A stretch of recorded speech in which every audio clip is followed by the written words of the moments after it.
Will Nigeria become a problem in West Africa? Nigeria, will it become a problem for West African countries? Well, a Nigerian...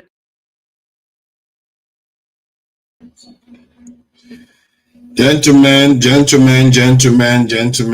you for joining me. Let me play this again. Will Nigeria become a problem in West Africa? Nigeria, will it become a problem for West African countries? So this week, we are going to be dealing with the news that has been going on, during the week. The clue is in the word. And we are going to be covering the Nigerian aircraft that landed in Burkina Faso, whether by fault or whether by, this in the voluntarily landing because of technical issues as claimed. And we're going to be covering the coup in Benin and how the Nigerian government intervened, whether it was, because of the French or it was because the Benin president invited the Nigerian military to intervene, or it was just Nigeria that decided to do it solo. It could be Tinubu decided that enough is enough with these rascals trying to ruin democracy for us, and decided to kick them out. And there is also the issue of Remi Tinubu berating Adeleke in public. Of course, we all know as Nigerians, we have this the you know me culture. I'm bigger than you. I oppress you. I talk to you anyhow culture. Not that Adeleke himself will not do the same, but we know we Nigerians do these things. It is what it is. That's something we'll cover. Some people will enjoy talking about it. Personally, I can't be asked about things like that. These are some of the traits we need to kind of wean ourselves off. And the Lekki massacre never happened. Somebody appears to have said that. So it's something that will be covered too. And we're going to be covering other areas, other news happening around the world, because we can't ignore the world. The world is larger than Nigeria, and events sometimes happening around the world are actually, factually, more consequential than what is going on at home. And I would like to welcome all of you that have joined us so far. And the discussion that we're going to have today is going to be based mostly on, bringing people together, no matter how it comes across, especially from me. Take it that I'm trying to understand. If you want me to, understand your position, don't try to provide evidence-based discussion. That way, you find that some of the most, ardent people are likely to change their opinions. And sometimes when I push back, some people misunderstand it for being stubborn and stone-headed, because you are speaking without evidence. Try to understand that you are speaking without evidence. If you provide coherent evidence, I will move. Why not? I'm not here to save face because you know more than I do. I'm sure I don't know as much as most people do. I am sure of that. That's for sure. And I know some things more than others, except they show me evidence that is superior to mine. And I'm not here to divide people on tribal lines, religious lines, or any of the lines that are out there. I'm just trying to find a way for all of us to live peacefully in this world and get the best experience we can get out of this world we have found ourselves in.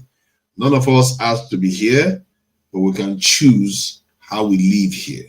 Don't you think? Maybe we should aspire for that. This is not only a Nigerian-based conversation. This is a world-based and a world issue. The world is struggling to learn how to live together, and maybe there is something we can learn.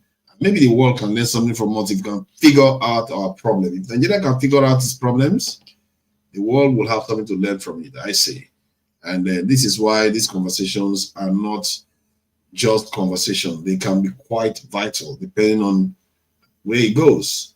Hence, I will encourage anybody that joins the panel to speak truthfully with their best thoughts, come up with your best ideas, and put it forward here. And the viewers deserve the best, and I try to give my best, and I hope anyone that joins us does the same. The conversations are, you know, if you look at the media today, they are not very forthcoming, they are not very truthful, they are not very searching. They tend to toe the line they have been told to toe because they get charged. You know, these owners of the media, they invest a lot of money, and it's not like, you know, going on YouTube. They invest a lot of money, and if they get something wrong and the government goes after them, or one big guy goes after them, they will lose a lot of money. So they don't often ruffle feathers. They don't want to say things that will get them in trouble. So hence, when people are here, you truly need to value it, because it's one of the platforms where you see people's faces and they are discussing things openly and trying to be as truthful as possible. You should value that, because there are very few places in this world where people discuss things honestly. And it should also be supported. You should like, share, and subscribe, and ensure that you also subscribe to True Nigeria, not only to Dr. Damages, and because I need the followers. I don't have enough followers yet. I need to build up support. So if you have not subscribed before, subscribe. Feel free to subscribe. However, if you subscribed before, I thank you very much for subscribing, but don't go anymore, because when you go and click it again, you just unsubscribe. So thank you for subscribing. And anybody that subscribed, if you subscribed, just indicate on the chat that you subscribe. I'll flag you, and your comment to be shown that you have subscribed. So like, share, and subscribe. Remember to do that, and also remember to contribute to the channel, because the work we are doing here deserves, you know, to be supported. And the more support the channel gets, the more the chances are that we can actually get on the ground and start affecting change, and bringing some of the things you really wish to see. You know, a lot of people say we should, you know, take action. If you want to take action, support the channels, support them. You know, put your money, your money forward, support it. You'll be surprised what is possible. You know, people are being hired to maintain the channel, and the same will happen. You have people going on the ground and researching information that we are discussing here, because sometimes we say things, but we don't have evidence on the ground. And then when this channel is supported enough, you start seeing people being on the ground in Nigeria, investigating these things and bringing you more quality information. And the more quality information you have, you'll be that is so vital and so important in life, to have quality information. Information is power, serious power. If you have it, you have wealth. In other words, you are bringing wealth to you. So subscribe, like, and you know, contribute as much as you can. Nobody, if you don't have, you are fine. It's fine. Just like, share. That doesn't involve any form of contribution in terms of finance. You just have to just like and share. All right. So this week we are going to be in part of the culture, because I'm doing every Nigerian culture, you know, one by one. So we are going from the south. I think we've cleared in kind of the Niger Delta now. I now want to go to the Edo culture, which is one of the richest in Nigeria in terms of the greatness of their kingdom. The kingdom was one of the most advanced kingdoms in the entire Nigeria before the British came and did their thing there. So they were manufacturing guns, and they had very advanced work of art. And to today, they are one of the most revered and recognized these African kingdoms. They literally controlled an empire at the time, at their height. So I'm going to be covering them, and they will be the last group I'll cover in the south before I go to my brothers in the southeast. I think the southeast is they do have a very rich culture and a very rich history, and I think a lot of people have been saying some things about the southeast that I find a little bit positive why people do these things, but that will help shed light on the richness of the southeastern culture. So, but not to take away zero from the Edo culture, which is when they were at their heights, the greatest in the country. I say it's the greatest in the country because their work of art is still known today. I don't know any other part of Nigeria that they say they know their work of art. Some people, okay, so some people say the Southeast, they had some great, the Southwest, I mean, that they had some great work of art. And that's true too. It's a fact. And we are going to go to the Southwest after we do the Southeast. Then we'll go to the Southwest, then we'll go to the Middle Belt. We'll keep going further north until we get to the Sahel. All right, so let's cover the news today. The news is that Fubara is now singing on your mandate. You know, now it's not on your mandate. Everybody is going on your mandate. I don't know where this is leading to. Is it one-party government? If that is a one-party state, I mean, not party, one-party government, one-party state. If it is going to be one-party state in Nigeria, what that means is that the Sahel states and the military regimes in West Africa will become the opposition.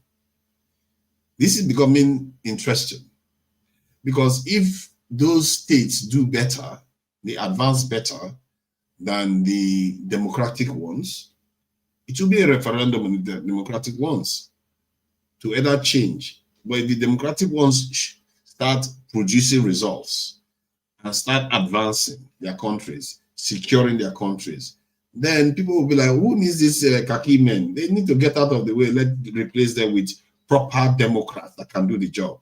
But these Democrats have proven themselves to be very, very responsible in West Africa. Extremely, and maybe in other African countries too. The Benin one wanted to extend his term in office. I think it's already extended his term. He said he was going to stay for one term and he just wants to stay there continuously. Why do they always want to extend their term in office?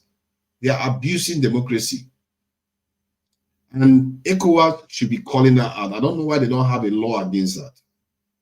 You can't come into office and extend your term in office while you are there to benefit yourself.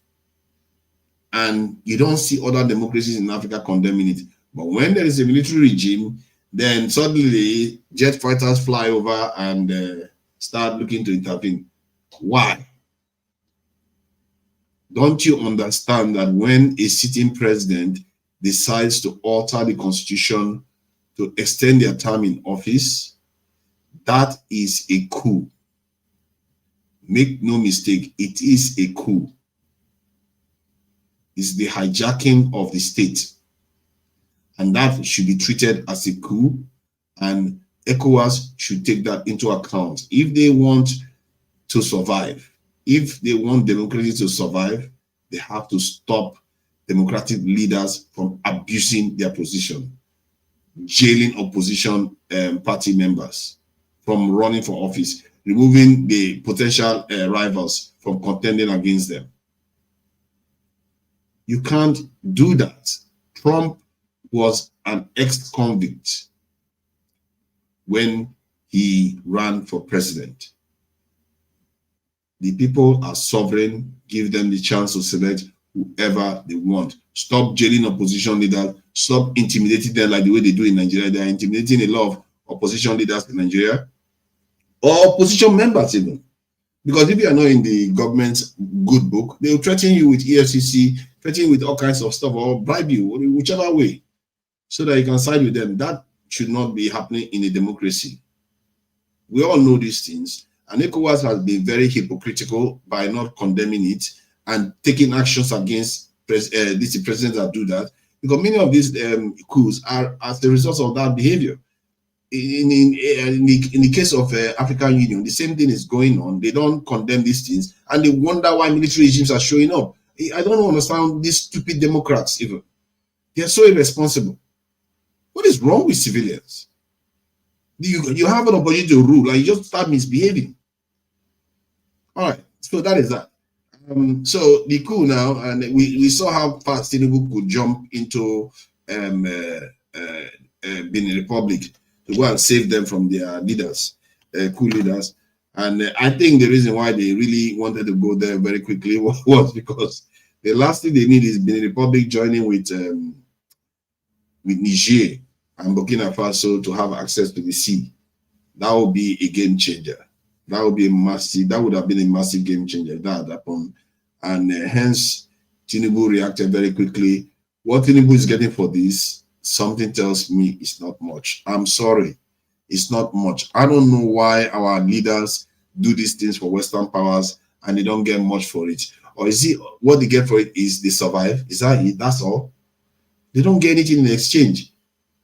Japan, the development you see in Japan today is because America offers them a lot, give them and enable them to be developed, enable them to. Japan is a nuclear threshold nation. Japan, if they want to build nuclear weapon, they can build it. They have nuclear power plants. So why shouldn't they support America? Why should they work with America? As a matter of fact, America has a military base there. So they have good reason to work with America. The same thing with South Korea. Well, what is our purpose? Why are we working with the French? Why are we not working? As a matter of fact, we should be working better with the Chinese because Chinese have not done anything wrong to us. And we've not really long enough with Chinese to know that they are impoverishing us. You know, we've not done that. And I don't understand why we feel like we are going to be doing stuff for the West every time, helping them contain the West Africa or other African regions, while in reality, when it comes to the dividends of our support for them, it's basically poverty. I don't understand that. That is not a good deal. This world is transactional. Tinubu knows, I think he knows how to cut deals. Let's see whether I can cut a good deal for Nigeria this time, because as it stands, Nigeria is not doing very well. If you didn't realize that. All right, let me play this video. Let me play the one for the Edo people. I will introduce them. Then I'll go on to play the video about this gentleman talking about how the Nigerian planes landed in Burkina Faso. You get to hear him out, and it's very, very interesting. I think I picked up some things from that video, this video. So it will be interesting for you guys to watch it and hear what he's got to say. And you know, our governments, we have to be watching them closely because some of the deals they are signing, they don't let us know. You know, any nation so far that I've observed that have broken out of the control of superpowers, they tend to have some strong alliances with other nations. This idea that you can play both sides and succeed. I don't know how many people that have managed to do that and succeeded, that have played both sides. I guess you can say maybe India tried that and they succeeded, depending on how you look at it. But India was, there was a time India was wholly aligned to the Soviet Union. They were not that friendly with the West at all. And so sometimes you have to lean one side fully. And then you pick your side, and that side needs to give you everything you want. Otherwise, don't pick it. Don't pick any side until they're willing to give you everything you want. Then when they do, then you can go on that side and take the hit, because there's going to be a hit. If it's not the West you pick, the West will attack you. If it's not the East you pick, the East will attack you. It's always like that. Then when you emerge, you can pick and choose whoever you like them. That's how it works. That's the pattern I see anyway. Let me play this Edo people. You know, I have to do them a bit of justice because they deserve the respect that they should get because they have a very, very rich culture.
All right. That is our Edo brothers there. Don't mess with them. These are some of our richest traditions in the Nigerian space, and they have contributed a lot to that area that they call Nigeria. Very, very rich history, and we are just touching a slither of what you can find in just that southern region. All right, let me play this gentleman's video regarding the Nigerian plane that landed in Burkina Faso. What kind of aircraft? A C-130, which is known for its viciousness. Military airplane was flying in Burkina Faso airplane. Let me start it so that everybody can watch it from the beginning, sorry. Will Nigeria become a problem in West Africa? Nigeria, will it become a problem for West African countries? Well, a Nigerian aircraft has been stopped by the Burkinabe government. Why? Because the airplane was flying over Burkina Faso without an authorization. What kind of aircraft? A C-130, which is known for its viciousness.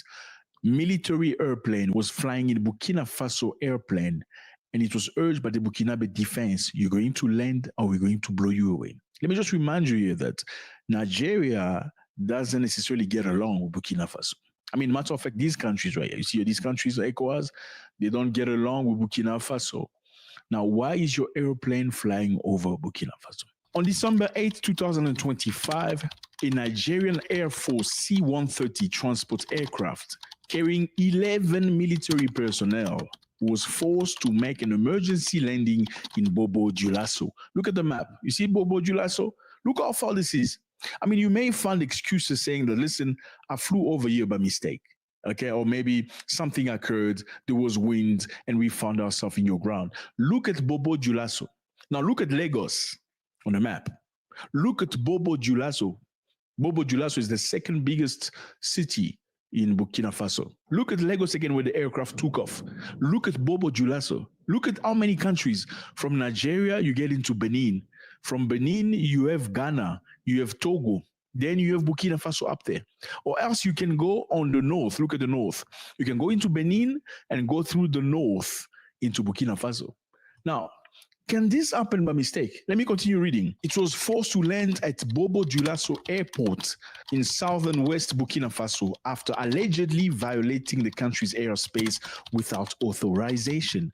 Let's put an emphasis to without authorization. The Confederation of Sahel States informs the public that an aircraft belonging to the Air Force of the Federal Republic of Nigeria, a C-130 type, was forced to land today, December 8, 2025, in Bobo Dioulasso, Burkina Faso, following an in-flight emergency while it was flying in Burkinabe airspace. The military aircraft was carrying 2 crew members and 9 passengers, all of whom were military personnel. An investigation was immediately launched by the competent Burkinabe authorities, which revealed that there was no authorization for this aircraft to fly over Burkinabe territory by this military aircraft.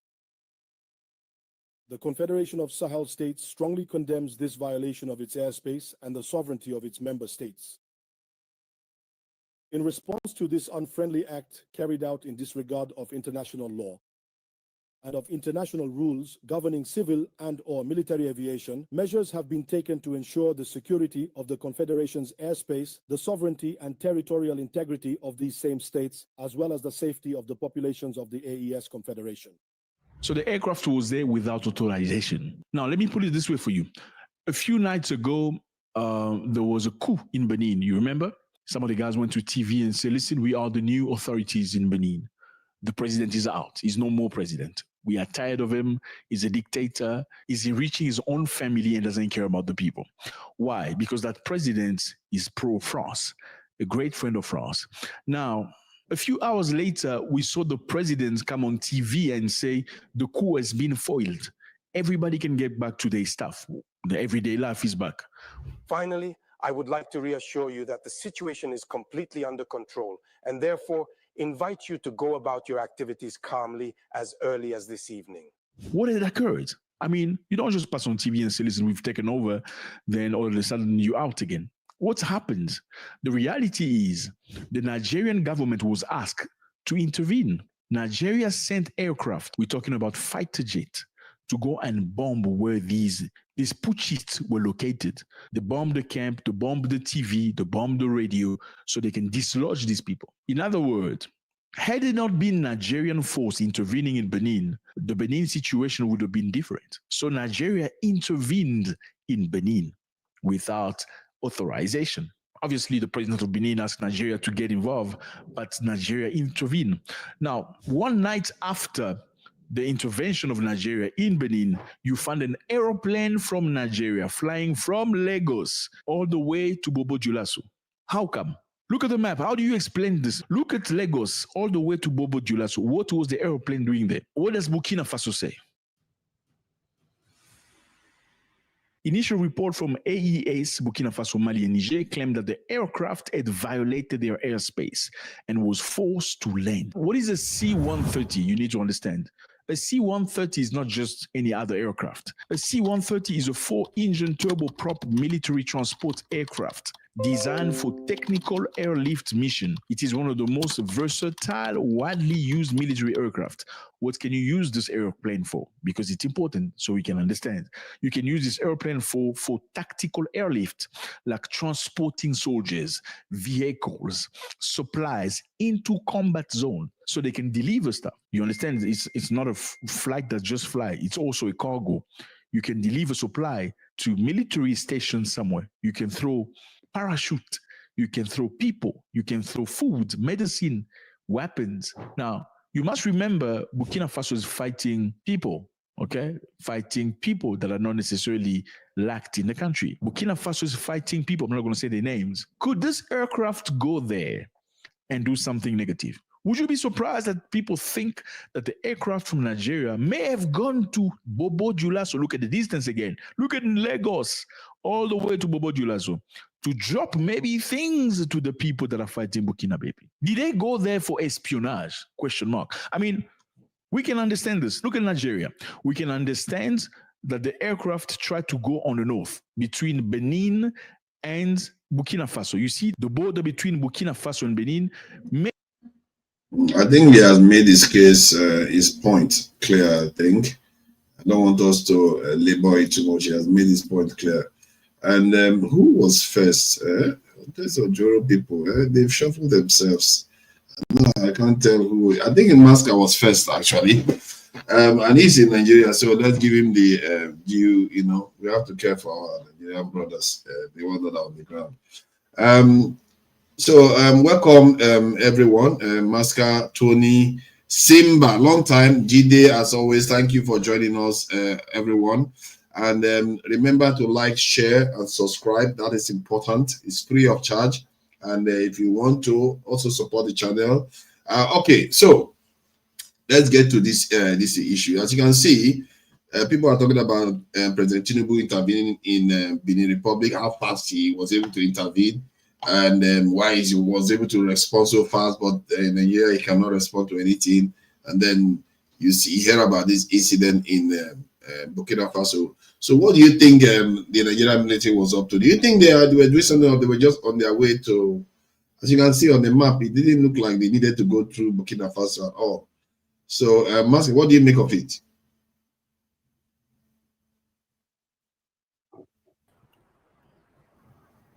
All right, good evening, everybody, and good to see you all. Good evening, welcome. You know, I don't like too much speculation, but it's a bit annoying, sincerely speaking, because there's no way you can, there's nobody you can convince. Even a 5-year-old, this aircraft is a large aircraft. Something is amiss, and I think really we should be asking our government questions, sincerely speaking. What is going on? Okay, what really is going on?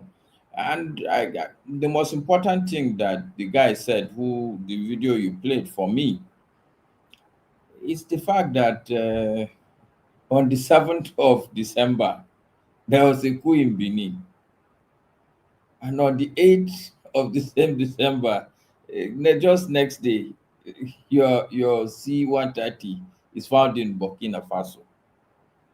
I mean, what is going on? The government should come out and explain to people. There has to be an explanation. In fact, we should be asking that question. Unfortunately, we don't have journalism again. This should be awash in Nigerian newspapers, asking questions, pressing our government. Because technically, we are being engaged in a military exercise that we don't know about. I'm not even going to talk about the Benin thing because you didn't raise it, but the two are connected. Can our president just wake up, forget who invited him or who called him? Can the country just wake up and go and intervene in another country? Is that legal? Is that okay? And to cap it all, after you've done that, the next day you're also found in Burkina Faso. I'm not even looking at I just find this, honestly, is very annoying. It's upsetting, sincerely speaking. Because it looks like, like, I don't even know the words to use. Like, even if, okay, well, you want to go, why can't you do it correct? Don't you know that people will bring this plane down? Like, what is going on? But anyway, it's just unfortunate, sincerely speaking. And he went on to say that that Bobo Julaso, when they landed, that area, there were insurgents tend to be in those areas that are causing problems for Burkina Faso. Look, whatever it is, I need my government to explain to me why is such a big plane out there a day after a coup in Benin Republic. What is going on? We as citizens, we need to know. What really is going on? I don't want to start speculating, but why would our plane be in Bobo Dioulasso a day after a coup in Benin Republic? Why? Why? What is going on? Yeah, well, let me give you the answer of the Nigerian government. Let me play it. I think he gave us an answer. This is the answer of the Nigerian government. He says, let me see. Let me get that out quickly. No, you can just say it now so that we cannot bore people. What is the Nigerian account? How do they justify this? Nigeria said that shortly after takeoff from Lagos, the crew noticed a technical concern and diverted to Bobo Dioulasso, Burkina Faso, the nearest safe airfield. But where are they going? That's my question for fathers. Look at Lagos on the map. Look at Bobo Dioulasso. Is this shortly after takeoff? Can't be shortly after takeoff. These are many hours of flight, right? Now, where were they going? Question mark. Nigerian authorities said that the aircraft had been en route to Portugal. Oh, en route to Portugal. For what? For a ferry mission before a technical concern which necessitated a precautionary landing. They're saying they were going to Portugal for a ferry mission. Going to Portugal? Look at Portugal on the map. Nigeria sending its aircraft with 11 people to Portugal for a ferry mission. What is a ferry mission? A ferry mission basically in aviation means moving an aircraft from one location to the other, usually without carrying cargo, passengers, or performing combat duty. It's essentially relocation or transferred flight. Let me put it this way. 2 nights ago, you were in Benin, okay? You bombed, Forefathers. created something, okay? Things change. Yeah, I get where you're coming from. Go ahead. I think maybe because I'm not current with news. For me, I'm totally satisfied. Even if you look at the trajectory on the map, that's okay. I don't take this guy's explanation. The truth is that between Lagos and that Bobo, it cannot be more than 2 hours. Yeah. So if you're going to Portugal, it's understandable. I am suspecting maybe even the plane is being taken for some sort of overhaul. For me, that's the only thing I would. So I think that explanation for me, it has calmed me down. But I think it's the only part that I don't really like is the fact that we wake up and we just go and intervene in another country without any sort of. But why go through an enemy territory that you know you're not supposed to fly through without authorization? No. Well, it's maybe because they think they're military. But you see, do you know that they're lucky that was North African country, they will shoot them down because the Sahel nations. But okay, no, forefathers. Perhaps so. Me, I like to always investigate and ask questions. It is possible also that was not the flight plan. But the fact of the matter is that if you developed a fault mid-air, the issue of whether you have authorization or not, you look for the closest airport. For that kind of aircraft, it's not every airport it will land. That also I can tell you. But like I agree with that. That's a fact. I don't like too much speculation. At this point for me, I'm satisfied with the fact that, okay, look, this thing is going to Portugal. It has developed fault mid-air. It has to look for the nearest airport. Okay, but like I keep saying, what is really annoying and upsetting for me, that we as a country can just wake up and there's no any. I don't know, maybe whether the president sought some sort of approval or he doesn't need any approval to go and intervene in any, no matter what you think you're going to do in the other country. But I think for this C-130, I think I will rest my case. I, at this point, don't have any serious issues. So they just give you an explanation, you accept it. That's it. I will accept it because what is it? Look, I can put 2 and 2 together. That, look, it makes a lot of sense. 9 military people. If really it was a military, you can't carry that plane and carry only 9 people. Do you know why it's a little bit something you can question? Is because any military knows that if let's say an American hardware fell in the hands of enemies, it's a very serious thing. So you wouldn't even fly near the borders of a nation. But that means you are not listening to what my theory at this point, which is a theory, is that I don't think that perhaps flying through Burkina Faso was the initial flight plan. I could decide. Normally, most of these people, I see what they do. They could probably plan to fly Benin, Togo, maybe on the outskirts, and then they fly through friendly countries. Obviously, no fool. Nobody's going to tell you that Nigeria and Burkina Faso are very friendly, especially if you can't call the man in Burkina Faso and say, my military plane is going to pass through your country. And then I say, okay, no problem, let them come. I don't think that is possible. This is what we are talking about. See what we are talking about here. Cote d'Ivoire is right here. No, start from Lagos. No, take from Lagos. Take.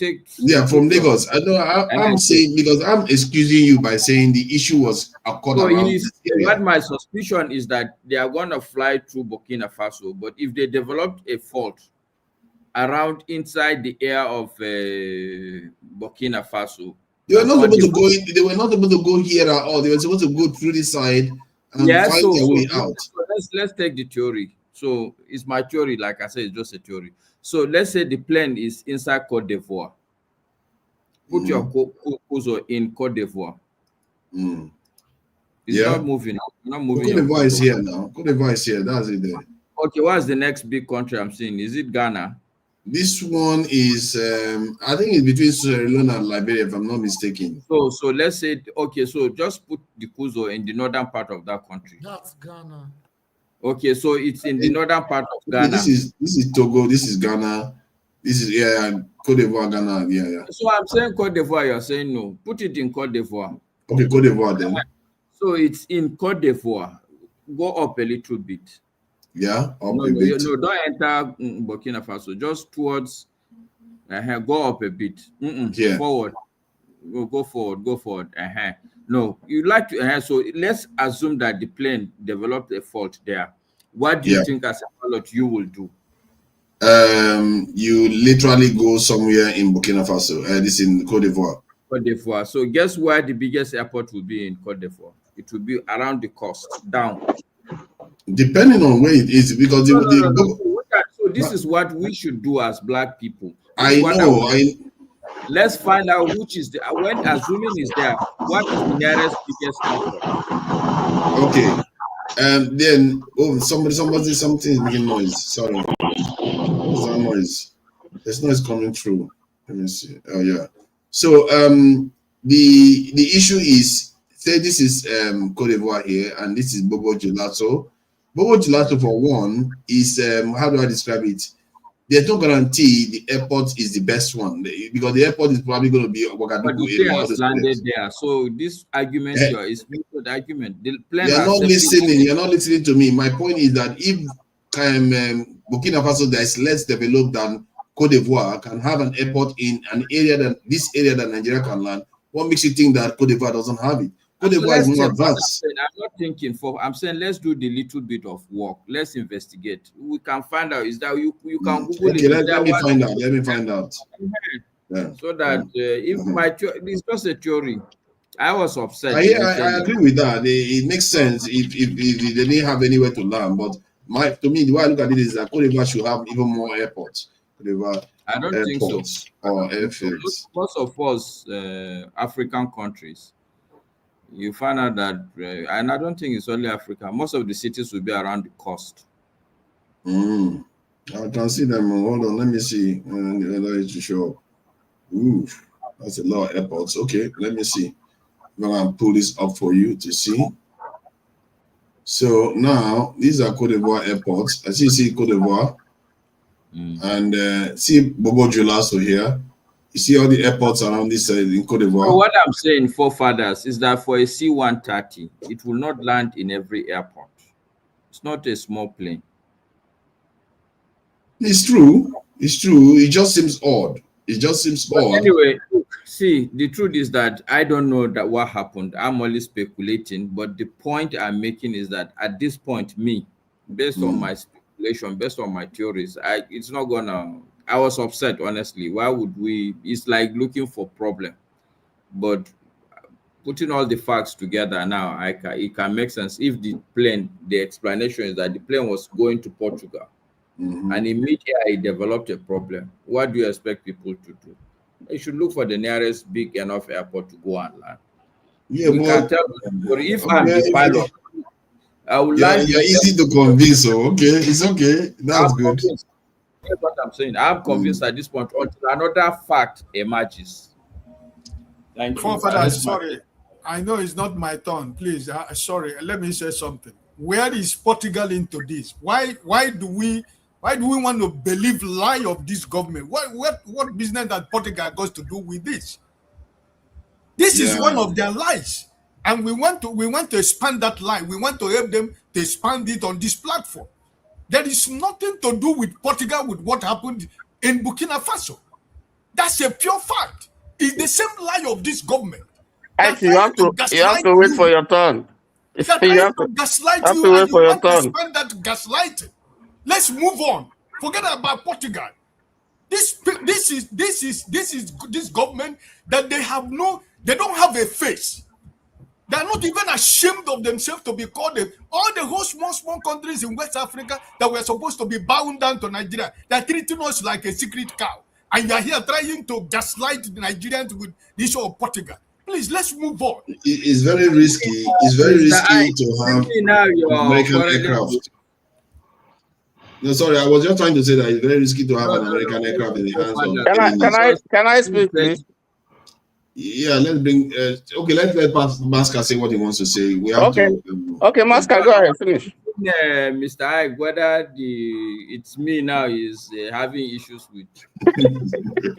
No, I don't think it's having issues. Don't mess with Ike. I'm just trying to. Not you. I wasn't talking. My reference is meant for you. It's meant for the government, the so-called government in Nigeria. What I'm trying to say, this platform should not expand this gaslighting, because there is nothing to do with Portugal with what happened in Burkina Faso. And that's my point. Okay, I think it's fair enough. Like I said, I was very angry. I'm sure everybody would attest that I was very upset at the initial point, but until when I was provided information, okay, this is what the government said. Unfortunately, I would take it. If I don't have any facts, I'm not going to say, oh, no, it's a lie, just because I want to find the government faulty. At this point, I don't think you call it a lie. You should just say, okay, because you look at the circumstances surrounding it, you say, okay, this doesn't seem, maybe you will need more information to pass judgment, but you will accept, okay, this is what both sides are saying. I understand that. I will accept it. I will accept it at this point. Thank you, Pascal. Next one. Tony. So you've seen the video. What do you make? You're a Edo man now, isn't it? I'm Delta. These people, I don't know. It's all right. I am Delta, not Edo. You are forgiven. Your sins are forgiven from Delta. But Edo is my brother, so no problem. We used to be one. Yeah, this is the Edo week now. I'm showing off the Edo culture here.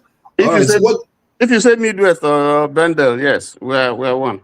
Which part of Delta are you from? You don't have to say. Don't worry. I'm worse at this. Okay. All right. So what do you make of this? People know which part of Delta I come from, so they know. Anyway, greetings, everybody. Greetings, viewers. Forefathers, greetings. Well, I fly Delta when I go to Nigeria. And I fly past Bobo Dialoso, the airspace. So Bobo Dialoso is within the flight path internationally. It's within that, you can fly through there, through Bobo Dialoso. Now, the issue, what worries me, yes, the Nigerian government has given their own excuse, where they were flying to Portugal. But you see, you ask yourself the question, you have 9 military officers in that plane. What were they going to do? 9. If you're going to fix an aircraft, would you have 9 military officers there? It was a ferry mission. A ferry mission involves no officer. Good. Check the definition of what a ferry mission is. Good. Now, 2. Even if you have a situation, it does happen, you can have a mishap or something. The plane was not crashing. So they would have had time to contact the tower to say, listen, we have an emergency. Could you permit us? Could you authorize us to land? It is done internationally. Could you permit us? They can ask a few questions. Who is there? Where, blah, blah, blah. And they give them permission to land in Bobo Dialoso. That was not done. And that's the critical issue. It's not whether we are good with Burkina Faso or we're not good. That's not the issue. And the point is that once you don't get authorization, that's a violation. Okay? Now, as to whether it is closed or it would have gone to Ivory Coast or it would have gone, listen, like the Yoruba say, the Igbos also say, the witch cried at night, the child died in the morning. Who killed the child? Nigeria has just been used by France. Macron called Babati, our president, can you run this errand for me? That one said yes. But I don't want you to do it like you did in Niger, because you took some time. You were going to go to the Congress, the Senate, to give you approval and the debate and all that, and you have the powers. Just go ahead and do the stuff. You can go to them later on and get permission. So they did what they did at the prompting of France. Why didn't they call Ghana? Why didn't they call Ivory Coast? Why didn't the French troops in Benin do something? There are French troops stationed there. Why didn't they do it? But you see, when you begin to look at Benin and the position that it occupies, and you begin to draw the map of AES, and the fact that you have had a failed coup in Nigeria, and now this is a coup in Benin, and both of them are pro-France, it begins to make sense to you what is happening. Okay, so the excuse of Nigeria, and they have never always told the truth, always lied. And what Ike is saying is correct. They always tell you, they've always told lies. So public opinion, they have a truth deficit when it comes to communication with the people. So the Nigerian government has not explained what happened. Now, if they have given a satisfactory answer, those 11 guys would have been released. I hear they're still in detention. Okay, so maybe they're there in France. They know that it's France that is behind Nigeria, is telling Nigeria to do what it did. And they're saying, oh yeah, let's see what France is going to do. France is probably going to lead Nigeria into a relationship problem with all its neighbors, because they are French speaking. And a lot of them are saying no to France. We're tired of you. We're throwing you out. The enemy of my friend is the friend to my enemy is my enemy. So Nigeria is putting itself in a position where, for whatever God knows, whether it's the injection that he goes to go and take in France that is a thing, or there's something else that we don't know. But of course, France has its own interest, because having lost so many of those African countries where it's losing, the economy is going down now. The fact that it has lost a lot of its colonies, the term you use, I just wanted to, look into that a bit more. I've never heard people put it that way before. The friend of my enemy is my enemy. Yes. That is the kind of, I'm sure that's America's policy. No, but that is the truth. It's like someone who has a leper, and people are avoiding him, and people are going to wonder what you must also have leprosy. So what is Nigeria's interest in this rapprochement with France? Not even with Britain. What's the gain for Nigeria? What's France looking for? Having lost military positions, lost economic, benefits that is getting, from its former colonies. If he can get Nigeria and preserve Benin, both of them very strategic. Okay, very, very strategic. Maybe time, Jide is here. With time, Jide will break it down for us, But these are very, very strategic. There's an interest. That's why America is also looking at Nigeria. That's why China is also looking. That's why France is also looking. That's why jihadists are also looking. If you look at all these areas that we're talking about, each of them, whether it's Burkina Faso, Benin, Togo, even up to Ghana, along the border, and even Ivory Coast along the border, you have these jihadist activities, all around to Cameroon, all around that belt. But the point, what I'm saying is that Nigeria hasn't given us any answer. And nobody is going to believe what Nigeria has said concerning going to Portugal or not going to Portugal. I think you should swap Nigeria with Tinubu. So when I say Nigeria, that's Tinubu now, because Nigerians didn't endorse. Nigeria as the country did not endorse that move. He did it, and then after doing it, when now there's trouble, he's going to his friend Akpabio to come and he didn't even send for them to debate it. I just want to inform you, just put a stamp. And everybody, and when people stood to say, listen, we have to debate this thing. There's some of your leaders, some of your so-called representatives say, no, they were arguing, no, don't debate. The president just wanted to let us know. There can be joint military. But sorry, there's one other thing that I noticed that I think Boala is the president's spokesman. I'm not sure what position he holds, but he was saying something that I find very disturbing. He was like saying that how they are bringing the students that used to go to school in the outskirts of Nigeria, bringing them to the cities to have one big school in the city, and kind of removing people from the outskirts of the country just because they cannot secure them, which sounds good, but they are leaving whole areas of Nigeria for bandits. That is what the defense minister, one of your defense ministers, I think we have two, the junior and the senior, said that Nigeria should not encourage opening schools or building schools in remote areas, quote unquote, whatever that means. That's that is so stupid. You know what somebody said? Sorry about that. The guy said, "What kind of suggestion is that?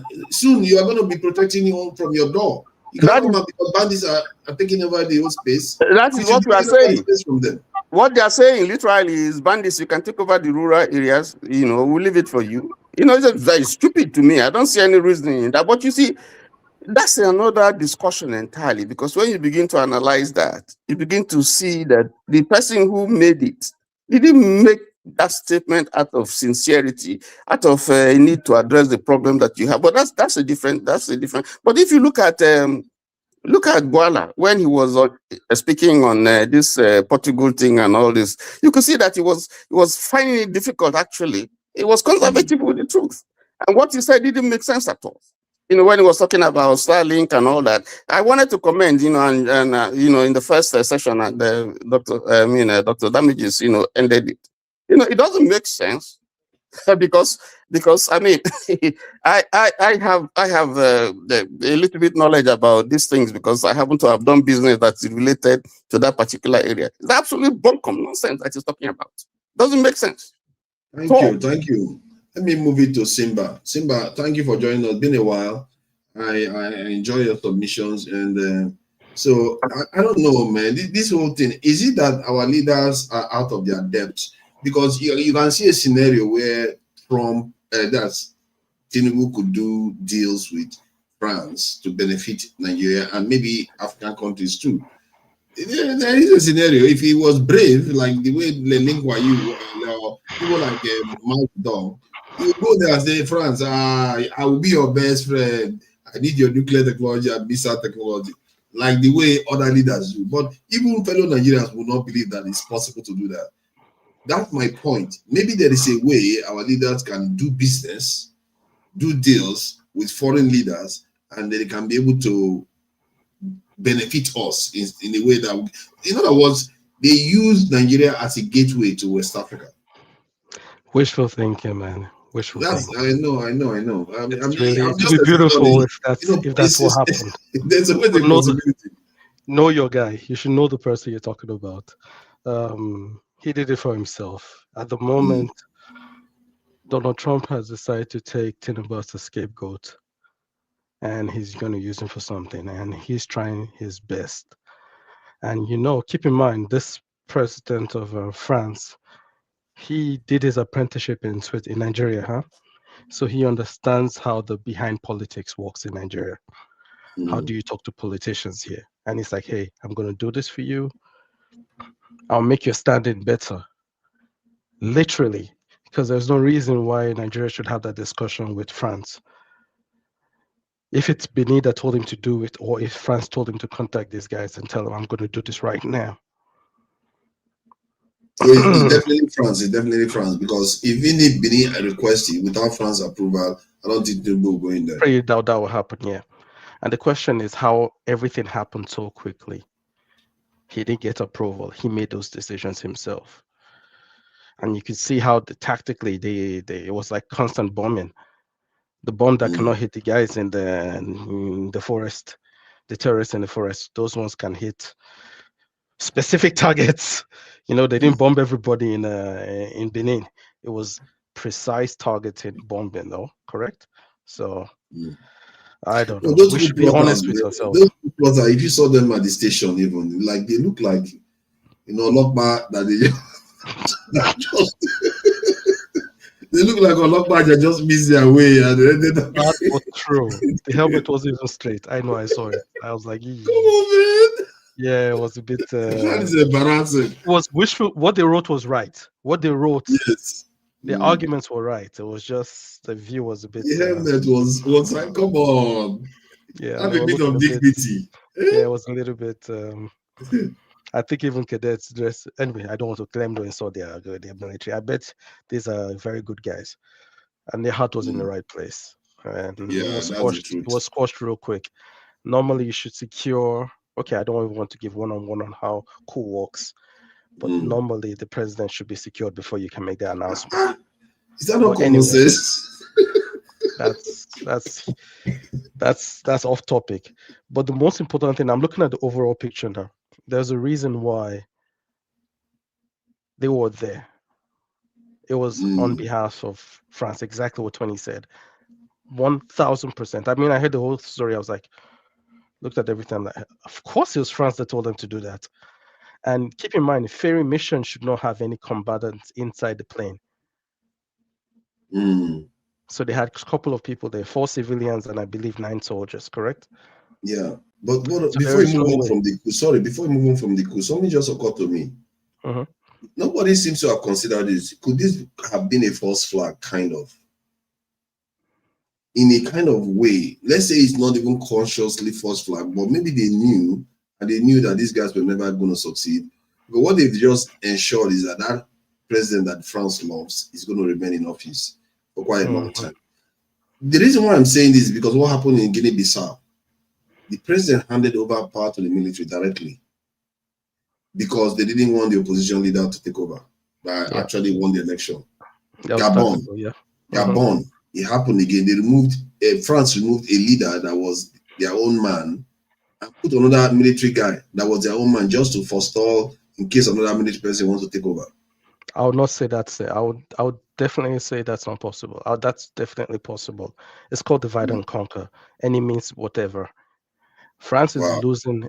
France economically depends on Africa, literally, or the world depends on Africa. And the fact that France has lost so much ground, it's obligated to do whatever it has to do to save its country. And that's exactly what's going on now. If you're the leader of Nigeria, is that not leverage? I mean, I'm going to use, it's called divide and conquer. I'll use these people to go against themselves. If I can get a scapegoat, and I know how to sugarcoat it. But no, if you're a Nigerian leader, what would you do to take advantage of the situation? France is losing ground.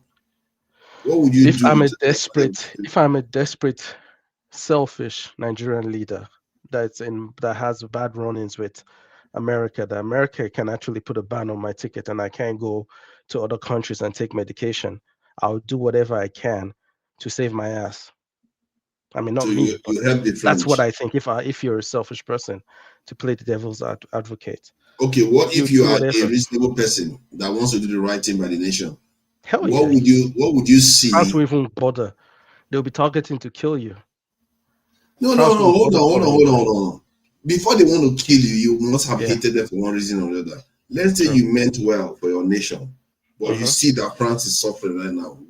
As a person that is not necessarily enemy of France, what would you want to do to France? Let's give Tinubu the benefit of the doubt that is somebody, he means well for Nigeria. He's not compromised in any way in Washington or anywhere. What do you think you would want to demand? That's assuming France wants to be fair. France doesn't play fair. Yeah, but don't worry about France. I'm saying you now. What would you want to take advantage of now that you have an opportunity? Because now France is running weak. You think that maybe you can help France one way or the other. So what would you demand? I would say that's the last country to help because they want to take more from you. You can take from. It's better to get from. It's better to get training from North Korea. Honestly, it's better to get training from there. No, you have to look at your enemy. You have to know his tactic. Tell me one country that France has helped.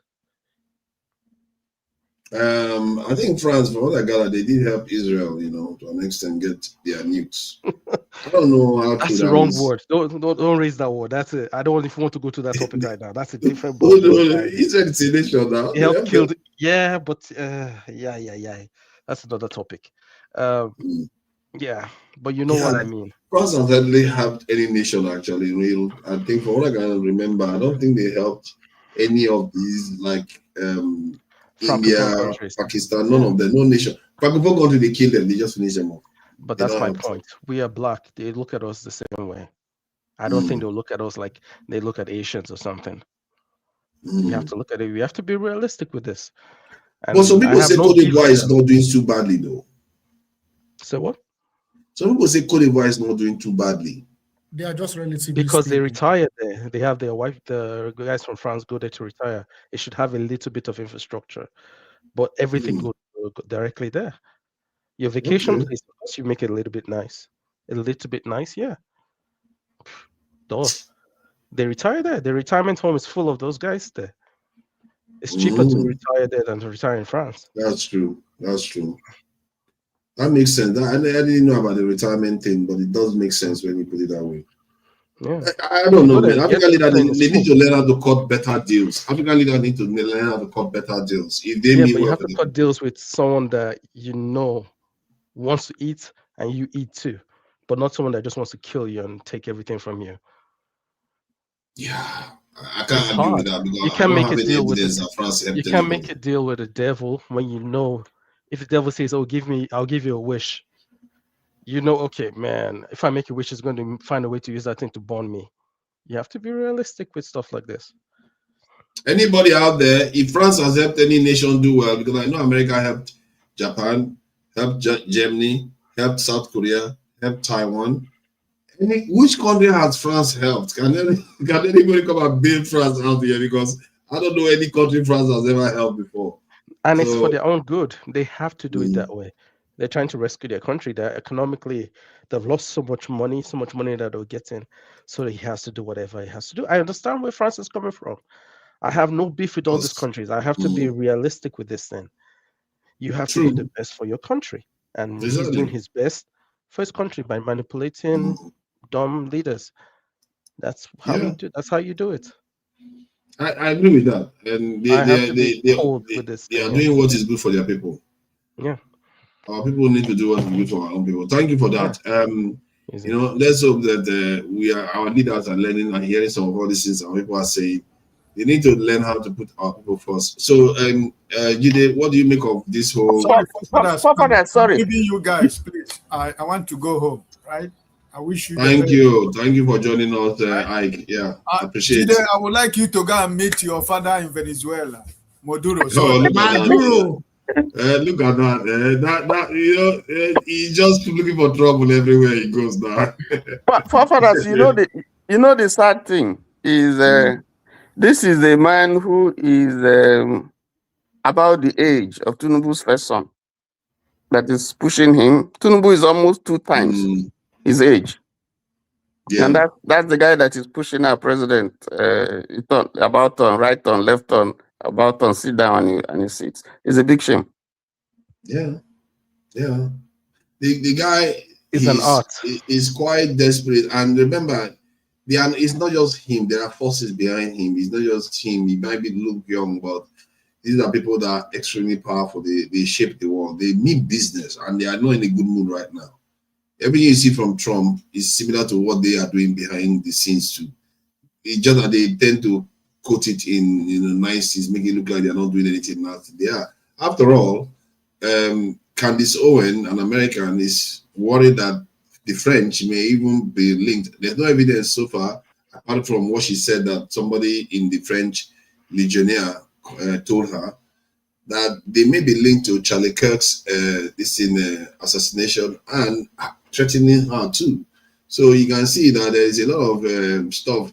If that is proven, man, then I'll just feel sorry for African leaders, because it means that these are the kind of African leaders that are up against. If they can do this to an American person, what chances have African leaders got?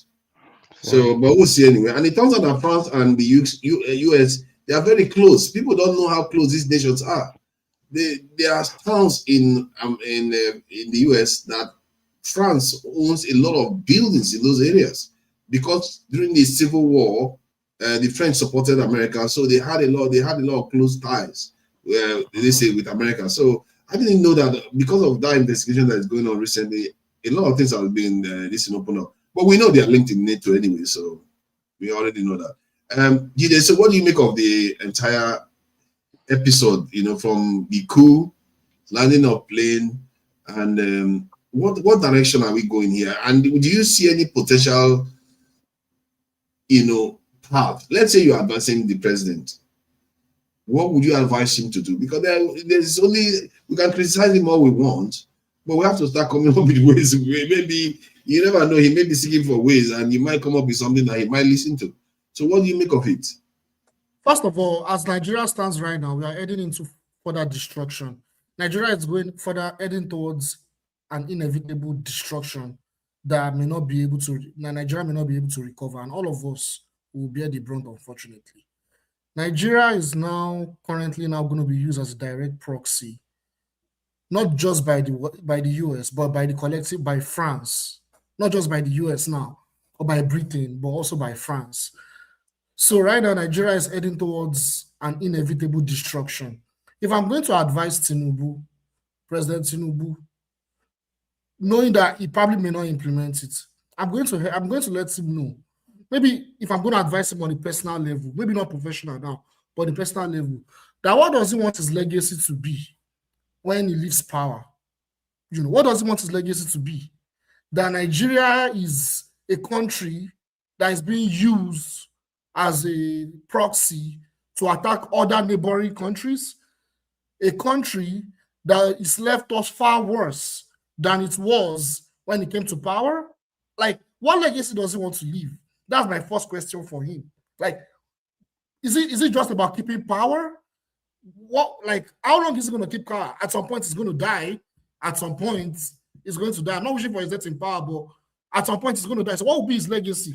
If I'm even going to ask him, it's quite unfortunate, But yeah, I've been talking about this for a very long time. Nigeria, when I talk about this, no. You mean the question you're going to ask him is what is going to be his legacy? What is his advice you're going to give him? The advice I'll give him, to be honest, I'll let him know that it's up to you, are you going to be a nationalist that would serve Nigeria's interests? If that's the case, then you have to move away from France. You have to move away from France, you have to move away from the US, and you have to move towards forming alliance with neighboring countries, forming cooperation with neighboring countries, forming an anti-imperialist alliance, a democratic alliance, forming an anti-imperialist democratic alliance. You don't want your country to be cooled. You don't want other neighboring countries to be cooled, like Burkina Faso, Niger, and what's the name? Mali. You don't want them to be cooled. Start doing the right thing. Start investing in the people. Start focus on national interests. Focus on, securing the country. Focus on improving the lives of the people. Break away from Western influence. I'm going to tell him right in his face. You need this for our survival. Because talking about survival, yeah. Do you know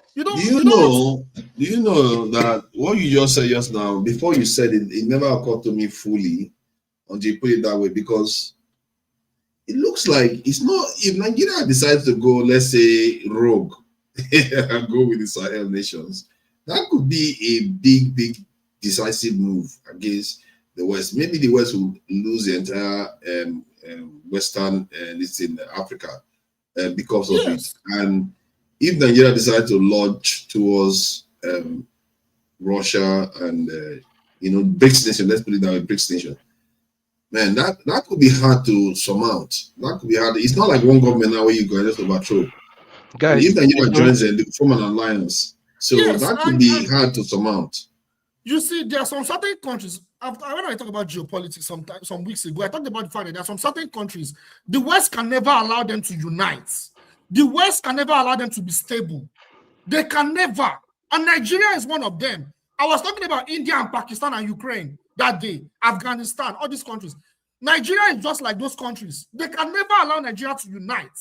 They can never allow people that are running Nigeria to serve Nigerian people's interests. They will never. If Nigeria start doing that, they will wage war on Nigeria.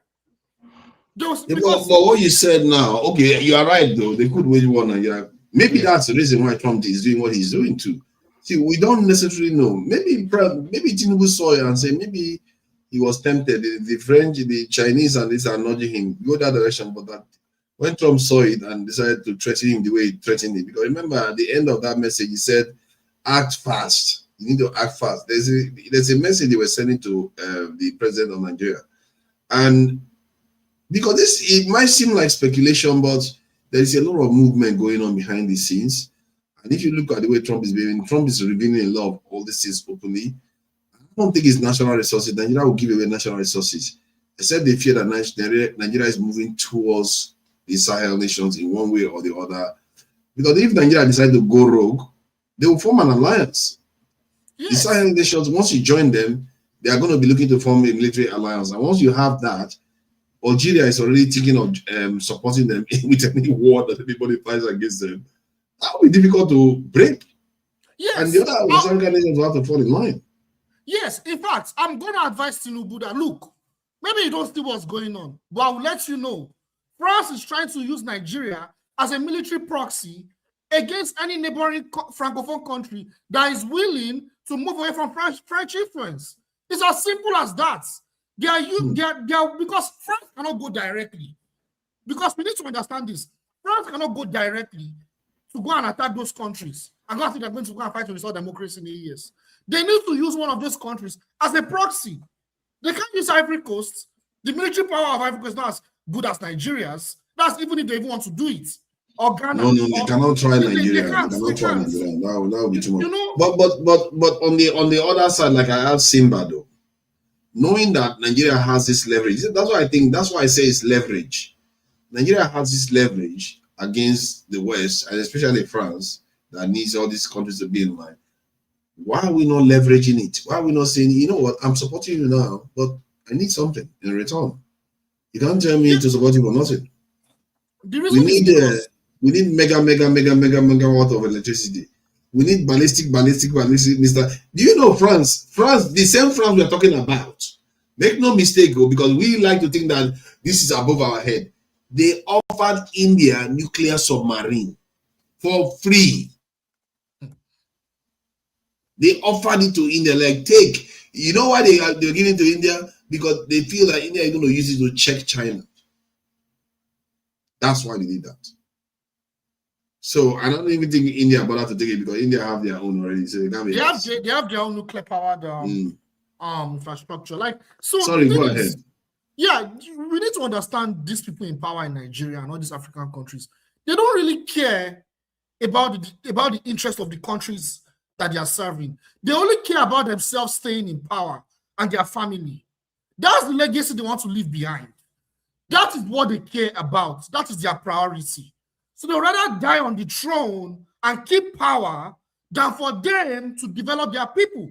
They can't. And for them to do that, they have to align with the West. They have to align with the West.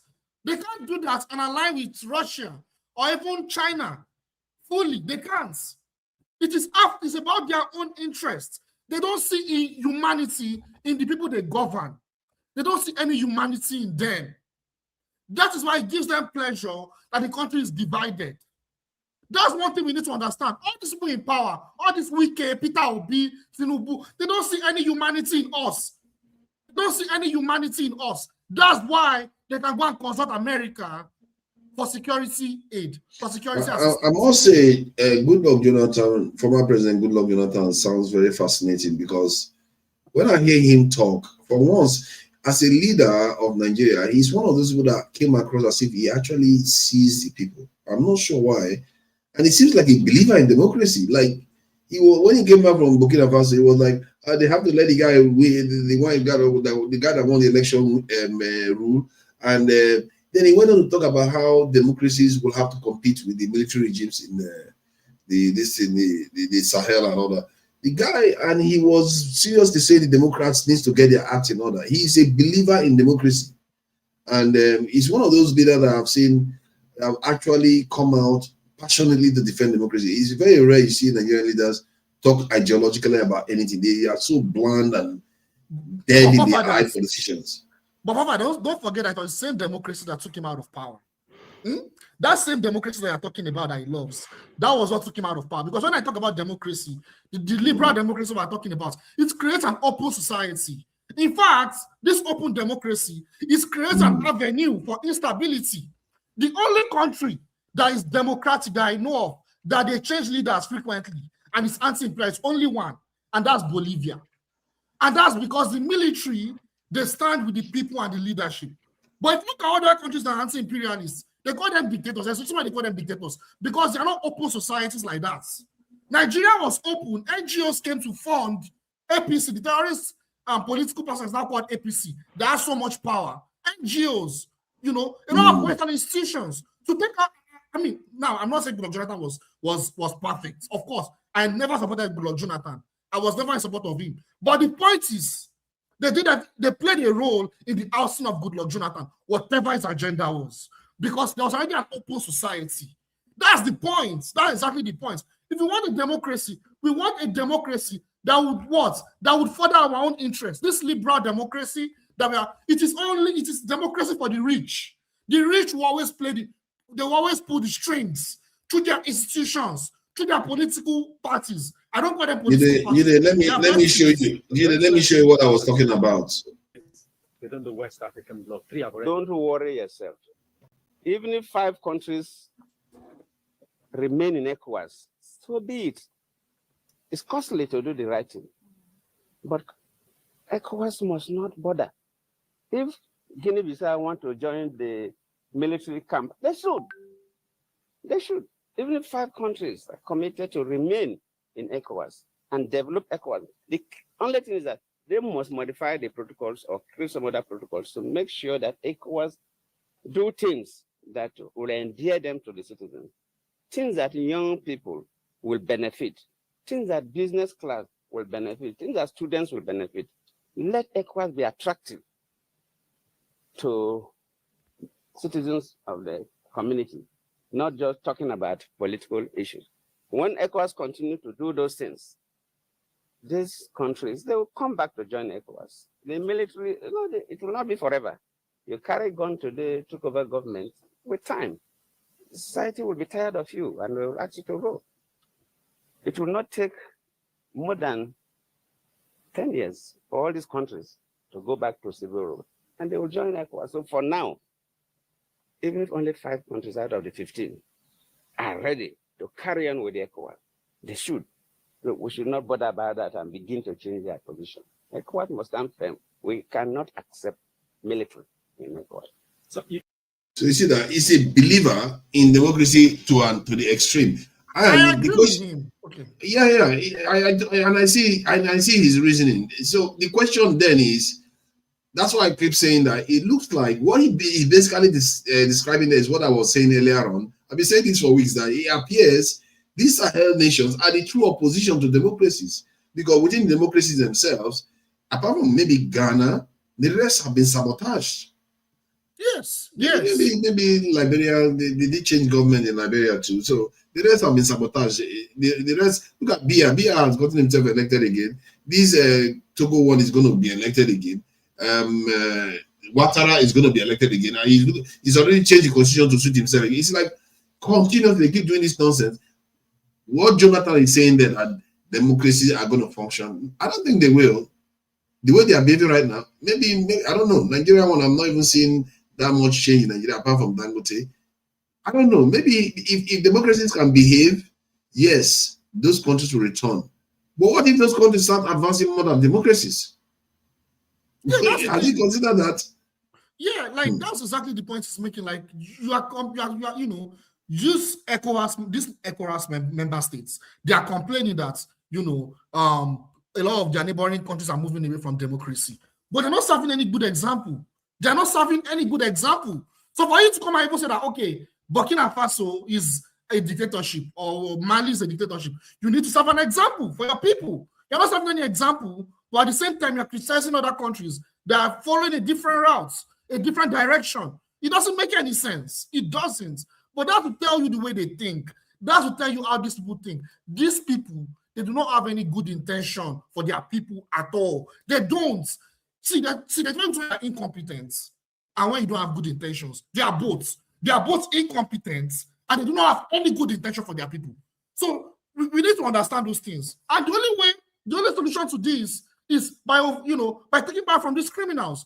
But after taking power, we need to now overhaul the entire political system in all these countries like Nigeria, Togo, Benin, But the major point is, as things are now, Nigeria is now seeming to be a military proxy for France. And that is very disturbing. That is very disturbing. What's going on in Bobo Dioulasso? What happened? I'm worried. This is my speculation. And some sources are already saying it, that these people are there for espionage on Burkina Faso military. This is a speculation, but there are even sources that are already saying it. They are there for espionage. Espionage. And that is a crime that can lead to, imprisonment or even death sentence. Yeah, but why would they risk getting captured? Because the aircraft is not exactly that well camouflaged to go and risk their Nigerian lives. Do you think in a way, I'm beginning to think like massacre to an extent, because why would they, except they would actually want to go and, because they didn't find arms with them. They're playing chess. Yeah, I don't know. Or somebody said that it was a trap, that the French are setting a trap for the Burkina Faso regime. In other words, so that if they had shot the plane down, that could have led Nigeria to react, and the French will from there enter and help remove the regime. So, yeah, and that guy was telling the Burkinabe that they should release the Nigerian officials and release the plane, because that is like a trap to entrap them into a conflict. But I don't know that. And I think this guy, whenever Dexter is beginning to look me from that corner of his eyes, I know that it's about time I need to get. But either way, we both agree clearly that this is an operation. This is not an accident. From what you're saying, this is definitely an operation, a planned operation, using Nigeria as a proxy. We don't want to be in that position. I've been saying it all these weeks. I've been saying it. And it seems like the more I'm saying it, the more the Nigerian government and the Nigerian people, not all, are leaning towards the enemy, towards destruction. It's almost like someone is saying it and seeing it, but no one can see it. We are in deep trouble. We are in deep trouble. Do you know why I don't want to pass? You're being a bit. Are you not jumping to conclusion? See, I don't want to conclude, because we don't know. Maybe there's something the Nigerian government is getting from this. We don't know. Maybe the Tinubu asked for something big for Nigeria. We don't know. Maybe that's why Dangote Refinery says party for We don't have a clue, because if Dangote Refinery keeps going forward and we keep advancing, maybe that's the path forward. Who knows? See, all I'm saying is that maybe we should just hold our judgment a little bit. Let's watch this space, because everything I've seen so far is not looking good for Nigeria. But I know you are. Tinubu hasn't given any reason to trust him. I don't even know why I'm even giving benefit of the doubt. But I feel like it's an own goal. That if they don't take advantage of it, it's the stupidest thing ever. When you see France weakening and you don't use the opportunity to get something from them, that is stupid. That is the stupidest thing. If we do that, then we are more stupid than I actually thought we were. That as a nation, we are more stupid than I thought we were. But let me bring less. Yeah, let me bring the 30 seconds, please. Yeah, nevertheless, you still do not create tensions with your neighboring countries. You don't. No matter what the plan they have in France, you don't create tensions with your neighboring countries. You already have instability already. They are fighting, and you're trying to create tensions with your neighbors. How does that make sense? Man, I don't know, man. I'll stop there. Thank God is Burkina Faso. Burkina Faso is 2 countries removed from Nigeria. If that was Benin Republic, all those cousins of fellow northern Nigerians will come and trouble us. I have a question though. Can anyone confirm that Nigerian military actually killed some civilians in Benin Republic? Is that true? We'll check that out. There's no confirmation of anything like that. Dexter, let me say this. Next time, post like this. I think that your post today is cool. It makes you look tough and cool with your music instrument behind your back. The other time you just pose and sometimes you freeze in the camera. It's not the best. So pose like this. This is the right pose to come with. So what is happening? Although, okay, let's forget about it. Let me move on. Although you want to rotate that guitar the other way around. And that said, what do you make of the headline? I think, thank you, forefathers. I think Jide has been alarmist. Yeah, you think so? Yeah, didn't depend on how you try to support. I think it's been alarmist. I'm not pro this administration, but I think one thing we can do is analyze everything based on the facts we know, not based on conjectures. Okay. What I've said is never based on conjecture. I don't know how you see it, but if you can't see everything, let me speak now. Allow me. That's very, very disturbing. I'm sorry. They allow me to speak. I said I think you are being alarmist. Okay, and we should approach this thing. We should, as analysts, analyze it based on facts first. What do I know? What's the information at my disposal? Rather than make conjectures of things that are not, I think that's the least we owe ourselves here.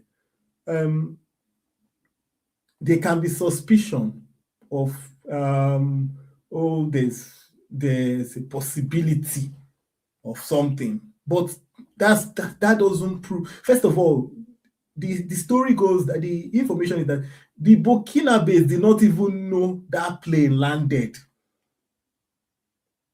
For like 2 hours, they were not even aware that a plane had landed in Bobo Dioulasso. Can I respond? They were not aware. Can I respond?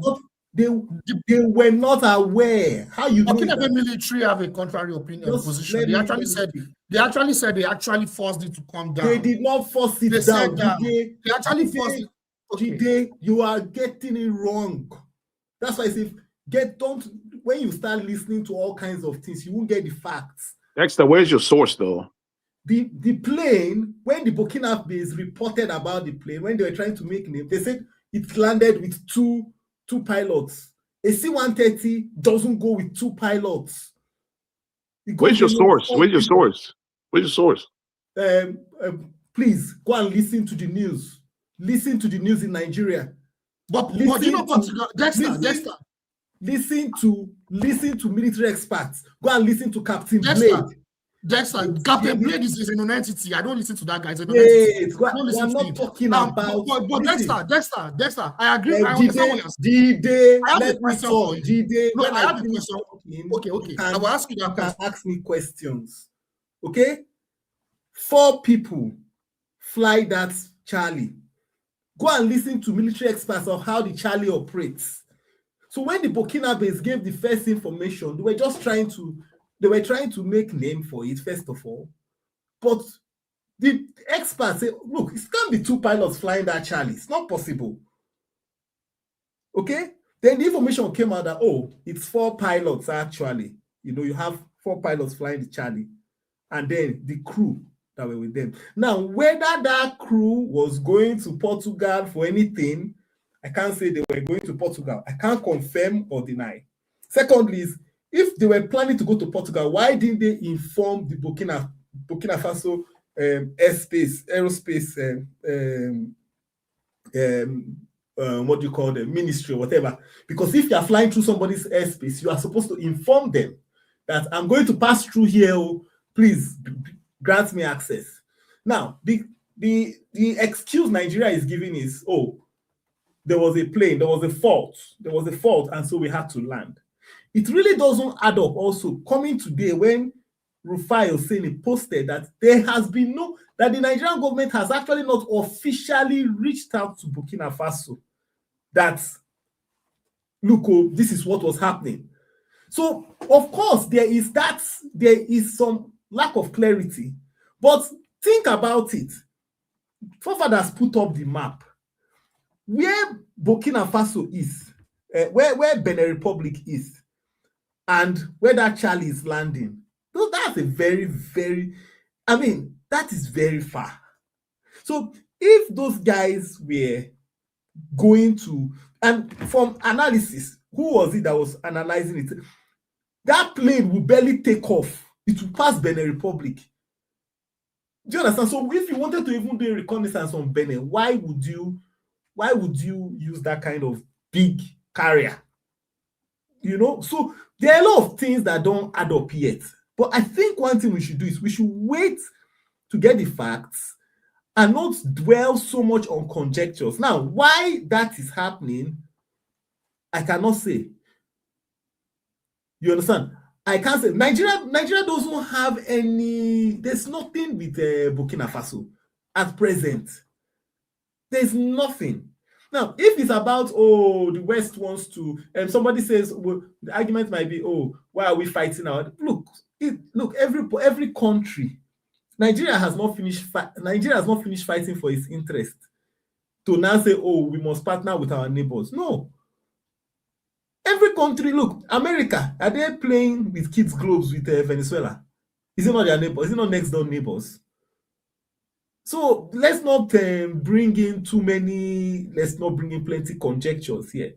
Based on the facts of what I can see on ground, there can be some suspicion of why that Charlie is going there. The government has to come out. The Nigerian government has to come out and report exactly.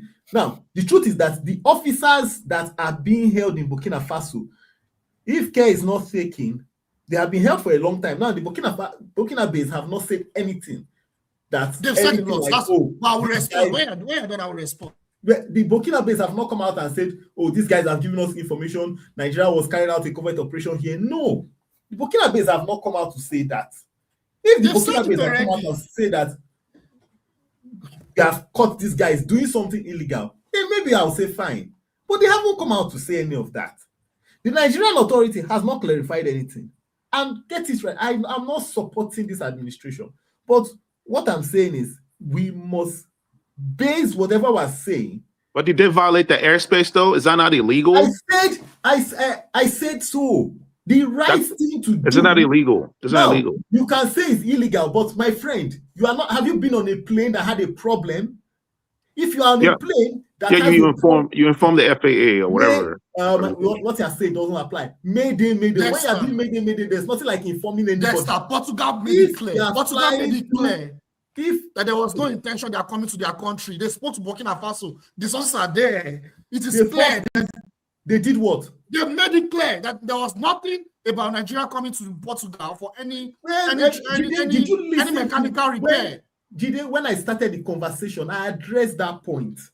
But you said that my analysis was based on conjecture, but it's not conjecture. This is based on evidence. The reason we landed there was because of technical faults on that plane. When there was technical faults, the pilots will find they will land wherever is closest for them. Now, in that period, that is not when they will be giving. So, example, if Nigeria, the path for the plane was not to pass through Burkina Faso, but when the plane, let's say the plane was passing through Cote d'Ivoire, like Fofara showed on the map, and then the plane developed a problem, and they charted where is the closest airport where we can land, and it was the one in Burkina Faso. They will go there. Those guys on the plane will just give mayday. They will not go and be trying to contact it. They will just give out the distress signal, and they will go and land.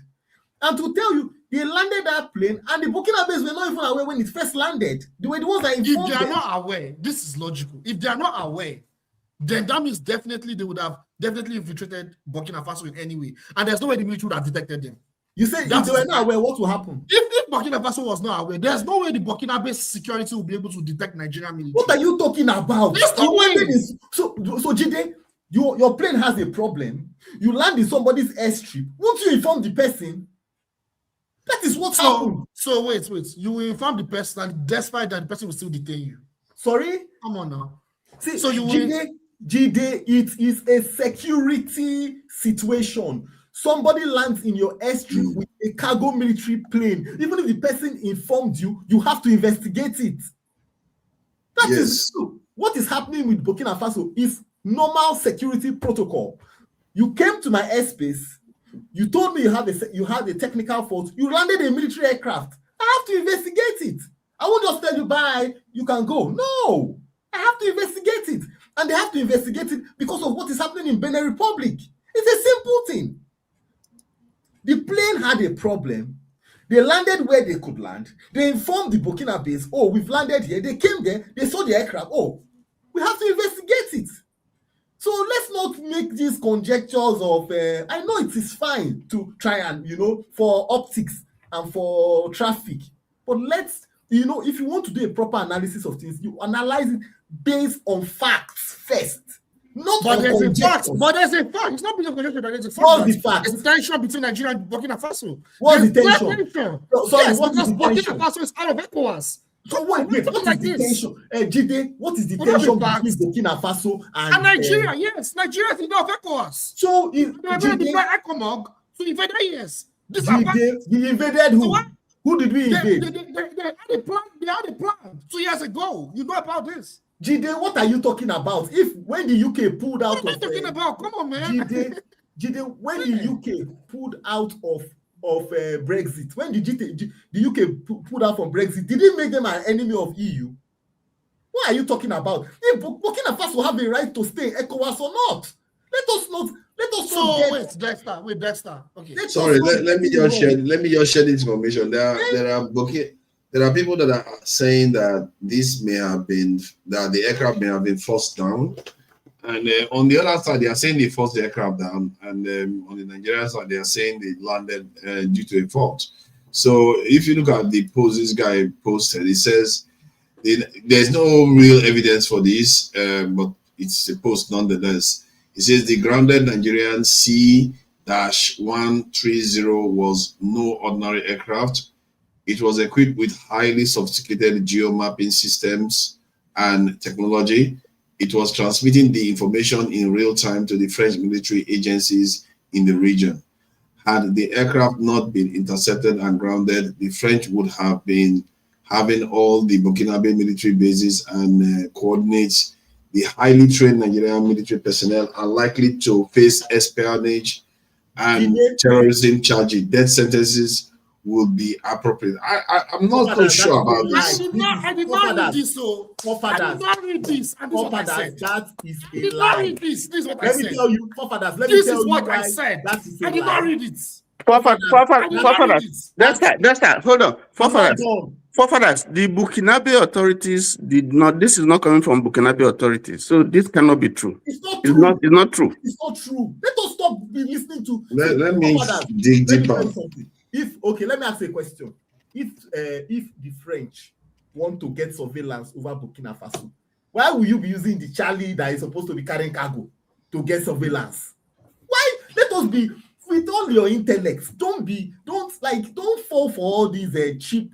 First of all, Jide, I told you are alarmist. So you are trying to push whatever. How is he an alarmist? What are you talking about? You've never provided any evidence that I'm an alarmist. You've not provided any evidence. I said I'm an alarmist. Just cover let me provide evidence. Let me provide the evidence. You keep on pushing the narrative of pushing the narrative. America said they want to come and invade your country. I'm pushing a narrative. Wait, I'm ashamed of you, man. that we are moving towards the west, we're moving towards the enemy, we're doing this one, and then and I've been proven time and time again. Let me speak. Now, any news that comes out, you always find a way to shape it into your narrative, and you don't analyze the news based on its merits. Now, get my point right. Don't think I'm not supporting this administration. I'm not supporting them. They lie. Their spokesmen lie. They lie a lot, so I don't support them. But it will not make me to analyze things from a biased point. I have to analyze things based on the facts and on the truths available. I can't analyze it to shape my own narrative. No. This is your version of I have black friends. That's your version of I have black friends. Like, come on, man. So the point is this. Let us not create any that Nigeria is at war, Nigeria is having contention with Burkina Faso, Niger. Anybody can. ECOWAS is not compulsory. Nigeria has a problem with Benin Republic that they invaded. Do you know how many Nigerians that trade in the Benin Republic? Nigeria invaded the country and actually bombed the country. What are you talking about? Nigeria bombed the country. Wait. Yes, they did. What it did was against international law. It's against, it's against international law. Certificate. What's the meaning of invade? It's they invaded the country and bombed the country. What are you talking about? Define invade. They violated territorial integrity. That's what they did. They violated it by going in the country. Define invade. They violated their territorial integrity. That's invasion. Wait. Are you saying that Benin Republic military should come to the north to bomb the terrorists there?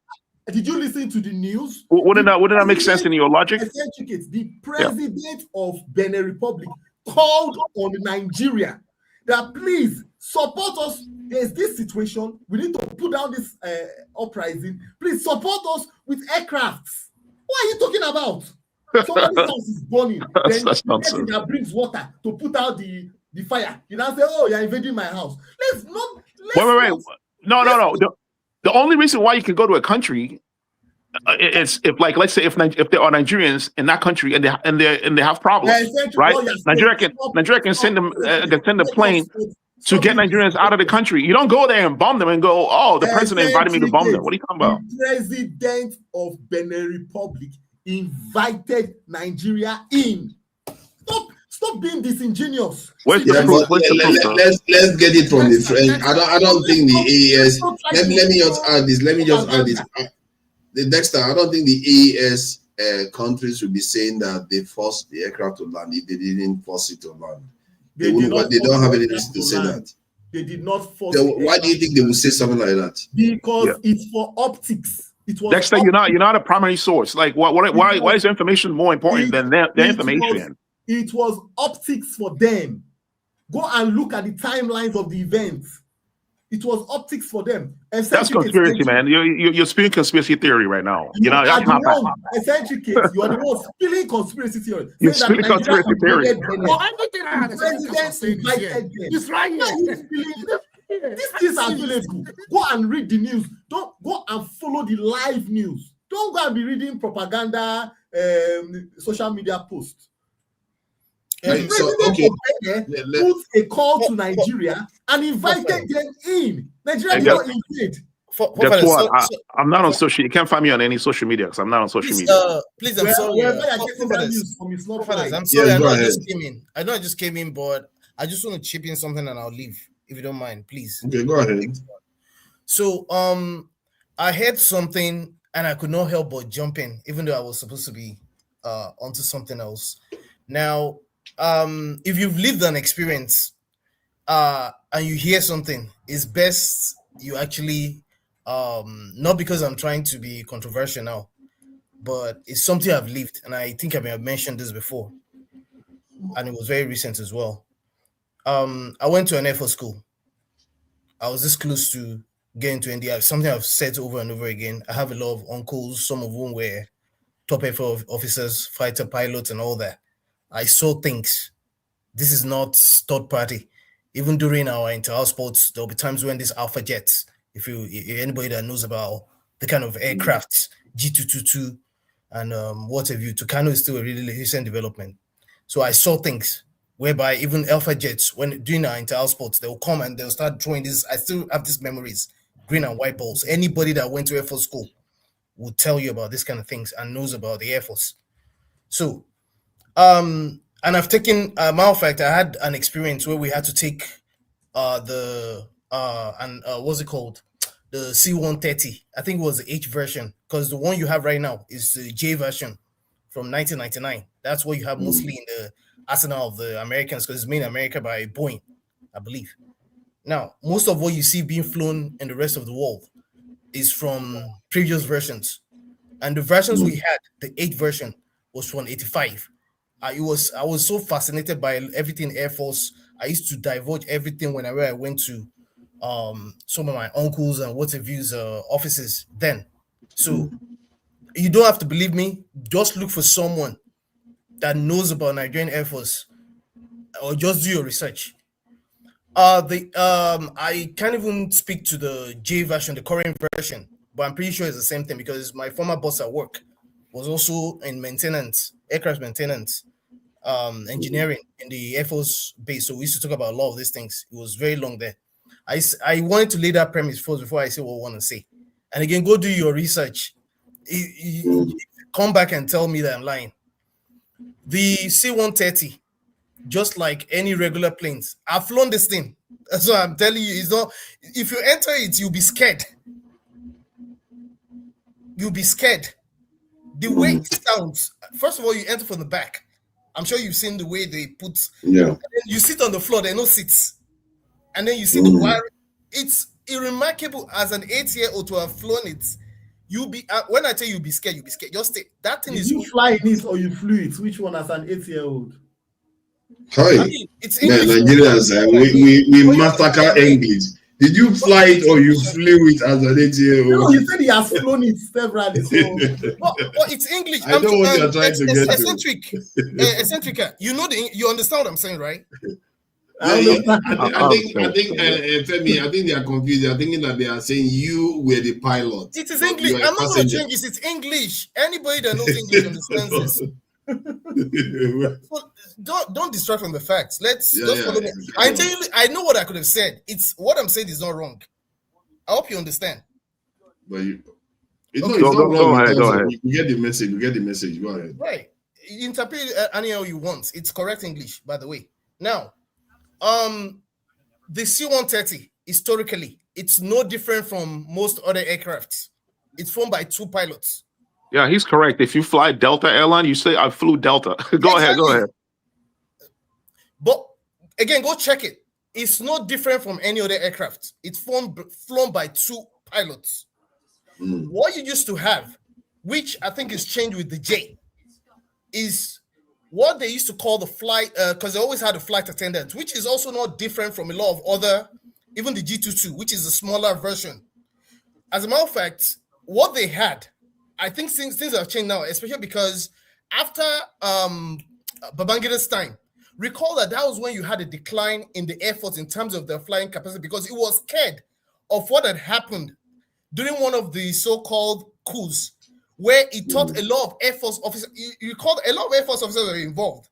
So that began the decline of the Air Force, which is one of the reasons why we had that issue with that aircraft. Remember that aircraft that came down in Lagos? I heard of it. Yeah, huh? I think I heard of it. Is that the Air Force aircraft? Yeah, the C-130 now. That had a lot of senior Air Force officers in like 90. Yeah, I heard of it. Yeah. Yeah, that came down around that swamp. That was why one of the reasons why. I mean, not to say it cannot happen, because previously the Nigerian Air Force had a very, very good record when it comes to maintenance, so that it was very difficult for you to hear about planes coming down just like that. That's not to say it cannot happen. It was part of the decline that ensued after that coup, the Vasa coup or so. It was and even the Oke coup. I think more importantly, the Oke coup. I think it was more to do with the Oke coup. Was the fact that he intentionally scaled down the amount of money that was geared towards whether bringing in new aircrafts, maintaining them, and that's why at some point you had a lot of aircraft that were grounded. Anybody that followed even Obasanjo's history when he came back, one of the first things he did was to make sure they revitalized a lot of the planes, and which is one of the reasons why even a lot of the moribund C-130s and other aircrafts were revitalized during Obasanjo's time. As of today, I think we only have 4 that are flying, including the one that has been detained. I just wanted to put this thing in context, especially because, again, like I said, I've flown this thing. I am deeply entrenched. I'm an Air Force family. I'm something you can call an Air Force family. And I would not see certain things that I know I've experienced, and I'll hear something and I'll not come and be like, no, it's not true. It's 2 pilots. And whenever the chief pilot, the captain, is called the commander when it comes to this C-130 especially, and the smaller cousin, the G22. Again, tell me, just believe I'm lying. Go do your research, and I'll leave it that way. Thanks for letting me speak. So are you saying that how does that relate to the no, because I heard something earlier. Dexter said it was 4 pilots. Yeah.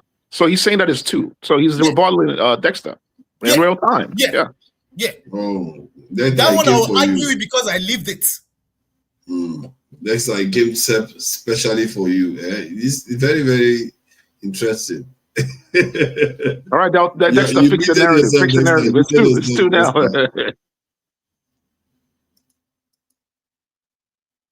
You still muted, Dexter. So what I'm saying is not conjecture. It's not.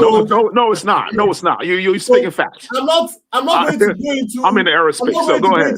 Arguments with him on that, okay? Because another thing, what he said was that he also said that when he flew, it's not recently he flew it, but when that incident happened, on Arise TV, there was a military expert that came in, and he said that Charlie. It's not for. In fact, I'll send you the video. It's an Arise TV video. I'll send you the link to the video where he gave an interview on it.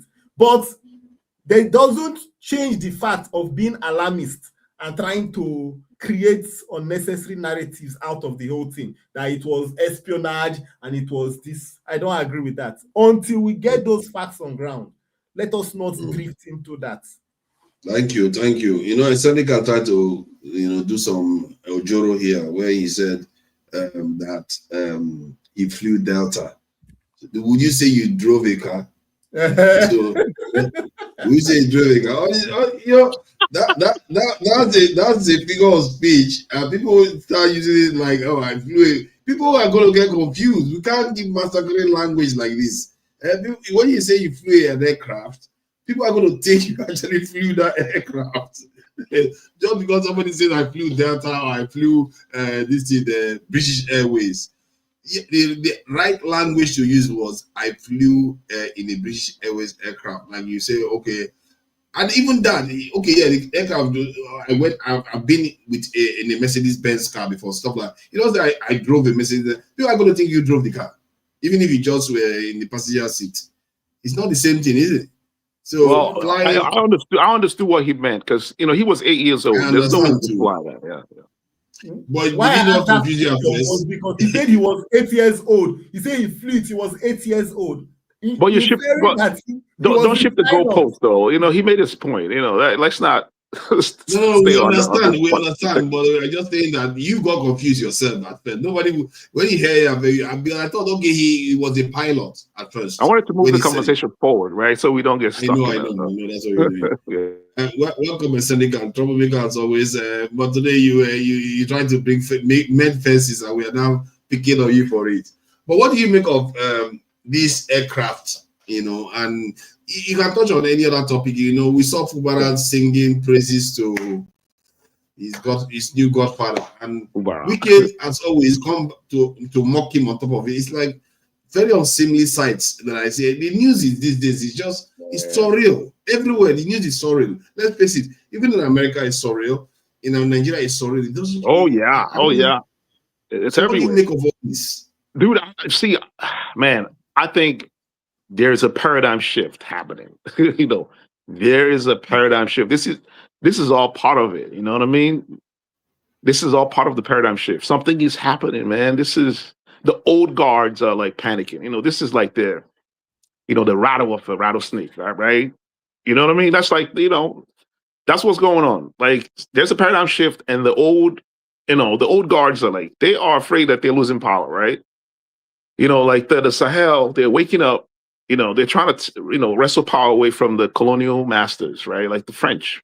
That's what's going on. And they stopped it. Nigeria so-called stopped it because if you recall, when Nigeria claimed that they stopped the coup, the military came back and said, no, that is still ongoing, right? So we don't even know, like, if the whole thing is over with. But it's information warfare, right? They have the media, so they can actually push their own narrative. Because that was why the coup plotters, right, went to the TV station or radio station to announce. Because you have to first of all gain the media to kind of spread the message first. But I mean, you're fighting against people that own all the media, so they have the bully pulpit. So no one really know if the coup has those from the current Trump administration. Oh, sorry, go ahead. Sorry. Okay. Go ahead. Yeah. So here's, I understand what Judy was trying to say, right? Like the Benin Republic, Nigeria, there are a lot of Nigerians that do business in the Benin Republic. Nigeria invading Benin, could ruin our relationship there. You know what I mean? Like right now, of course there are a lot of Nigerians that support, what Tinubu did, but a lot of Africans don't. You know what I mean? And that's pretty bad for Nigerians that do businesses elsewhere. Now we are being looked at like, we are like the guard dogs for the imperialists. That's basically what we are. But I understand why Nigeria did that, right? Because if you look at the location of Benin Republic and Nigeria, it's a strategic location, right? It's a strategic location, right? The people that support what the government did, Nigerian government did, it's kind of like a realist position, right? Also, it's also a realist position to say, well, the leaders are corrupt, so the people want to wrestle power away from them and get rid of them, their puppet master, right? That's also it's an idealist position, but also there's realism in that. We can all speculate because this is a developing issue. It's developing every day, right? We haven't gone to the end of it. So who knows? Tomorrow something else will come up to, kind of go contrary to what we believe or what's out there in the media, right? But I think for Burkina Faso, Burkina Faso and Nigeria doesn't have embassy in Burkina Faso, right? And we kind of don't have any diplomatic ties with them. So if you fly your military plane over to the country, that kind of, after you did what you did in a neighboring country, that kind of looks like, it's kind of suspicious, right? So it's funny because I was thinking, man, what if like those Nigerian military are in a black ops, some kind of black op operation, right?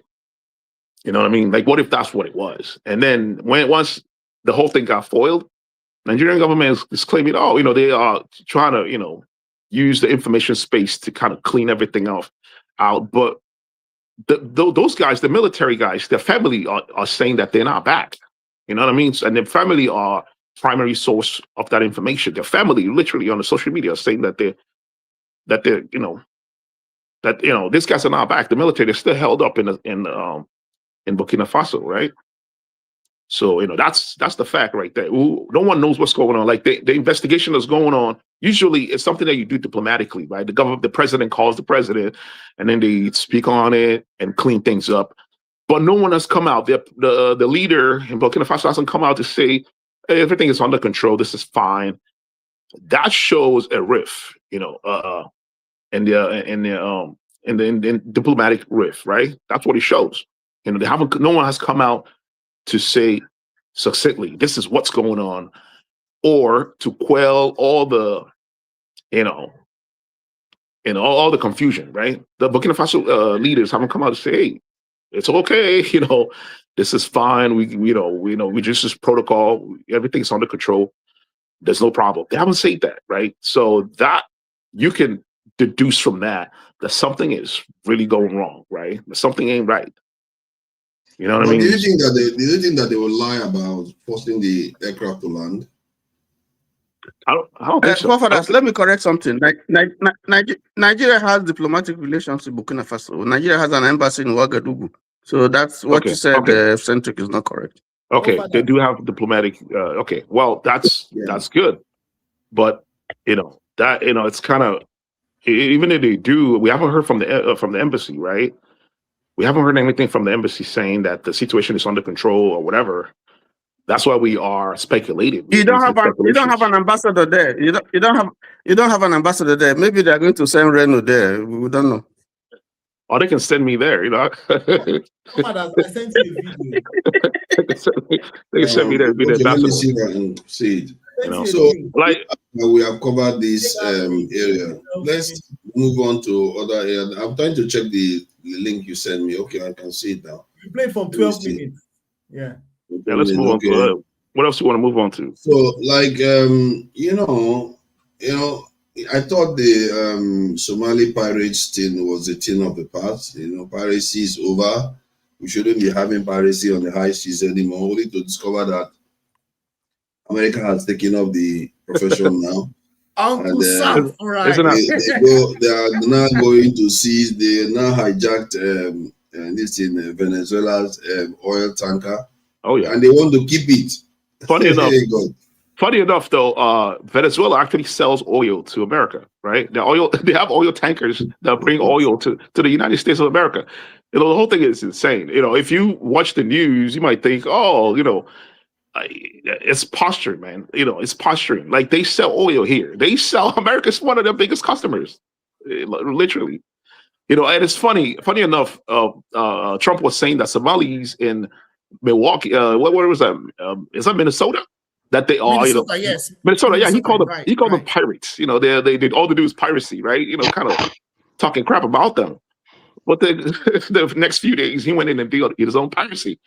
Mm-hmm. I don't know, you know, this type of contradictions, man. It's crazy. The contradiction is crazy. These days, I can't even keep up. The whole world is, dude. Probably setting everywhere on fire.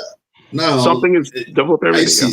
ISIS seems to have attacked American soldiers in Syria, killing them. And the president is ISIS, and the president is a friend of Trump. And the attracting it says no more problem these days. Exactly. What the hell's going on? Yeah, I mean, the United States military retaliated and bombed the ISIS location. I forgot the region in Syria. The whole thing is a mess, dude. It's a mess. It's a whole mess. Let everyone don't forget that the reason why ISIS is in Syria today, the United States orchestrated it. Oh, yeah. It's just whatever goes around comes around. No. So here's man. You know, you don't even want to go back to that whole conflict. It's a whole mess, right? Like you know, people talk about the Uyghur from China. You know, the Uyghur from China. They were you know Uyghur. What is this Uyghur? It's Uyghurs, man. You hear it Uyghur. That's the proper way to say Uyghur. It's not Uyghur. Uyghur is what the hell is Uyghur? Uyghur, right? That's the what, Uyghur. That's what the Western media call it now. The Uyghurs. Right. Okay. Just like how they call Iran. Yeah. You know, there are some Uyghur, you know, fighters fighting with Syria, right? You know, engaged in terrorism. With China, you know, wanted to deal with, but the West kept, you know, doing propaganda, you know, using their what is that? Voice of Asia, exactly. Genocide on Uyghurs, Genocide on Uyghurs. Oh, yeah, exactly. You know what I'm saying? That Uyghur spelling can't be right, man. Why would anybody call themselves Uyghurs? Actually, it sounds worse than Uyghur. Like I'm saying it with an accent. It sounds worse than that. It sounds more. Yeah. All right. So these Uyghur, you know, terrorists, right, joined the Syrian army. I mean, Syrian ISIS to fight the Syrian presidents, Bashar al-Assad. President. Bashar al-Assad. Yeah. Most of them couldn't even go back home, right? And of course, you know, who knows how far the agenda goes. You know, some of them are probably in Africa, you know, doing dirts down here. Yes, and when they get caught, you know, it's funny, you know, it makes you wonder, like, what's the agenda there? You know, because like, you know, some of these Chinese Zendigans, it is Uyghurs. And it's just in case you want to tell some other people we got. You said Uyghurs? Yeah. That's white people, man. That's white people, man. White people are Uyghurs. Yeah, you have to say it the way they said. You can't just keep changing it to Uyghurs. It's Uyghur. It's Uyghur. Dude, you know the guy that owns TYT. What's his name? That's his last name. I forgot his name, man. Yeah, that's Uyghur. He's Uyghur. No. I heard his brother. His brother calls him, Uyghurs, isn't he? Is that what we call him this Uyghur. Yeah, but his brother calls him the proper way. You know what I mean? I forgot his brother's name. He's on Twitch. He does Twitch. When he talks to him, call it Uyghurs. Okay, Uyghur, whatever. Okay. The Uyghur, whatever. You don't want to go out there, but also say after you have this conversation, he goes over here and say, It's Uyghur. Okay. God damn. What's going on today? Anyway. God damn. But it's good that we are here to learn. We're here to learn. Yeah. You know, when you try to correct me, I tried to take it. Then I said, let me confirm. Look it up. Yeah, confirm it. Look it up. It was the right way. Yeah, So, man, I lost my train of thought. Anyways, there's a lot of stuff going on, man. It's, Yeah, I mean, the Uyghurs. We're talking about the Uyghurs press in Africa. And yeah, how some of, you yeah, could some of, exactly. President in Africa. It's funny because when the Chinese get caught in Nigeria, doing illegal mining and whatnot, they flash them on screen. Oh, China's involved in yes, I explained this on this show. They were Yeah. saying it was the Chinese. I explained this on this show. That's funny, man. It's crazy because, I mean, these guys were fighting with freaking ISIS in Syria, right? And they couldn't go home. They could not go. When China was dealing with the internal problem, that you go, or your internal problem, everyone was screaming, freaking, what was that? Obama's presidency and his predecessor. They were all screaming, look. China was against freedom of religion. Exactly. They're practicing their own religion. Exactly. Just like what they're doing in Nigeria too. That's like what they're doing in Nigeria. Exactly. Like these things are connected. Like they're all connected. They're all connected, dude. They're all connected. It's funny if you go online. Chinese are in our country. If you go online, dude, if you go online and look up Europeans doing illegal mining, nothing is gonna come out. They're not gonna give you names of, because come on, man, these guys are good, man. They're good. But guess what? Interpol have caught so many Europeans doing illegal mining in Africa. But you're not gonna see that information anywhere in the mainstream media. It's crazy, dude. We're dealing with some. They have the bully pulpit. Information warfare, dude. You talk about warfare with like nuclear weapons, but information warfare is like dude, you can lose information warfare and win in the battlefield. Like, look at Russia, for instance, right? They're all kicking this guy's butt. You know what I mean? Like, they took Lehman, they took Kopiansk, all that. But if you go online, if you go to information warfare, they took Donbass. They took Donbass. Yeah, if you go to BBC, they all winning the information warfare. Oh, these guys are kicking their butt. Blah. They're winning on the information warfare, but in the real battlefield, they're all getting their butt kicked. They can't even find people. When you say they're winning information warfare, well, how do you mean they are winning information warfare? They control the narrative for others. They control the narrative. That's what. No, well, most people understand. Most people already understand. To me, anyway, in the West, most people feel like Ukraine was never going to win that war. It was a stupid war. So in order for you to fight the imperialists, you have to actually have a very robust information center. You know what I mean? You have to win the information warfare first. You know what I'm saying? That's why China. China is looking at disbanded RT. That was disbanded RT. That's what exactly. They were first. They went for the media. They went for the media first. Look at China, for instance. China has a very bad rep. If you hear China in the Western media, you might think China is like way back in the 90s. But if you go to China, you'd be like, what the hell? This is a futuristic country. They live in the future. But if you like, and like whenever BBC does documentary about China, they will put a what was that color? What's that color grading? People that do video editing. They will color grading. Is it like red or something? Yeah, no, they'll make it a little bit brownish. You know what I'm saying? Kind of make it a little older. It's crazy. It's insane. So that's sad. They are doing that. Yeah, the West is falling behind China right now. I saw a video of China yesterday, and I was like, "Oh God, these people are." This is the mistake Nigeria actually makes with Boko Haram, right? Boko Haram, they give him a lot of publicity. And America came up with a system where if someone does something, commit atrocities, right, do like mass shooting, they don't promote the person, don't put them on the screen because that's what they want. They want publicity. So they learned that. That's why anytime you hear anything like mass shooting, you don't see any person, you don't see the perpetrators on screen. Nigeria needs to learn that. Stop promoting Boko Haram. Stop putting their members on the screen. Stop flashing them on the screen. Is that why they are not targeting celebrities? Because when you don't post it, it's not targeting celebrities. They are cheating politicians. Now look at Adeleke now, and the Democrats. Who knows? Maybe exactly that. Charlie Kirk. It's all information warfare. Those guys. The conservative, when it comes to the using the media, the conservatives are pretty good. They are better than the Democrats in terms of the media. Like they got Charlie Kirk, they got Candace Owen, they got freaking all of them guys. That Tucker Carlson guy, that's from the CIA. Tucker Carlson, yeah. Tucker Carlson is good. I have to give it again. That guy is good. one Iranian guy like that, PBD, I can't remember his name. Oh, I know what you're talking about. I know you're talking about something to infotainment or whatever. I forgot his channel. That's comeback, yeah. No, Infowar. Not Infowar. Of course, you have Infowar. What was that name again? Is it oh no, it's not Glenn Beck. What's the name of that guy? I can't remember his name too. Yeah, that guy is, sometimes he's almost losing his mind. There's so many of them, man. There's so many of them. They got millions of followers. Nick Fuentes. You got the Nick Fuentes, right? And it's funny. They would talk about freaking, what's his name? The freaking senator from New York. I hate that guy. He was talking about passing a bill in Nick Fuentes bill. He named the bill Nick Fuentes. That's what the kid wants. He loves that stuff. Like, it's like Joker. You put Joker on the screen. He get membership. You know what I mean? That's, like I said, information warfare. What was that bill meant to do?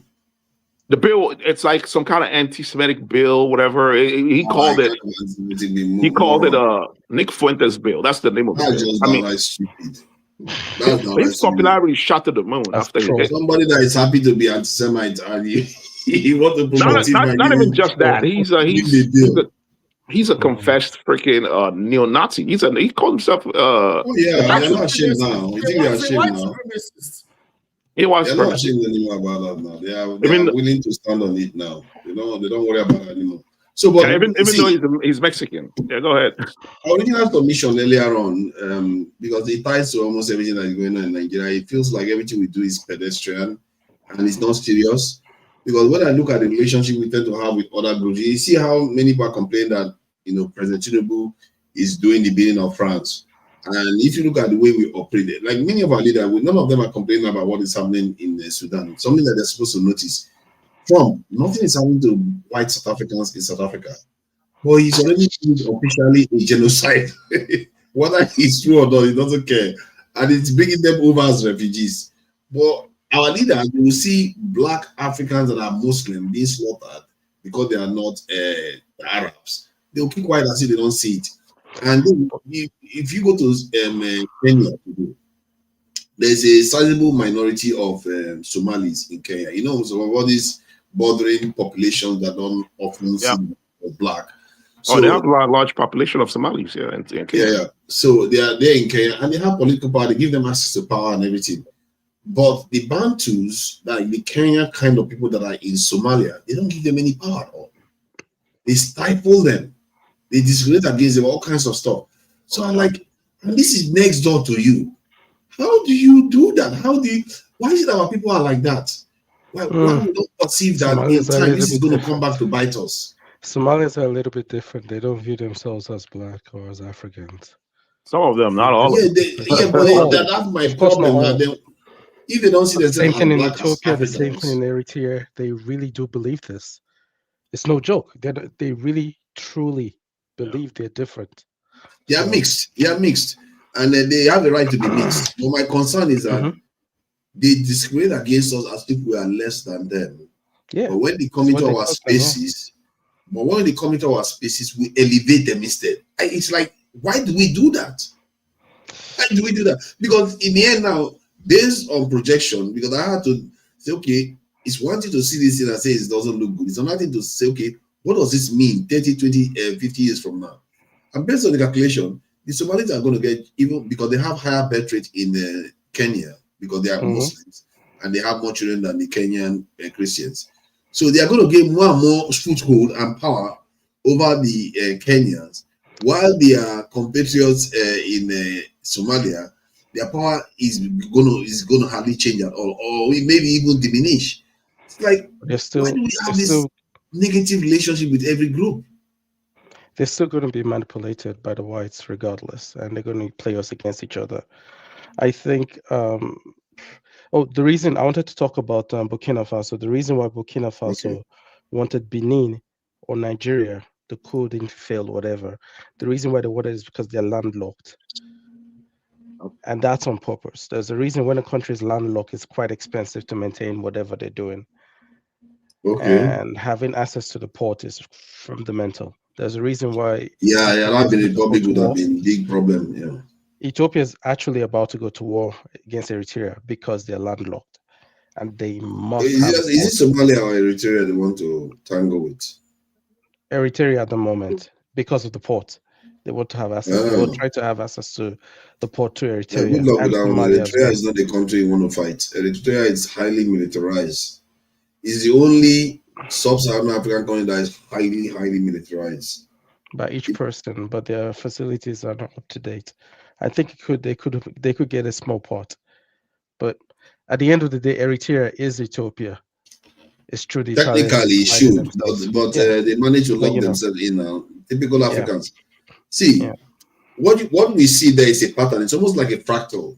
We within the Niger Congo are the stupidest of them all, and then the ones surrounding us, like the Somalis, the Ethiopians, they are the stupider ones. And then the European, maybe the Egyptians, all those ones are a little bit just stupid. We are the worst of the worst. Like, we take all kinds of nonsense coming down our way, and we see it coming, and we jump to it and say we don't see it. Then they take advantage of us, but they fall for Europeans. Because Jide said something very important. Yeah, Jide said legacy. He said he was going to advise Tinubu to focus on legacy. Your legacy is your kids. I think Tinubu views it that same way. We don't have leaders that focus on their legacies based on a leadership perspective. They look at it from their perspective. My family is my family, okay? That's my legacy. When I die, my son will take over. The same way he's making moves in Lagos. That mentality carries through, and you can never have good leadership based on that. Impossible. So forget, say, legacy. He has to be for himself.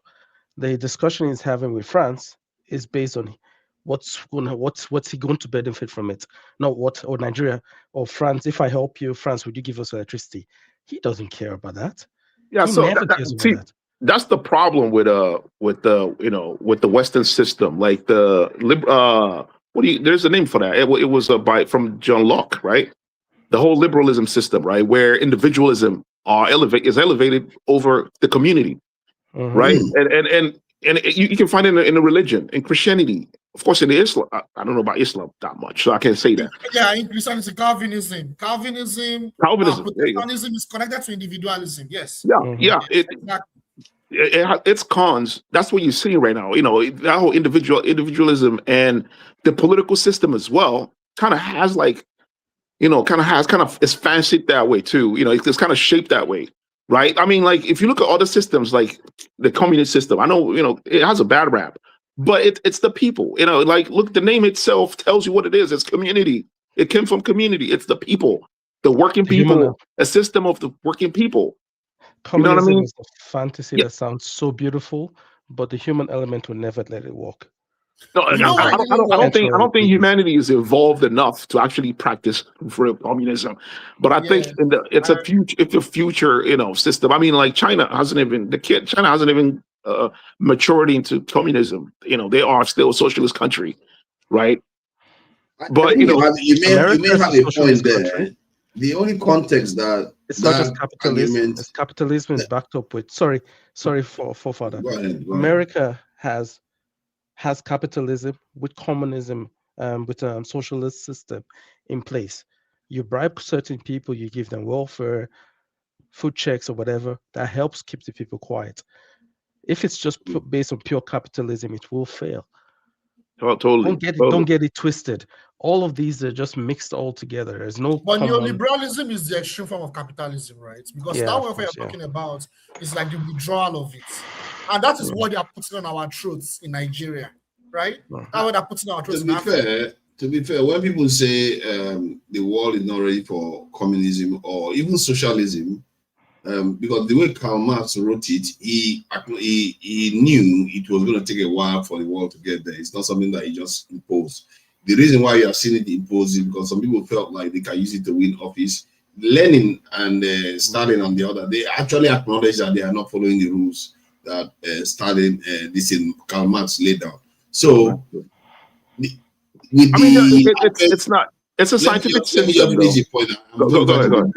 With the advent of general AI, AI intelligence. My God, you said exactly what's in my head. Good. Yeah, some people believe that there will be so much abundance that the logical direction things need to go is towards socialism or communism, kind of.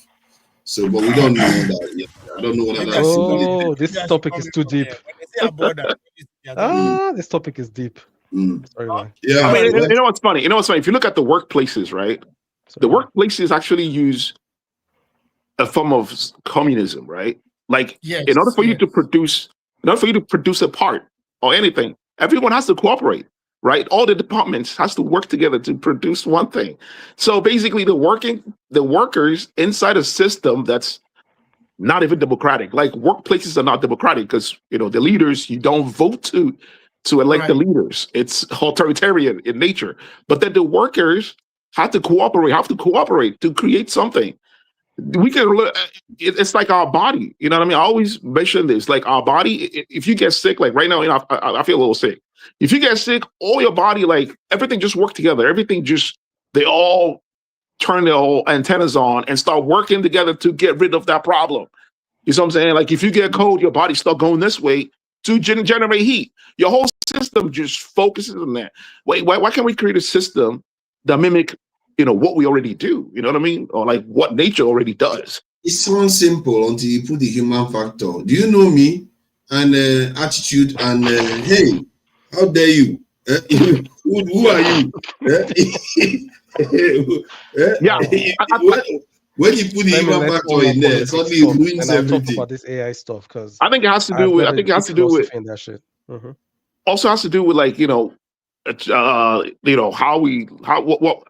things that we learn even like growing up, right? This individualism thing that we learn growing up. You know what I'm saying? I mean, like I was talking to my pops. I was like, the reason why Nigerian politics is all messed up is most of these guys, when they go to school, they join the same fraternity, and then when they graduate, they put their own fraternity members in their own businesses, right? If they become bank managers, they will hire their fraternity members. So they actually have a group within a group, right? And imagine if we all think, you know what I mean? If you look at Nigeria and say Nigeria is just one body, you know what I mean? If there's a problem, the body focuses on that problem. I think what you are saying is true. If the world shouldn't even be fighting wars now, we have enough technology for everybody to be okay. But yeah, they're fighting anyway, and because one side wants to get one above the other person. That is the problem with life. And I'm not even sure with general AI intelligence, with everything in abundance, people can get almost anything they want. Whether human beings will still not find a way to oppress each other, they will figure out. They will find a way. Like I can't be entering the same room as that idiot. How can we be the same? That's human beings do that nonsense a lot. That's when AI becomes sentient, and when AI becomes sentient, who's the problem then? It has to solve the problem. The danger is that AI might see us as a problem that cannot. We are not evolved to a point where we can accept that others don't understand live equally with us. Yeah, but look at this, right? Anytime there, like for instance, when there was World War, right? The Hitler emerged. Every country joined together, right? So when there is a cataclysmic effect, cataclysmic event, right? Humanity joins together. You know what I'm saying? Like for instance, this climate change thing going on. Imagine, you can see that, like when there's earthquake in some countries will send their military to aid, to help rescue people. I think the consciousness is there, but I think there's something that's like there are elements kind of stopping it from stopping humanity from getting to the point. That's the whole point. One egg ruins everything. Sorry, let me bring Wegolo in before we ignore him too much. Go ahead. All these people that lack education, how they can jump to conclusion. Welcome. Thank you for joining us. So we've been talking about, from Burkina Faso to how we even relate to each other, the way we relate to even fellow African countries, this in the countries that are not necessarily black, and compared to even Europeans, we seem to be the way we relate to the world is stupidest in terms of strategic advantage. We don't even give ourselves any advantage. We always are in the disadvantage all the time. And then the conversation moved towards how we can be able to survive in terms of whether communism, because of course Cedric has brought the communist stuff up. We talked about general AI intelligence and how whether we might be able to get to a kind of socialism or communism with the help of AI intelligence. You know, something like that could happen. So people suggest that that's the direction to go, but I'm a little bit skeptical. Human nature is very, very. It's like we are not ready. We are not ready. So, but just choose whichever direction you want to go. If you want to go AI side, you want to go to Trump and Tinubu and Benin Republic and Burkina Faso, you can do that. Whatever else, really. When you say we are not ready, we human beings, I don't know. I think you are attaching too much to we human. As they say in the hood, we're in shit. I don't think we are special. I don't know why we see ourselves as more special than every other organism out there. We are not. Are we more special than goat, chicken, elephant, and every other thing? I don't think we are special. We just decide to claim it that we are more special than them. Maybe because our collective sense overpower, every other mammal organism out there. I think if that's the claim that we have to claim superiority, okay, I'll give it to us. But other than that, what we come, we go, just like every other thing. So, but as AI goes, you talk about the age of abundance, and I don't know if maybe I could be wrong, but I think we are misunderstanding what they mean by the age of abundance. I think right now we are already living in that the age of abundance. If you think of where we are coming from, maybe like 100 years ago, to Nigeria as you are now on your own, maybe you get more than 20 shoes. That's abundance. that's like the King of England 200 years ago. So imagine then those days. That's how they talk, right? Especially in terms of the country you are, the British, when we were able to merge machine with oil and industrialization take the different stage. You're talking about, we are going to industrialize. We're going from living the field to factories. Everybody has to have a love to eat, a love blah blah blah. That was the conversation then, but what's the reality today? Billions. There are still more people starving. See more people not living in that abundance that me and you are enjoying today. So fast forward to the age of AI abundance, it's still going to be like that. It's still going to be few people who will be living in that abundance, whatever that may be. Because if you live in a big city, I don't know where you live in your city. If you live in a place like San Francisco, live like Austin, you think you are living in the future already, just by mere taxis on the road, or pretty much 30% of the vehicles are moving by themselves. A lot of autonomous is going on.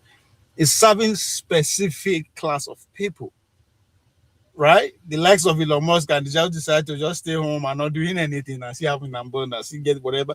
So those are the level they're talking about. It's maybe me and you, right? Because of we are so eager to actually be part and parcel of the system. Maybe we take advantage of that, but again, look back to where you are coming from.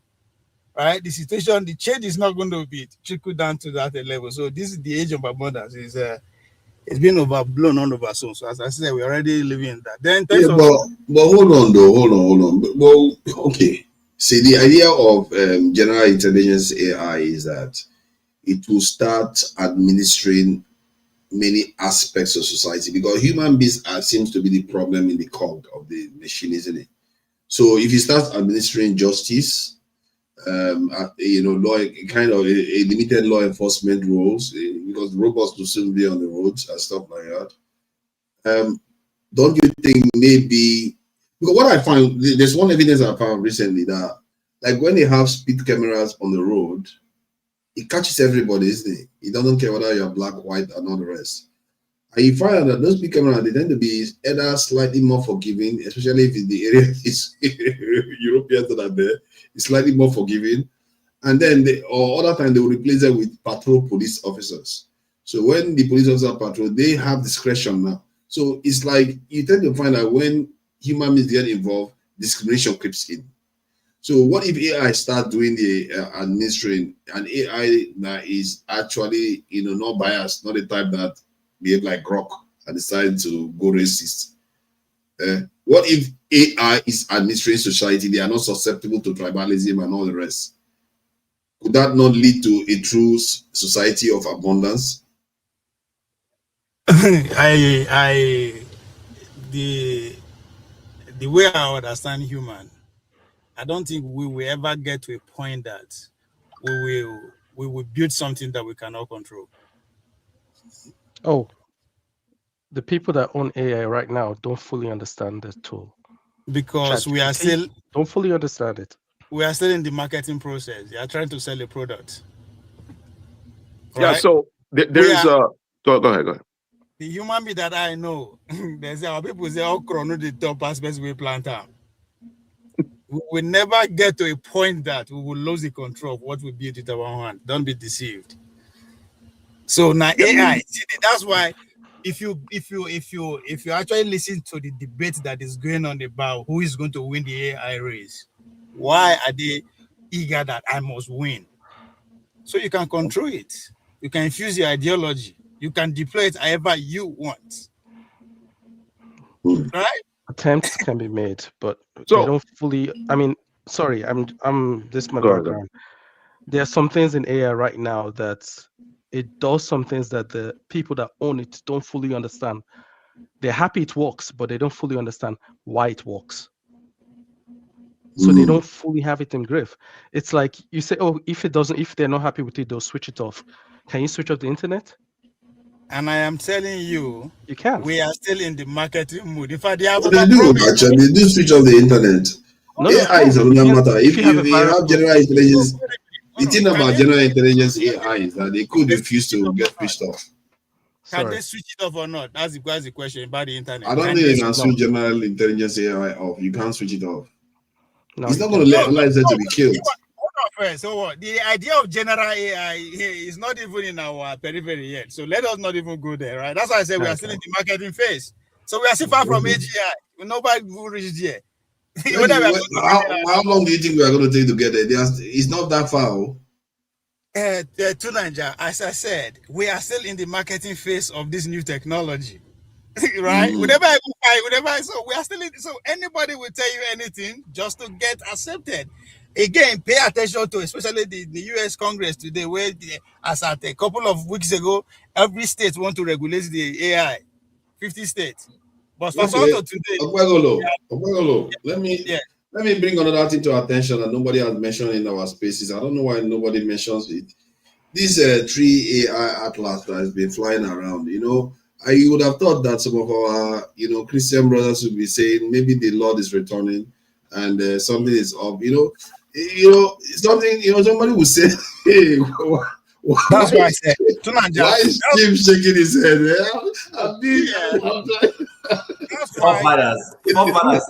The advancement of technology does not in any way take away from the existence of a God. It's just that some people are not able to listen. There's nothing new. That same God Bible says that knowledge will advance, and knowledge is advancing. So it's only that people don't read things properly in context. I don't think there's anything. Forefather, I don't think we are. Don't read it out yet. Did you look into that? What do you think is the prognosis? AI atlas, not artificial intelligence. 3 AI atlas. You know what I'm talking about? The comet that is visited the continent, that the solar system, and they said it's behaving a little bit weirdly. Like so people are saying it doesn't seem like a comet. This seems a bit weird. It might take a left turn towards the earth on the 19th of December. Have you heard about it? So I have a hypothesis, right? It's that the hasn't heard about it. Unbelievable. No, that's information all over the place. So humans we are very competitive, right? And that competition is an overriding mechanism, right? Think about it. Like when we created a nuclear weapon, everyone knew how dangerous that was, but due to competition, we created it. So that the need to compete overrides our need to control. You know what I mean? That's why there's AI race, but there's a need to control it. That need to control it does not override our need to compete. Because our need to compete actually supersedes the need to control things. You know what I'm saying? So that's an overriding mechanism that's going to allow AI to advance. Eccentric competition. What stirs competition? What's it again? What stirs people to compete? Why do people compete? Why do people compete? Yes. That's an interesting question. I better pass my neighbor. That's an interesting question. My neighbor is a bit too. China wants to be better than America. I don't Russia think wants so. to be better. I don't think so. It's fear, actually. Okay, It's fear. Okay. Yeah. People fear. Because let me be honest with you. If that's good. That's it actually pays more if we think about it to cooperate than to compete. It's the truth. Right. So Right. Where is the fear coming from? Absolutely, you're right. So sorry, what because there's something always lies behind fear. So what is lying behind the fear? What is the fear? Where is the fear coming interestingly, the only example I'm going to use is one of the most horrible examples, but you guys pardon me. In a family of polygamy, you notice there's something about polygamist families. They whisper a lot. People hide things from each other because of the fear that this woman from this hot fields, this other woman might poison her children. Then you find people, you see, I've noticed that if you're in a family of polygamists, you see people go outside to go and take phone calls, then they come inside. They don't, everybody's hiding everything. Everybody's hiding things. I've been with somebody who comes from that environment. While we're all trying to cooperate, he was always hiding. And then we took him on and said, why are you always hiding? We share our provisions. I went to boarding school in Nigeria. For those who did, our parents buy us provisions. And then we drink each other's provisions. Like if I drop my milk, my classmate can take my cornflakes. I can open his locker and take his own biscuits in the days of Oaking biscuits and all that. But we found this person was always hiding things until because of our closeness, we attacked him. Let me use that word. Why is that you see us? Then he brought on and started crying. He comes from a polygamous family where there's always mutual fear. So is that mutual fear that, forefathers is going to harm me? Then I begin to do things to outdo forefathers. But guess what? Basically, it's death. Death is the death. Fear. The fear of death. When you are assured that forefathers has your back, you're not trying to hide anything. You will see information that you know that the only person that can unlock this information is forefathers, because he seems to know this better. You bring, oh boy, see this, and he will unlock it. Everybody enjoys the benefit. But once people it's the same thing with our country. Taking it back is the fear that the Northerners feel, the Southerners will dominate us with their education. The Southerners believe that, these guys will allow that, just mutual fear. But when you remove the barriers of fear, you will see the elements of cooperation begin to come out from everybody. People start giving their best. That's a good one. I think generally that there is some truth there. Even when there is trust, I feel like nature has kind of honed us to be competitive against each other in the sense, right. Because resources are scarce and they are limited. Right. Yeah. Even when there was trust once, that trust will vanish very quickly the moment resources become scarce, and that is part of the part. If resources, that's a good one. Scarce, but there is genuine trust. People begin to adjust to share the same thing. Listen, look at that. Look at that one.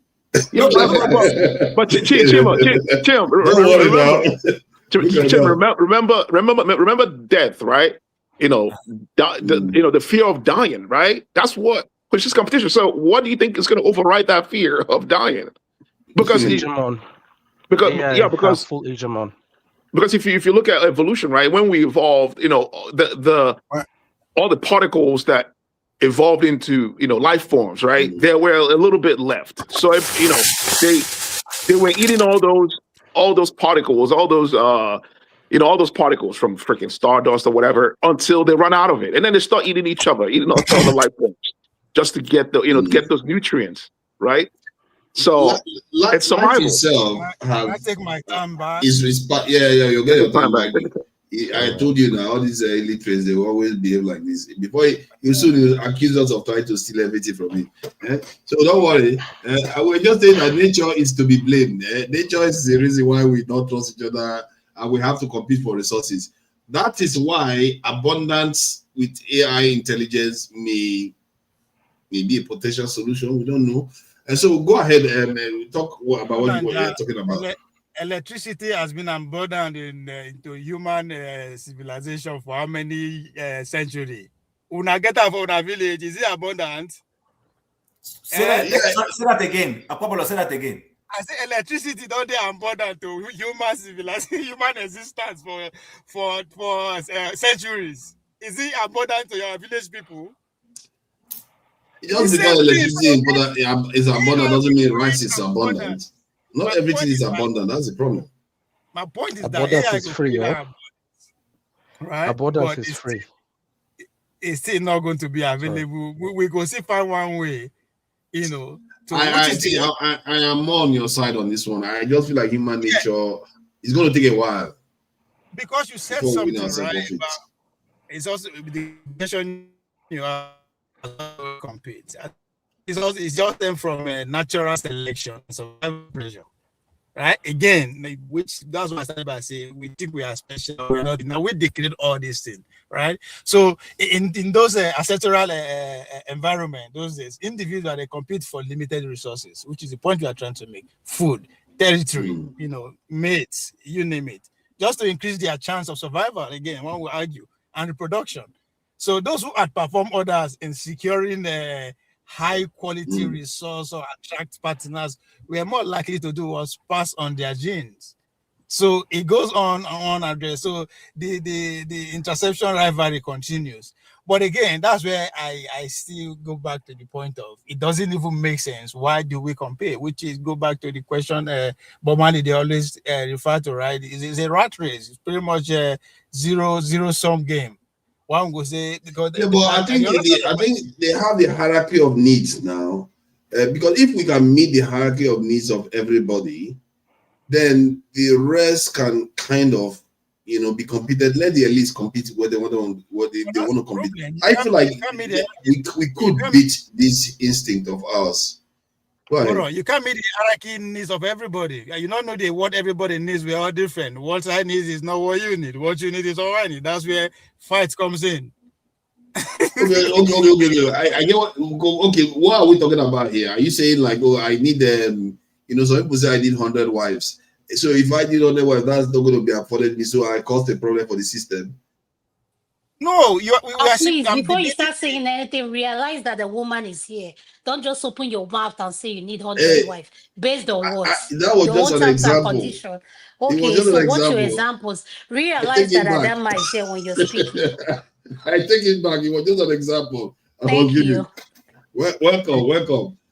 You are free to speak anytime, by the way. Go ahead. Okay, I just came in. I wanted to change the subject a little bit. We've been talking about the same thing, politics over and over, and I just wanted to hear our opinion on this trending issue that has been going on with Harrison, the helps family with kidnappers, and he switched the money, and he said he put the chip. He took out 5-point-something million to Nigeria. You know what I'm talking about. I'm surprised you're not talking about it. So I just wanted us to switch that up a little bit and to ask you guys a question. The question in my head is this. This guy took out almost close to 6 million from a rescue money. So now the question is, does he work for the kidnapper or is he working for the family? That's my question, number one. And two, to print that amount of money that is fake, what approval does he have to be able to do what he did? And now Very Dark Man is coming out saying all these things. Why is it that in a country where nothing works, where everybody gets to map out their own law, activists, advocates, whatever you want to be, just find out what you're good at marketing and push it, and the people will follow you. My question is now, so how do we handle Harrison's case, given that it has come to public? The family that is being kidnapped, the wife was released, the man in question is still in custody of the kidnappers. How come everybody's worried about the money? Nobody is saying anything about the man that is still in the custody of the kidnappers.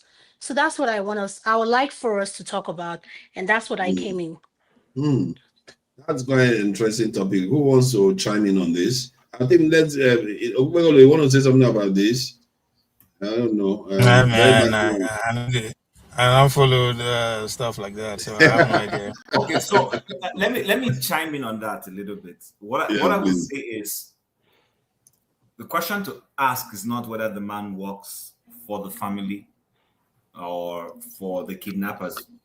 The question to ask is, why are we using individual channels rather than the government being the ones involved to solve those kinds of problems?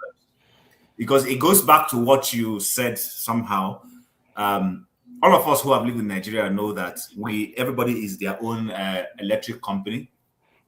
You're your own water board. You're your own, so it's beginning to cascade down now, because on a good day, I don't see why this guy should be the one negotiating with bandits or people who kidnap someone.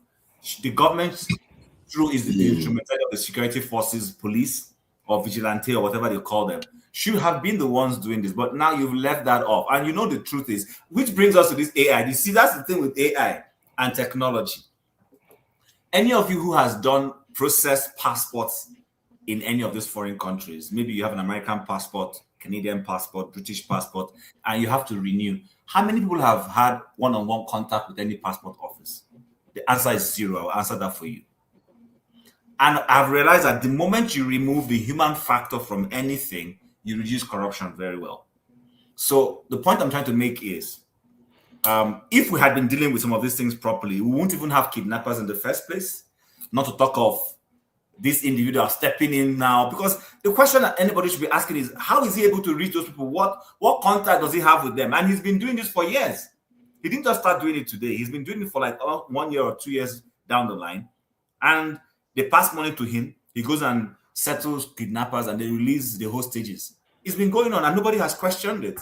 The government just felt it was okay. So at that point, maybe germanely, he was doing it properly the first time. He wasn't stealing anybody's money.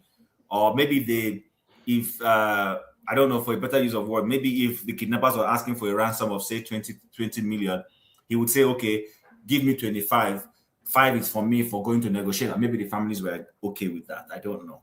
But the point is, because there was no proper accountability, everybody left him. And in a society where anybody just does what they like, sooner than later, greed steps in and this guy starts to do his own thing.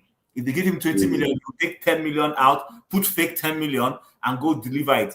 I will not be shocked that there will be some police officers working hand in gloves with him in this matter. Trust me. That's what I say now. I think when I heard the case, I was like, man, that guy could kill somebody with that kind of attitude, because you go and give a terrorist or kidnappers, a certain amount when they are expecting something else, they could go and murder the poor guy for it. And I think that was very reckless of him. And the case has so many ramifications on so many levels, like what you just highlighted. Then the fake currency that he claimed to have printed, that's another issue. Where did he manage to start printing fake currency? How could you be able to print? Oh, hold on, for that. My thing is, how could you be able to print 5-point-something million fake currency? And you said you planted a chip, a tracking chip on them. So this is my thing. When we live in a lawless society where the citizens assume, like Chim said, whatever they want to be, who do we hold accountable for this thing that is going on? Because one thing we are not saying is that we have very dark man on the other side who is a very big advocate that a lot of people on this platform will say, okay, he does this, he does that. And up to today, I always remind people, if you go back, is it a year ago when very dark man came out and said 100 million plus or something was missing in his account? I was one of those that said, no, that doesn't make any sense. How can you say 100 million or something was missing in your account? And everybody was like, oh, he's very dark man. He won't lie about it. We idolize people without even knowing their record. And in a country where we don't keep record, the case of Harrison now is, have we created a monster that has come back to bite us? That's the question. I guess you can call it a monster. But Very Dark Man hasn't turned into a monster. He did, and from what I gather, he had a history of committing crimes too. So that's not helpful. It's just one of those things that happens. People get corrupted in Nigeria quite easily. People don't pay attention to details as much. His own argument is that is the way he operates, that after the operation, he gives the money back to the family. If the family members come out now and say, like previous cases, they come out and say, yeah, that's what he does.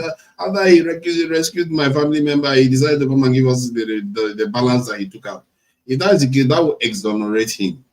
But if no family member comes out and says anything like that, then he's a criminal and he should go down for it. And by the way, Adama, it's easy to print fake money. It's not. This isn't as been hard with technology now. He can easily do that. If back in the days when they used to call it people that wash money, they call it wash money. Yeah. Those who were paying attention back home, they used to wash it. Yeah. It was happening back when we didn't have technology in large scale. What makes you think today that you have machines all over the place? You can easily go on one Chinese app and order currency printing machine. Are you doubting me? Yeah, he can scan the currency and print it, I guess. But then the question that still arises: did he inform the police before he did it? Because if he didn't inform the police, that's a crime. Because everybody's saying this, it's easy to print fake money. Do we realize that that's a crime on its own? It's a crime. It's a crime. You are not It's allowed a to crime do in a it. serious society, but it's not a crime. What do you mean in a serious society? Everyone is paying attention. It's not a crime. Well, it's a crime, but it's overlooked. What do you mean it's overlooked? Why do we normalize things that shouldn't be normalized? I'm not normalizing anything. I'm telling you that it's overlooked. How is it? Yeah, Okay, what makes they it normal? do prosecute people that even spray money now. So I don't know whether somebody brings money. We're here on the platform saying it's normal for someone to print money close to 6 million. Are you kidding me? I didn't say said it was easy. I didn't say it's normal. I said it's overlooked. When I mean overlook, I simply mean there are no appropriate checks and balances in those kinds of. There are checks and balances in the US, in the UK. Okay, I think it's accepted. Chim said if it was him, he would overlook it. I think it's. I didn't say I overlook it. Are you sure? I thought that's what I was hearing you say. No, I said it's overlooked. When I said it's overlooked, what I'm simply saying is the authorities who should catch you are in cahoot with you. So if police catches you now with fake money and you part some money with them, they let you go pass. Why are we acting like these things are not happening? Yeah, but this one is serious though. Printing currency, anybody knows that's the serious thing. Even in Nigerian history, we know that. Not letting the police know from that one. Listen, okay, guys. I once came back from a trip and I had dollars and I decided, okay, you know what, let me just change the dollars and spend them rather than sending it back into my account. This was back home. And then I went to somewhere in Ikeja, opposite the Ikeja Hotel. And I changed currency and I was giving, and they almost swindled me. If not that I'm fast, I asked the guy how much. He told me. I said, okay, give me the money. He gave me the money. I told my friend to hold my own dollar. And then I counted the money and it was short. When I counted the first time, it was correct. So this I counted again. Then I took my time and counted it and it was short 100,000 naira. I'm giving them dollars to collect naira. And they're already trying to shortchange me. And I said to the man, this is not complete. He said, no, he counted it in front of all of us. And it was complete again. And I said, no. We took our time and counted it one after the other. It was short. What I'm trying to say is there's a way they count that thing. If you're not smart, they get Tim, you're sounding like one of them. You're like, this is your area of specialty. Because the way you're standing to sound, like the way you said they counted it again. How am I sounding? No, I'm just saying now, just like forefather said, just like the kidnapper said, they said when they felt the money, it was light. And I'm saying now we're not just only negotiating with kidnappers. We have kidnappers that can tell what 20 million, how many millions, what the weight of the money. Like, how did we get here? These are people like we're talking about. Let me ask you a corollary question. If you're a medical practitioner that has done certain things for a period of time and you spot certain ailments in somebody, you can easily tell. You don't need. Which I am. I am a medical practitioner, and I know. I'm just saying that by virtue of use, by virtue of consistent activity, there are certain things that are clearer to you that are not clear to a layman. So if somebody, and I'm not supporting them. I hear what you're saying. What I'm saying is they've been in the business of carrying money. They can easily tell. It's enough. Profession. Thank you. Don't implicate. It's a profession. I think Simba, please, I want to hear your opinion. Please don't listen to Chim. We know he's right. Please, Simba, what do you have to say? I'm listening. Sorry. I think this kidnapping is a profession. And I think we should all try this experiment. Exactly what Adama asked. Enter it in ChatGPT. Like, just say, what should you do to remove kidnapping in a failed country? Just type it in. Very simple. And see what it spit out to you.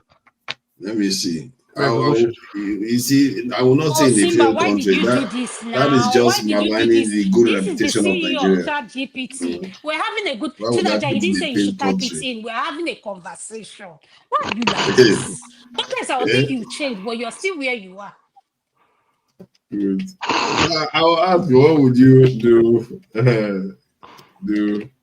in Nigeria to solve the kidnapping crisis? All right, let's see what he's going to say. But we all know what the solution is anyway, if we want to solve this problem. The question is, when all this is happening, you hardly see convictions on anything. Till today, I think I heard Boala saying, yeah, it's true.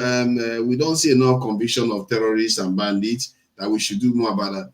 So I was thinking that there were actually a lot of convictions that were going on, just that they don't televise it. But it appears that they were not even doing a lot of conviction. Nigeria, the legal system, we keep calling our government, the legal profession in Nigeria, the judiciary, they really have a lot of questions to answer. They are not performing at all. They are really, like, I've used this figure before. In the UK, they have similar number of lawyers as in Nigeria. UK, they have about 1.7 million convictions a year. Criminal convictions, not the other convictions, just criminal convictions a year. But in Nigeria, 30,000. So that many of them be social media posts. No. Driving offenses. Yes, that's a very all good kinds question. of different things. So the judiciary is not performing. Social media. No, it's not social media posts. Most of them are driving offenses. All kinds of domestic different things that people do. Corruption. But for that, why I brought up this Harrison case?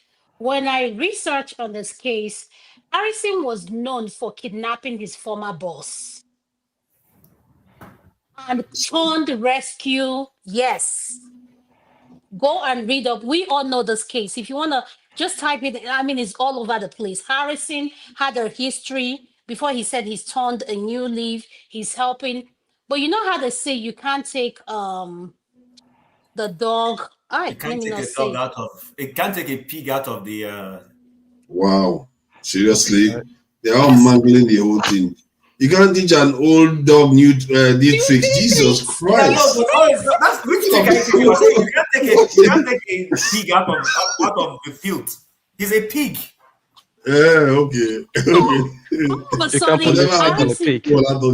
you. Harrison is the one now negotiating kidnappers, family rescue, and he's like this activist, philanthropist, whatever you want to put his labels on.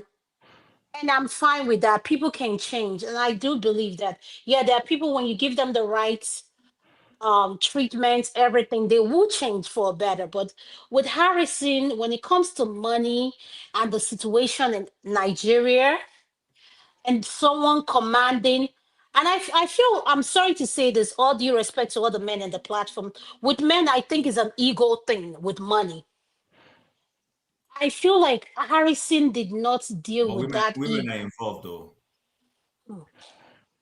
And I finish. I'm not saying women, we don't have ego, but the kind of... Anini had women in his gang, in case you don't know. No, we're not talking about that. The point I'm trying to make is that if Harrison had this past history and the public would trust him with all these things he's doing, He has a record of releasing how many kidnappers. That makes me questioning, is he working? Is this something they created and they marketed and sold to everyone and we're buying it? The problem I'm not is so not the sure guy. The about problem that. is the people. You know what should bother you more? You know what should bother you more is that nobody is calling for the arrest and prosecution of Harrison in terms of why he was even able to exchange money with terrorists and this thing. But everybody's asking for the arrest and jailing of Sheikh Gumi. I don't understand that. Did Sheikh Gumi actually exchange cash with the terrorists and the bandits for kidnappers? Yes, if you probe further, you after all, Sheikh Gumi's assistant is He's one of them. No. But we cannot say this. Like let's call it what it is. What Harrison did, is against the law. He needs to account for it. Yes, he needs to be held accountable for it. I don't know the Sheikh Gumi case. And I don't want to speak on something I don't know Sheikh about. Gumi is just a guy that says terrorists are just unloved children that need care. That's all he said. And people just like, jail him. He deserves to go to jail. But no, tonight, this is a serious case, because what I'm saying this is, I don't hear the Igbo people saying a lot about this. Maybe because Harrison is a Delta man. And I'm saying that being an Igbo woman, we need to look at ourselves and start calling out our own bullshit. Excuse me, with all due respect. He's not an Igbo man now. What has this got You to do with see exactly what I'm saying. Let me finish now. Chief, Mhm. let me finish before you take the word out of my mouth. Okay, I'm sorry. Thank you. At the end of the day, all I'm saying is call things out for what it is. I have listened to different platforms where Igbo people will come in, oh, Harrison made a mistake, let's forgive him, let's do this, let's do that. All I'm saying, what is good for the goods is good for the ganders. It doesn't matter who does it. Crime is crime. It affects all of us. I'm not saying where they kidnap a family and they ask you if you're Christian or Muslim. What the kidnapper cares about is their money and what they are going to make out of you as a ransom. So at the end of the day, we all should connect together with this. At the end of the day, my question is, Harrison has been doing this, and it will shock us to know that those that are involved are well-connected people. Because I've noticed now that kidnapping is a lucrative business in Africa. No, it's a very big time business. So for those people planning Dirty December, good luck to you. I have nothing against this Dirty December, but at the same time, insecurity is something we need to address, because it's going to affect you one way or the other. And it took Harrison's case for us to realize that someone that we think has been doing a good this thing has been among the people selling us out allegedly. Let me use that word, allegedly. So at the end of the day, let's be careful who we idolize and who we entrust our money to. Let me put this slant to it. So when the US and Russia and China are into their espionage activities, you find sometimes people cross the line. You will find an American agent who will suddenly cross over and be snitching against America for the Chinese if they have been paid. Vice versa. We all see these things happen all the time. Now, I don't understand whether Harrison is Igbo or whatever, he should be held accountable. But some other person hearing Adama's argument now might simply say, okay, since you have brought that slant to it, why hasn't anybody arrested Sheikh Gumi? What did Sheikh Gumi do? Sheikh Gumi is on air constantly telling us that the only solution to dealing with terrorists is to negotiate with them. We should pamper them. He's here telling us that kidnapping is not as kidnapping children is not as what's the word he said, is not heavy as shooting military men. Haven't you seen him run parallels? Yeah, but is that not freedom of speech though? Oh, so where in that freedom of speech, when Nnamdi Kanu was freedom speaking and he was arrested? What are we talking about? Nnamdi Kanu literally threatened Nigeria with violence. So it's different from, isn't it? But what Gumi is doing, are you sure he's not threatening Nigeria with violence in a subtle way? If he was, I didn't hear it, because all I hear him is saying terrorists are human beings, treat them like people I don't subscribe to that, by the way. All these negotiations with terrorists is rubbish. I agree with you. Wait, Father. A senator, Chim, hold on. Let me just say this, make this comment, and then you continue. Go ahead. A Nigerian senator made a speech in the Senate speaking against the way government handled Nnamdi Kanu's case. He was called for questioning by DSS. Sheikh Gumi has said things that you would say, no, shouldn't be said. I'm not against if he feels, okay, make me a middleman. Let me see how I can resolve this matter. That's fine. Whatever method will work, let's do it. Can we talk about this on KJ's section? Thank you, man. Can we go back to our AI talk again, please? KJ will be like, jail him, even if there's no substantial evidence to jail him. It's really a crime. Yes, his opinions are abhorrent, opinions that we all disagree with. But it's not a crime. All the politics. Finish your point. The point you were making earlier. Go back to that. Let me go to the those that are saying communism, capitalism, whatever. That is not going to work, right? So why?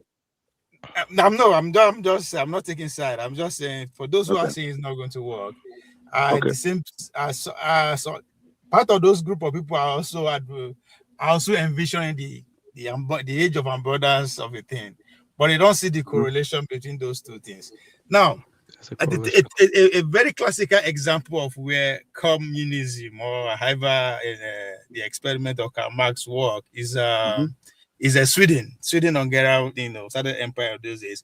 If you go back to 1848, when this just like what is happening now, with Mandela in New York, this whole revolution of socialism. So if you go back to 1800, eventually led to First World War, but the same thing happened. Now, why the Swedish own stand out is that is where the only place the communist revolution actually have a victory. They successfully brought the Hungarian Swedish Empire down. How did they do it? Because they were pretty much going all over the European nations, seizing factories and, in the name of communism, seizing everything, burning everybody down. So when it get to the Swedish people, the governing elite of the Swedish Empire, they came out and struck a deal with the revolutionary. They say, you know what? Okay, we agree. But in the process of the process will take nothing less than 300 years. So they are not just going to switch to communism just all of a sudden. So it's going to be gradual thing. So the whole point is giving production back to the people. Let everybody that works in the production have a piece of another kind of thing. And they succeeded today. I think it's the only success story. I said that even when the financial crash, happened in 2009, they were the first people to actually get out of it. COVID-19 is the same thing. So China today. What did you say about Sweden and getting out of what? The financial crisis of 2008. They got out of it because they practice communism. They are the first people to actually recover. That's not true. That comes from. Why is it not true? Why is it not true? Well, that's not true. I'll tell you why. Why is it not true? No, go ahead. When you're done, I'll show you. I'll tell you why. Okay. The same thing with COVID-19. That's some of the best nations that actually handle the whole process. So today, talking about COVID-19 today, and the whole idea of abundance and how the AI revolutionaries are planning in Wuhan today, China, what they are doing, because in each autonomous vehicle you see on the street, there's somebody losing a job. That's somebody's job. Yeah. So now there's a kind of law that is in place to tax those autonomous vehicles, now pay back to the citizen, just like what Donald Trump announced at the earlier administration that starting from 2000 next year, $1,000 will be paid to every child that is born, to the American empire, right? So so now I am not saying it's quite impressive. I think you are quite right about that Swedish fast recovery. I just checked it out just now. So I think Sweden too, was it not the nation, the way they reacted to COVID-19 was different too. They were not doing the self-isolation and all that nonsense. My So that supply nation no dey deceive me. My Sweden supply has its faults as well. That's good. That's good. That's good. At least I thought you were not educated. Now, my apologies. the whole point is that the transition is not going to happen all of a sudden. As I said, they went into 300 years agreement. It's still on. They're about 200 and something years in now. So it's not 100% there what they bargain for here, whereby the whole production system will be in the hand of the citizen. They're marching towards there. But again, if you now bring the China system into it, right? They embrace the open market of the West, but with some Chinese characteristic, which is where the communalism come into play, right? That's right. Subjecting everybody to pretty much one governance. Again, one will say technocracy, right? That's where we are headed. And why everything in the future, in the nearest future, all the laws, speaking to what Tunanja was credit to AI, that AI will stop crime with justice and all that. When we fully immerse ourselves into technocracy, right? Governance, right? We will not be looking to Asu Rock, maybe. We will not going to be looking to Asu Rock for any law or anything. All you need to do is just to look into your device or whatever, you know what's. Again, where the Brave New World, we say, the Big Brother utopia, the danger of why somebody will be somewhere controlling everybody and all that. So there is war ahead of us, or is already unfolding with all these ideologies and civilization and economic theories and all that. Everything is unraveled, and as we progress, going to the 2030s, we'll begin to see who will come out victorious, and that the communism or the capitalism will continue, the China is going to dominate America and all that kind of stuff. All our politics. All right. Hold on. Let me just do something. Please, viewers, we are over 100 watching. Let's like, share, and subscribe. Go and like the video so that more people can be able to view this conversation. We've talked about quite a lot of different topics, and you can see, Okwegolo is on his game today. He did clearly indicate some facts, and he lends credibility to whatever he's submitting. And same with Chim here. We are these. Don't underestimate Simba has come to grace us with his vast experience and knowledge. So people should be showing appreciation and liking the video so that other people can see this in the live feed. That said, today, this week is about the Edo Kingdom. So let's just play this. We have to respect now. We have to respect, We have to respect the my big brother, senior brother, uncle is here. We have to respect. So let me play this for the Edo people dedicated to the Edo traditions and their excellence. And hopefully, maybe I might even do it for 2 weeks, because just to show the difference that these people actually did something that was quite remarkable in the southern part of Nigeria. All right, let's just watch this quickly.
All right.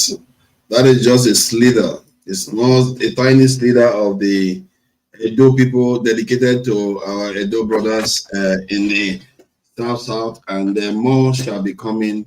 And I think they deserve 2 weeks. Let's face it, they deserve 2 weeks.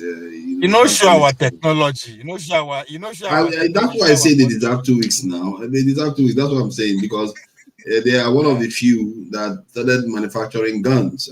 It's just that people have Gatling guns and Tallons. By the time they were manufacturing guns. You see the similarity between the music, the Edo music and Igbo music, and like the music of all the regions. Like there's similarity. You know what I'm saying? Of course, there's similarities. There's overlaps. Yeah. Even the dance, there's overlaps with the dance. That's crazy, man. That's what I'm beginning to see. The culture is the same. Yeah, the food is the same. Culture, music is the same. Like the music, I was feeling the music like it was speaking to my soul, to something inside me, right? Even though I don't understand language, but there's something there, man. It's beautiful. Thank you. Nice one. We all connected, man. We all connected. No more, fighting over. Guys, I'll see you guys. I need to sleep. All right, Chim. Thank you for joining us, Chim. They just came here innocently. People are just accusing you of everything. Sorry about that. It's not right. Yeah, Chim. Canada would soon become part of America. So, fathers, there's something there's something very important going on, but at the same time, they are trying to cope. I don't know. Let me not say they are trying to. Earlier on Dr. Damage's section, he ended up talking about the minister of what be Dotu portfolio self, the young man minister. I think it's a telecommunication kind of this. Digital. So would that be right if I say the AI didn't fall into his domain? Yes. Yeah. Okay. It falls into his domain. Yeah. So I don't know when they do that news. That interview on channels that they're talking about how terrorists get access to communication and all that kind of thing. Yeah. At the same time, they were in France signing MOU for French AI technology to be in charge of tax collection come 2026. They collect our tax and they do evaluation. Talking about AI, those who are in love with AI. Yeah. You see, that you just highlighted something that also was triggered in Kenya too. Our leaders, they are signing our data away with the French, and the same thing is happening in Kenya, where they are also linking their system to American healthcare system. Yep. Now the thing say, okay, see, so the threat of Christian genocide, is it taking the shape already? They are going to make Africans revolt. But I think earlier, I think what I will advise us to try to do, right? I can't stop anybody for accusing all these people in their position. But the truth is that insult no they help. If I dare inside bulletproof jeep, you can insult me all you want. I don't give a hoot. Right? Let's try and understand why they do what they do. If Bola Tinubu go France, media go say go do the healthcare there. Yeah, all those ones there. But I guarantee you that's not why. Now, why am I saying this? Because under Buhari administration, when Ukraine and Russian brigade starts, the Nigerian government were on a neutrality stand. They don't take any side. I don't know if anybody noticed. Right? Now, for me, from what I'm noticing from this group of guys where they govern us, I think they are taking that position regarding this unfolding civilization war, economic war that is going on. Not to go 100% into West or go 100% into China. They're trying to, and again, we understand how the United States operates. They don't, that doesn't go well with it. They always want to, you're either with us or you're against us. So the activities I'm seeing, the way, because since that tweet come, Bola Tinubu no move again, and the kind agreement that is going on with the shenanigans that have been Benin. So yes, I think there's pressure on them. I'm not saying it's a good thing or a bad thing. right? But how they are reacting is what we should be paying attention to, because it's important, because our life is being defined as we speak. Yeah, you're right about that. But is that not a problem where these leaders, they seem to be highly susceptible to pressure? We are not electing great people that are willing to stand their ground. When they hold the first AI summit, one with Donald Trump coming in France, Bola Tinubu was there, but he had to sneak into an hotel to meet with the CEO of Google. Now, this is an AI summit, world summit, first one. But they have to meet inside an hotel. What does that mean? So it's so much. We go wake up one morning, we go surprise and come. Are we living in the? What's going on?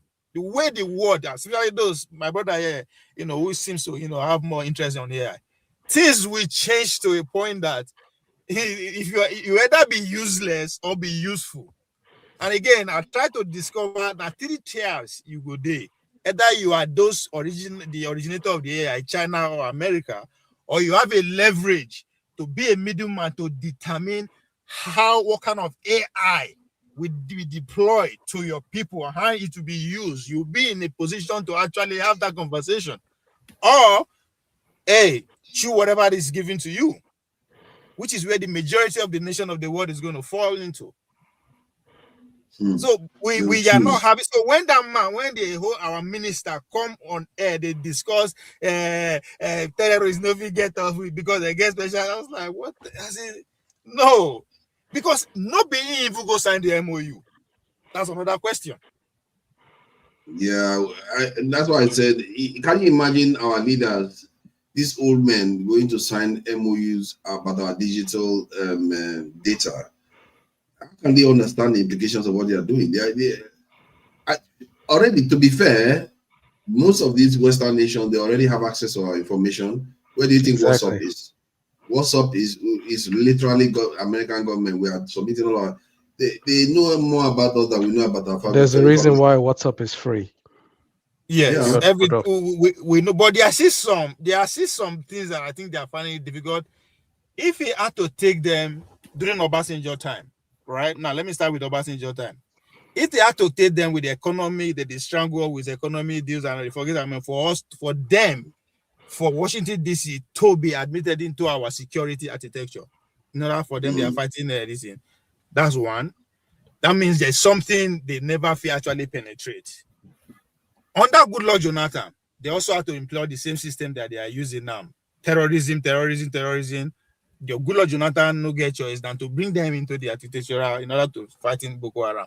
Today, as we speak, just that tweet, Christian genocide, they've already formed another security team with the Pentagon, right? So I think there are still some things they know. They see there's a secret between, which is, if you want to look at the good side of this idea of the civilization fight between the Christian and the Islamic states, right? Even though their fights, they affect everybody, but there seems to be there's a good and bad to it. Just like when America won, they say the pressure us to accept a military base, right? It is due to the northern side that say, come, anybody who goes and you are on your own. So there's still that push. But do you think that's why I can bring Obe and Ewa in? Do you think there's a strategy in this, in the sense that, because I find it odd that Russia and China seems to just be sitting this one out and allowing America to just be bullying all these smaller countries and making them, bullying Nigeria now too.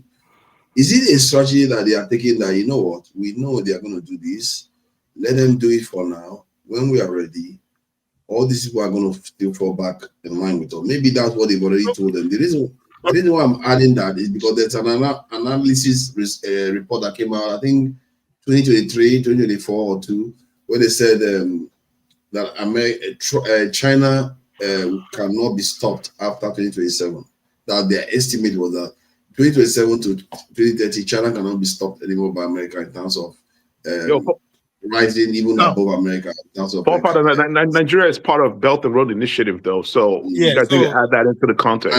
And from what I'm looking at here, they are saying that they want to start a war next year. So there's something coming down the pipeline in the coming months that we face, because they don't want it to get to a point where they can't bring China in anymore. Let's see. Let's watch space. On China and Russia, just like what Cedric has said, Road and Belt Initiative has been on for a very long time. They have already had a leeway in terms of what is critical to them, the resources they want, how they want in all these countries, especially in that of Africa. In Nigeria, they are building a lithium factory. So we have invested about $20.5 billion into Chinese already. So what they are doing, they are just watching, right? In terms of Nigerian case, right? How is the Nigerian government going to respond? Are they going to say, okay, the agreement that we had is no longer, we are not going to honor it because the pressure coming from the United States is too much? Now, what is the consequences of that? Means some of our assets will be up for grab, and our seaport is not out of play if it was 20 billion at all. So that's why the Chinese, you see the role they are playing. So now America, they fight aggressively, which is what they know how to do. You have to do this. So that of Russia, that means you are not giving them credit for pretty much occupying where the French were forced to vacate. So now what you should be concerned about is where these three people meet. That time you understand that they know really their interests will crash. Russia, they sell security. The Wagner group, that's what he's selling to the African nation, those who are under their grip, right? Chinese is selling, it's all about the economy.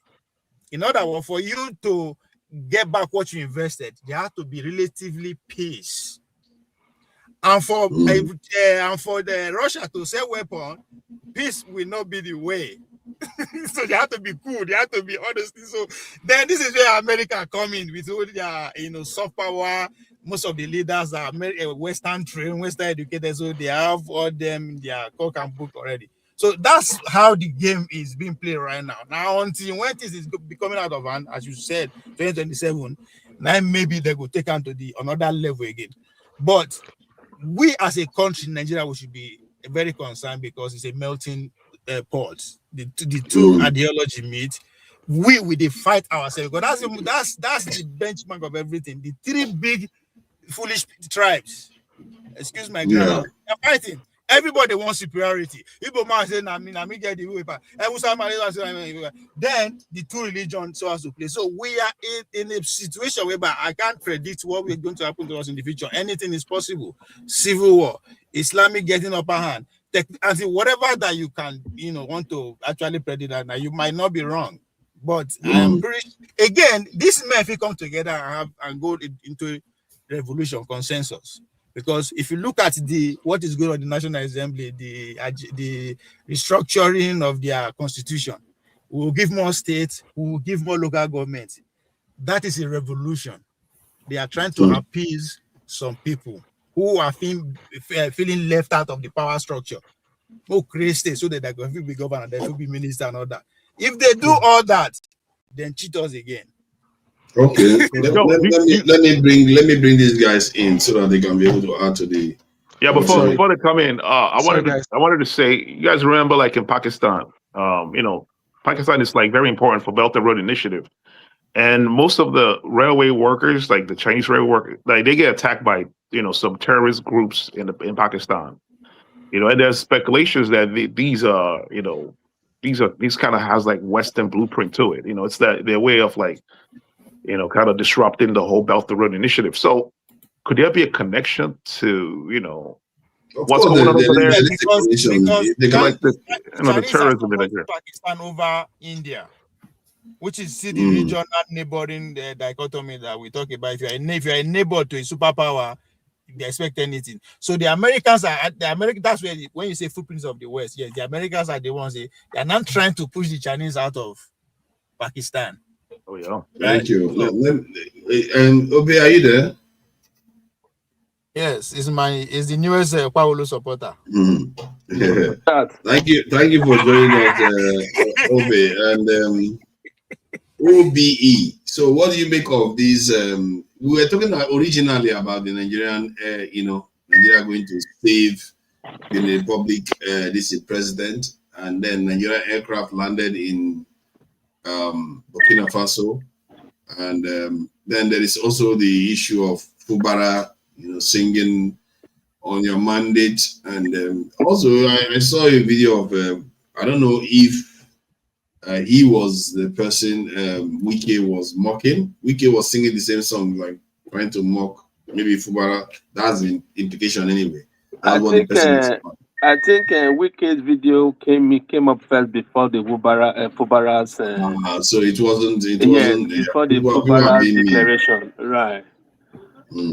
So what do you make of that man came and talked about the Harrison stuff. We talked about the AI revolution, how abundance could make a big difference in our lives.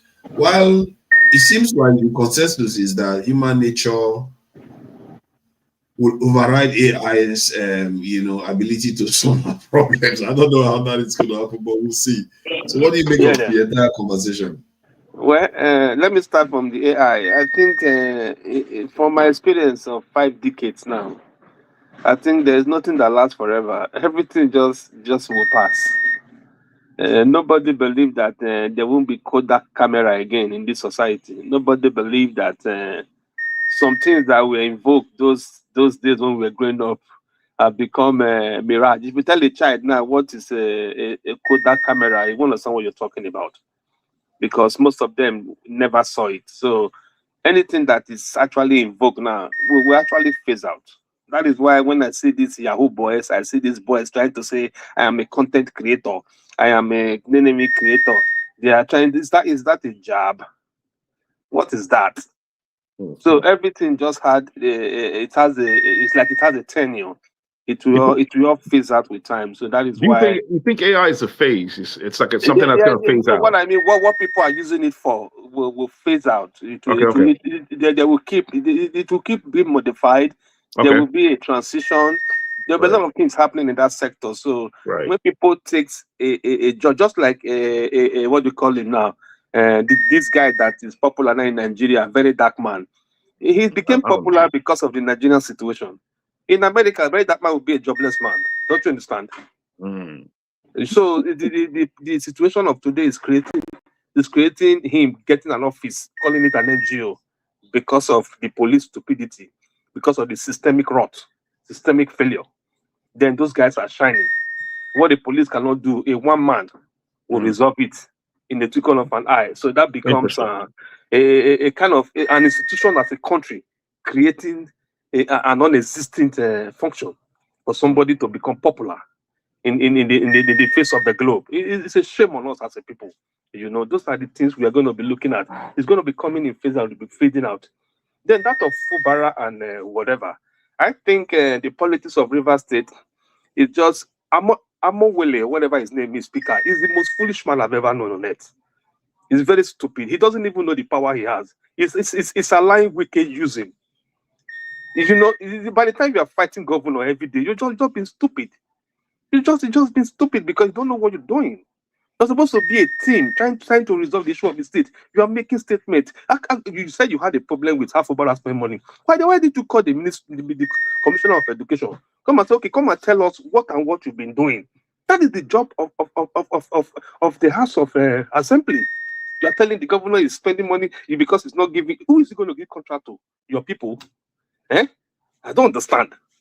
So those are the River State issue is going to continue to get rotten until that Marco Wiki clears off from the way. He's still going to be there, causing confusion in that state until they're able to get rid of him. And I think Jagaban and the Lagos boys will soon get rid of him. He thinks that it will last forever. It's not going to be, because as soon as things change now, he's going to be like a drop over, or probably they're going to see how they make him irrelevant. And it becomes the statesmanship that I think he has. It will become like worse than even his former predecessor, in the situation. So that's exactly what that one is in that regard. Then we also talked about I thought AI. Benin Republic, Benin and Burkina Faso. Maybe the Nigerian government think that this young guy in Burkina Faso is a fool or is a stooge, but they think that the guy doesn't know what is happening, or he doesn't know that the fraternizing with France is actually a point for the guy to beam his camera over us and over the France situation. So whatever he's trying, they are trying to lie and trying to, do a damage control and all that. The guys are smarter than them. The guy knows exactly what they were up to. Those things were not error. Those things were not we're not plain default issues. Those things are all fabricated stories. They had a plan. And they just used Burkina Faso as a distraction to enter to see whether they can drop stuff there. That's what they were doing. But the guy was smarter than them. I was able to get rid of them. And that is why they are changing story upon story. They don't know what to say. Now we want to go and service plane. The plane need to pass through here. The plane didn't tell this person is going to drop here. The plane developed fort. What is all that? What is all that? Stories. That's right. But okay, what does Nigeria have to do with Macron that this man always go to France? What's happening in France? Did France colonize us? So how did France suddenly became a friend of Asorok? Is that not a point for Burkina Faso man who has drove them away from his country to begin to beam his camera on us to see whether we're going to be used? They are using the guy. They are using president. They are using the Tinubu for their own selfish end. Thank God the guy get rid of them and they're going to find the truth. Instead of them to come out with the truth and confess and free those guys, they are making Nigeria scapegoat. You understand? We just a bunch of, we think this global village thing is a lie. It's not like nothing you do that is hidden. Everybody is watching each other. All the telephone calls they are making, all the contact, all the satellite beaming, whatever they say they are beaming, they are all watching them. And whatever move is going to make, the person that is defending himself will be ahead of you, because he knows that he will be attacked anytime because of his action against the Western world. So he's expecting it. And he knows that they're going to use people like us to do stuff with them. They know. Macron can't go himself now. He's going to use guys that he can manipulate, which is our Ogade, because he wants to be a friend of the outside world so that he can win election. Let's see how this thing goes. It's just a shame on us. The Burkina Faso guy, he's a very vibrant, smart young man who has done well for his country. As a military man, he's been so useful to his country than the so-called civilian role. The people are happy with him. Yeah, the people are happy with him. So whatever he's doing now, they are just waiting for probably his side of the story and they probably have a resolution of the matter. But to say that you're gonna pass through the back to go and do stuff with them, no. It's not easy again. It's not easy. You don't intrude into my territory and you're expecting you are explaining that you want to go and service plane. What does that mean? Those are stories. Okay. So they just got rid of them. They're red-handed. They caught them red-handed. And they couldn't do stuff again and they are all lying over the place.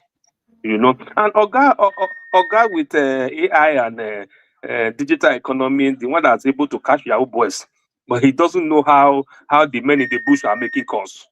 He doesn't know the satellite they are using. He doesn't understand the network that they are calling with. But if a Yahoo boy, anybody calls them, they are able to track him to his bedroom. You see how shameful and did he actually say he doesn't know how they are communicating? He said it now in that interview. That whatever they are using, that is why they are in a location where there is no network. That whatever they are using is sophisticated more than the one they have. Yeah, he probably is. But he didn't. He doesn't know. That is not a symptom of a failed state. What are you talking about? That a bushman. If you see those guys, they look like people who do not even know how to speak English. They are the one that can manipulate a drum, manipulate a network more than you. And you're telling me that you are not intentional. That a military base will be asked to stand down, then there will be invasion in the next few minutes. You're telling me that you know what you're doing. You see that? Look at them. They are all just fooling themselves. Look at the man that came from the House of Rep man that came to Nigeria to come and do fact finding. He went there. He was fraternizing with them. When he came back home, he came to say the truth. When he came back to Washington, he told them the truth what he saw. But then he was pretending as if he was understanding what they were saying, so that they would not go and kill him. As soon as he boarded, he changed the story when he came back here. And he gave the facts out that these people, they are all lying over the place, that whatever they are saying is not correct. That this is what I found, this is what it is. This is how somebody I spoke to, and on video. So my brother, you see that it's from one confusion to the other. That is why I just pray an Obi-like person will come in, only to straighten things up. Because our problem is just lying, leadership, our big rulership problem. The people who are in the hands of affairs are not ready to even make the system work. They are not even interested in how the system will work. All they just want is money. What does one man carry 600 billion? What's he going to use it for now? To eat food, or to drive car, or to sleep in the house? It's not very stupid of them that you don't need to be rich to be happy now. Eh? How will only you be living in an area? Only you will have light. All the other people there are in darkness, and you'll be driving past, and you'll be happy. Eh? Yep, that's the neoliberal individualism. And Nigerians are not stoning them, and they're not burning those houses down. They're out there flaming hand for them, as in, hey, Papa himself, drop for boys. Exactly. Yeah. I think that surprises me a little bit that even people Obi cannot come power through prayer. They have that kind of mindset. Let me bring AY in quickly, because we're not going to be going too after. Sorry, this. AY. Sorry, AY. I just want to say something, Simba. Yeah, I'm just about to go. If you guys want to understand the game, you guys have to read it. I believe it's called the Jakarta method. It's what happened in Indonesia and how Indonesia got themselves out of the poverty where they are. You call it Jakarta method? Jakarta method. Yeah. Interesting. It's exactly what happened with the CIA, what happens in the back end. Just read it so you understand exactly what's going on. After that, will open completely. That's interesting. Hold on, let me just say, I think I'll see something about it now. Let me see if I'll play something on it. Not and will not permit the establishment of another communist government. In 1965 and 1966, the Indonesian military intentionally killed approximately 1 million innocent civilians with the active, enthusiastic participation of the United States government. My name is Vincent Bevins, and I wrote The Jakarta Method, Washington's anti-communist crusade, and the mass murder program that shaped our world. Journalist. Wow. You guys don't know me to carry on? Yeah, go ahead. Carry on. Bye, guys. Vincent Bevins explains how a U.S.-sponsored disinformation campaign was used around the world with deadly results. The Jakarta Method is the intentional mass murder of leftists or people accused of being leftists. And this was employed throughout the world in the Cold War. And the most important part of this story, no, not the first event in the tale, is the US-backed mass murder of approximately 1 million innocent civilians in Indonesia in 1965. This massacre was one of the most important turning points of the Cold War, one of the biggest successes for the West and its allies. And it was such a big success that it inspired movements elsewhere around the world, specifically in Latin America, to copy the tactics employed there. And they used the word Jakarta to denote what they were going to do to their own leftists or accused leftists, which was to kill them. What happened in Indonesia began on October 1st, 1965, with a military coup. Some members of the Indonesian military that believe or say that they believe that their superior officers are organizing the right-wing coup kidnap some of them, and 6 generals end up dead. This is all very mysterious. But what we know very well is that immediately afterwards, a general named Suharto takes control of the country, ignoring direct orders from President Sukarno, and immediately gets the full backing of the United States, materially and ideologically, as he begins to spread a horrible story that the Indonesian Communist Party was responsible for this and had engaged in horrible torture of these 6 generals. Declassified documents show the U.S. government was not just aware of what was happening, it helped. The United States government immediately gave communications materials to Suharto that he used to coordinate his message around the country. Basically, I'm in charge. The PKI, the Indonesian Communist Party, is to blame for this, and they must be crushed. And also, the United States successfully pressured Western Western media outlets, including BBC, and ended up getting the supportive outlets like the New York Times and Time Magazine to spread this story that the Indonesian Communist Party, specifically the women's wing of the party, which was at the time one of the largest feminist organizations in the world, had taken these 6 generals and performed a bizarre kind of tantric, satanic torture ritual in which they literally castrated these Indonesian men and threw them into a well. The coup was just beginning. In the weeks and months that followed, leftists and members of the Communist Party. This propaganda story, spread with the enthusiastic help of the United States, was used to justify the mass arrest of the Indonesian left and people accused of being on the Indonesian left. At least 1 million, perhaps 2 or 3 million people were arrested. And then over the next 5 to 6 months, in the middle of the night, some of these prisoners would be taken out, executed, and thrown into rivers. In Indonesia, anti-communist riots shake the country. The violence took place in different ways across Indonesia. In general, it moved west and then towards the east, across the island of Java, the most populous island in the country, but then arriving in Bali, which probably experienced the most horrific violence and the largest number of people killed compared to the total population. So we think that probably at least 5% of the population of Bali was killed in 1965 and 1966. And this mass murder not only made the emergence of a tourist industry on this beautiful island possible, the victims are still often buried on the sand underneath the very hotels where Australian surfers or American eco-tourists are staying and sipping on coconuts, right? So this history is quite literally buried in this part of the world. They still are finding bones in the sand, just feet away from where people are posing for Instagram bikini shots. What happened in Indonesia would soon be replicated in other countries. Small countries in which outside alien hands have planted the seeds of subversion. It was very well understood at the time by US foreign policy officials that Indonesia was far more important than Vietnam. And this was, for the other side of the world's political spectrum, the side of the radical anti-communists and the US allied dictators, this was an inspirational achievement. This was something that they could do in their own backyard. Not only would it work, as it clearly worked in Indonesia, they would get the full backing of the United States as they attempted to launder their own reputations afterwards. Frankly, Mr. Ambassador, we lack the trained men who would be able to plan and implement operations in an area we think is vitally important.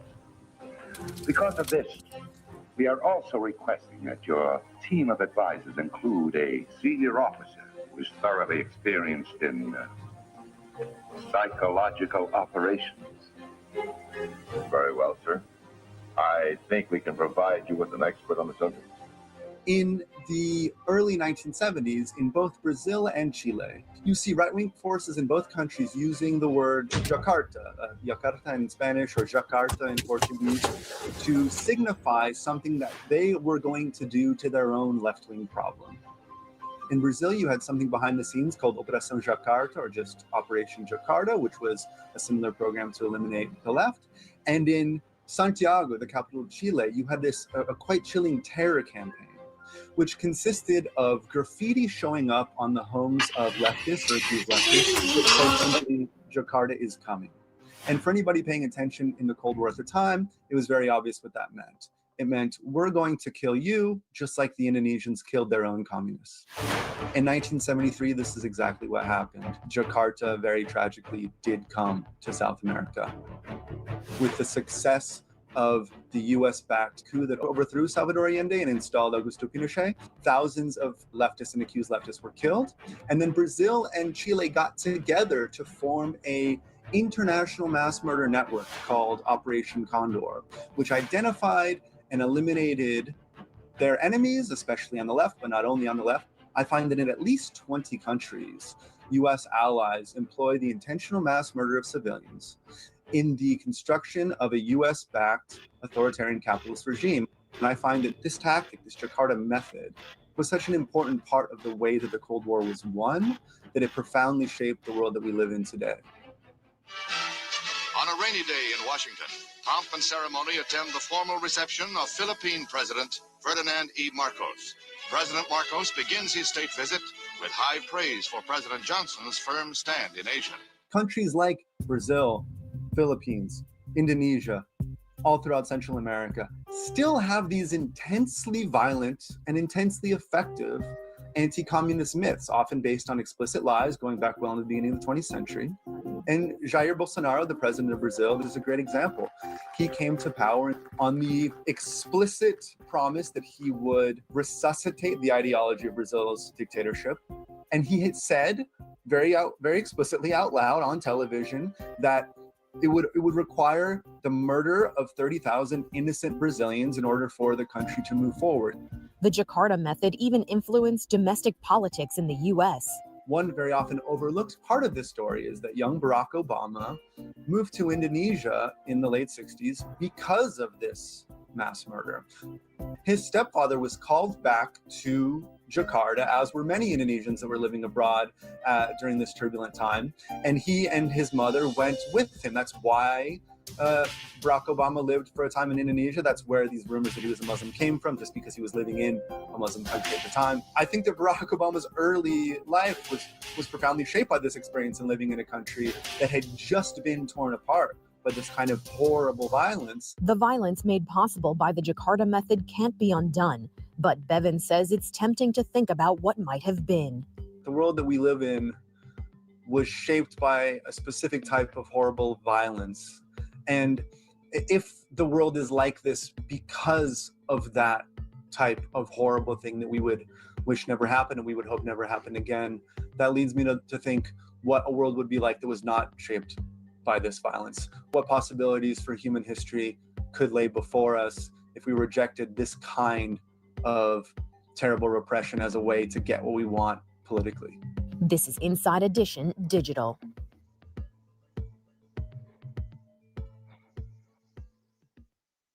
Oh boy, damn. Yep. So that book tells you the details on what the CIA did, what the meetings were. Just way too much information. And they could be playing that same game now. That's what they played in during the Biafra Civil War too. Exactly, that too as well, yeah. It's the go-to tactic. I think they did it recently in what's the place in South America? Venezuela. That's what. Isn't that what's going on in Venezuela? Yeah, and Same Cuba. tactics. Same tactics. Yeah. Yeah. All right, guys, I gotta go. Have a good day. All right, man. Bye. You too, man. Simba, thank you. Man. And when you point things like that out, they say you are complaining. Once it's my turn. It's your turn now. Forefather will look for a way. Let me tell you what he does. He will look for a way to distract me, distract the whole thing. The guy don't sleep, why? I think he's sleepy, to be honest. Wow. He's tired. That's how I he's in the UK. It's late out there, right? No, this guy never sleep, man. Forefather have a lot of energy. So I go carry us go walk from go sleep. Yes, no. It's probably like 3 a.m. in the morning over there or 4. It's even good. Adamaka come in, right? It's even good that he's muted. Why was he don't do that? Oh yeah, maybe he did sleep yesterday. This guy, he never sleep. I mean, froze.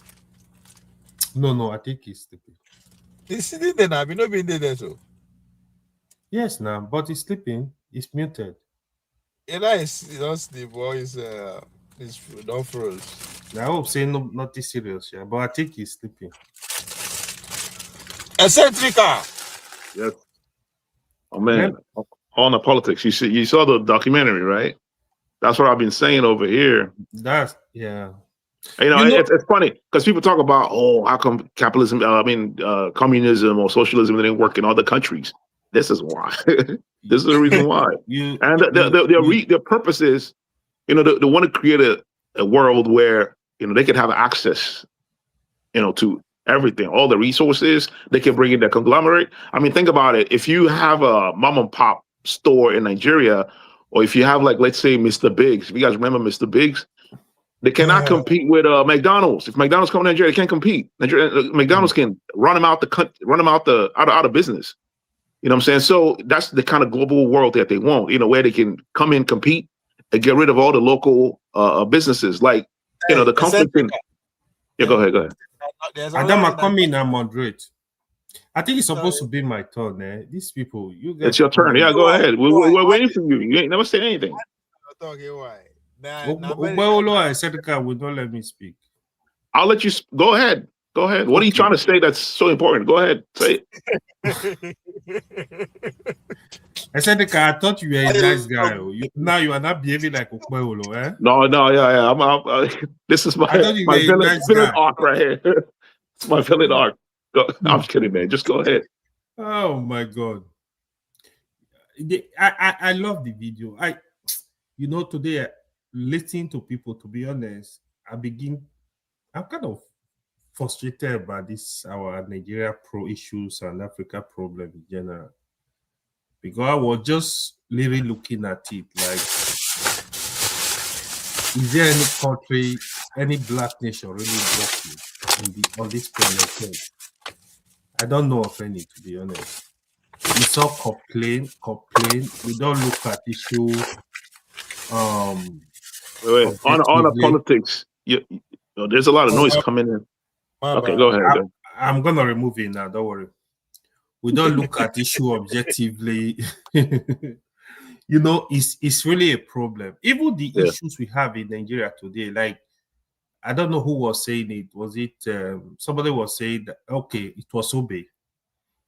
He said, Fofana is up. He's awake. Welcome. Yeah, he traveled through space.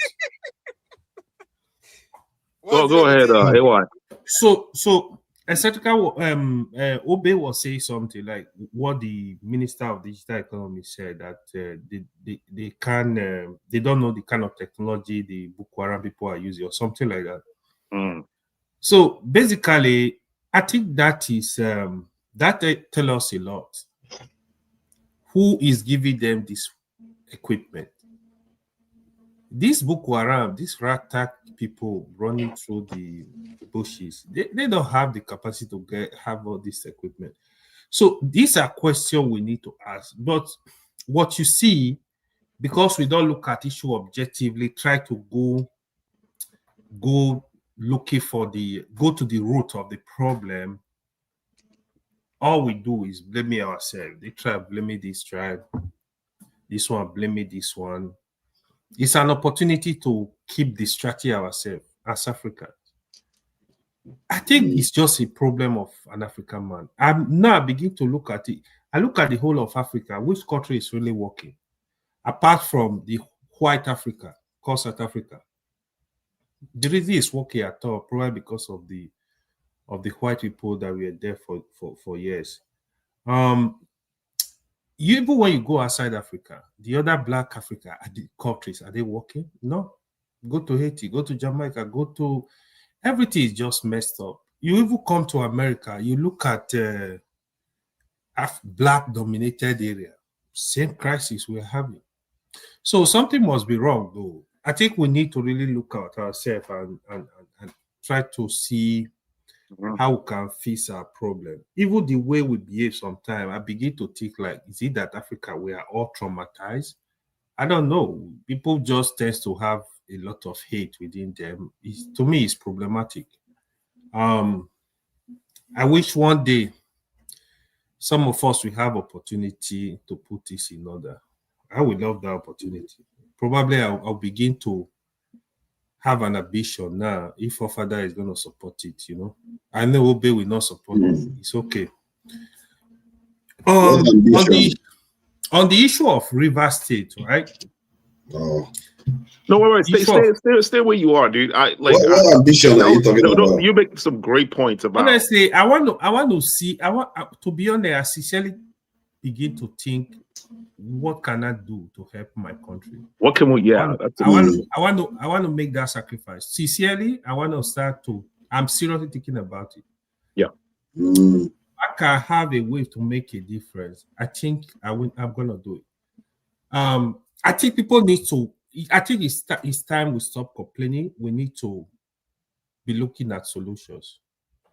That's what I see right now, you know. But I'm really serious about this. The other thing I wanted to discuss, Cedric, I need to move away from here. The Rivers issue, what is going on in Rivers, is still battle for leadership. So I think right now, Tinubu is playing the real dirty game in Rivers. Father, you remember we were discussing this policy. I told you the whole of South is going to be go to APC. I remember saying that to you many times. And today, South, the whole of South is APC. It's also very difficult. It's going to be, even if Peter Obi is contesting, it's going to be a very difficult terrain for him to win. It's going to be very, very difficult. The reason is that 2023 election is kind of different. So for the Rivers, for the Rivers State, now the Tinubu want to play. Tinubu want to have everything to himself. So I don't think Wike and Fubara, they're gonna have issue. This is what is gonna happen. They are never gonna settle. So Fubara now, what I think he's doing, if he's not doing that, he needs to start doing that. I think he's kind of working with Wike forces from Abuja. If he can grab the Wike forces in APC, the game is over, because fighting a state governor is very difficult, especially somebody like a state like Rivers. It's very difficult. So the governors, they have a lot of power. Wike might fight, but he might not be able to win, because historically, the ordinary people are going to see him as the victim. I mean, Fubara. So in the next election, they will go on the street to vote for him. So when the people really are really interested in an election, historically it's very difficult to rig. So that is what I'm seeing in River. So calm down. So you said something about, like, what can we do, right? Do you think, like, there's something people can do, you know what I'm saying, like, outside of the government, outside of government policy, government policy nonetheless, is there anything that people can do within themselves as a community to kind of help create a different type of consciousness, right? Because, like, what we talked about was this problem of individuality, right? And I'm like here thinking, there are things that we could do, right, as a community to kind of create this, kind of change the mentality away from this individual focus system, right? For instance, I mean, here in the United States of America, a lot, if you guys are on Facebook, I used to be on Facebook like probably 6 years ago, there are, some neighborhoods will create groups, right, where they will help each other out, right? And that could be expanded, right? Because, like, technology has already brought us together. Like, you guys, I never met you guys ever in real life, but, we are here, right? So that could be a good tool to kind of change this mentality, this individuality mentality, where people can work together to help each other out. Like, for instance, something as simple as, you got 20 shoes. You don't wear all the 20s. You put it out there, somebody that needs shoes can get it, right? And there's some kind of, I mean, what would you even call that, right? It's there's a name for it. I forgot what it is. Some kind of, there's a name for it, right? People can do stuff like, give out things in the community that they don't have, right? You don't have to, like, spend money. It's just things that you have. I get your point. I get your point. Yeah, I mean, we have been doing all this kind of stuff, right? I get your point, really. But if you really look at it, you need to have the political power to be able to make the kind of change that will be very effective in the country, the way the country is today. Trust me. If you don't have it, anything can even happen to you.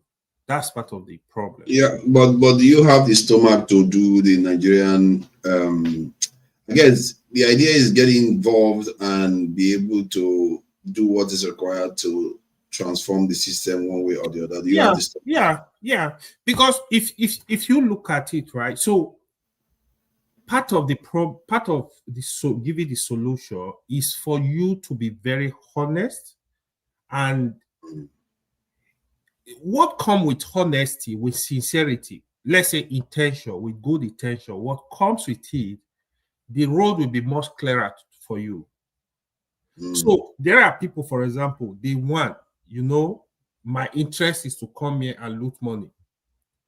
It's just like when people are very tribalistic, they don't see anything good. So the way they think, they are programmed to think along that line, along tribe. So, but when you are open, you are able to see things more objectively. Same as you try to solve a problem, a complex country like Nigeria. If your intentions are good, some of the government, let me tell you what they do. They can, for example, just go do shabby roads. They just go there, they just want people to say, oh, it's working, it's doing road. Without really say, okay, I need to do road that will last for 30 years at least. Contractor, this is what I want. You monitor it, you have a monitoring team, you want to fix Nigeria electricity problem. You should have milestone. For example, okay, realistically, I'm going to focus on this project. If I stay office for 8 years, I want to resolve this problem. So you should have milestones. AY, have you heard about worker co-op? This is a system where, instead of establishing your own business as an individual, you do it with people, right? Like a cooperation. Worker co-op. I know they have worker co-op stuff in America. Some businesses have worker co-op. They don't have that in Nigeria. These are like the things, that, you know what I mean? Well, it's not he's talking about political kind of transformation or involvement, not necessarily community kind of. Yeah. So I'll give you an example. When you look at, no matter how we are going to criticize Tinubu administration, there are some reform he's doing. But the question is, this reform, how genuine are they? What are you trying to achieve? For example, the tax reform is not really bad, but you have to, if I'm to do tax reform, I will protect the poor. There is nothing that will not make me protect them. The bottom 50%, for example, I will make sure I protect them. That one is good. It's good reform. For example, the subsidy removal, it was a good reform. But again, you have to make sure the hardship on the people subsidy removal not too much. You have to look for a way to ameliorate the situation of the people. Subsidy removal is not a good policy, though. For me, it's good. The way Nigeria was, if you know the history, I don't want to go back. Okay, the stealing was too much, the corruption was too much. So it's either removing it or look for a way to kind of reform it in total. But that's another. If you have the intention to do the right thing and you want to get involved in the Nigerians trying to fix things, one, you're going to need resources. Sorry, forefather. Sorry to stop you. I don't want to lose this point. Let me give you an example. Go ahead.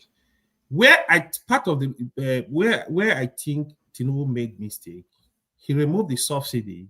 He's giving the money to the governors. These governors are looting more money. I would have removed subsidy. Listen, I want to build 3 refineries in the next 5 years. I will make sure those refineries will work. I will make sure we are energy sufficient. Look at what Dangote is doing now. Dangote has a refinery now. He's going to expand it to the biggest refinery. I heard he's even want to build a pipeline now from Nigeria to Mozambique or one country like that. Those are the kind of things NAPC is supposed to be evolving, but NAPC are not that they didn't do any of that. Dangote gave, I don't know if you also discussed that, is giving 1 trillion naira in the next 10 years for the education sector to support education in Nigeria. That's a good thing. It's a good thing, right?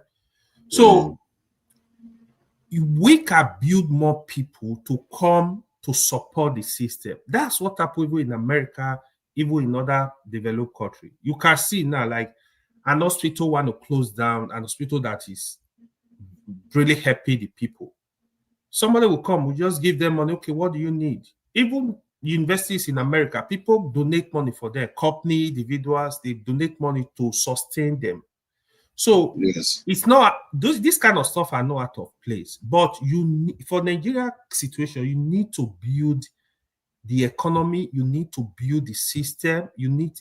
We need to do the background work first. So that's where we are faced. If you are running a capitalist system, personally, like they said Obasanjo wanted to create a lot of millionaires or billionaires. He said, I think that is something that any president should be aspiring to, like in any sector. Like, okay, they'll say this guy in health, I'm going to give you this, I'm going to give you all the support you need, but you better deliver for the country, and so you have to be advanced and really. It doesn't work.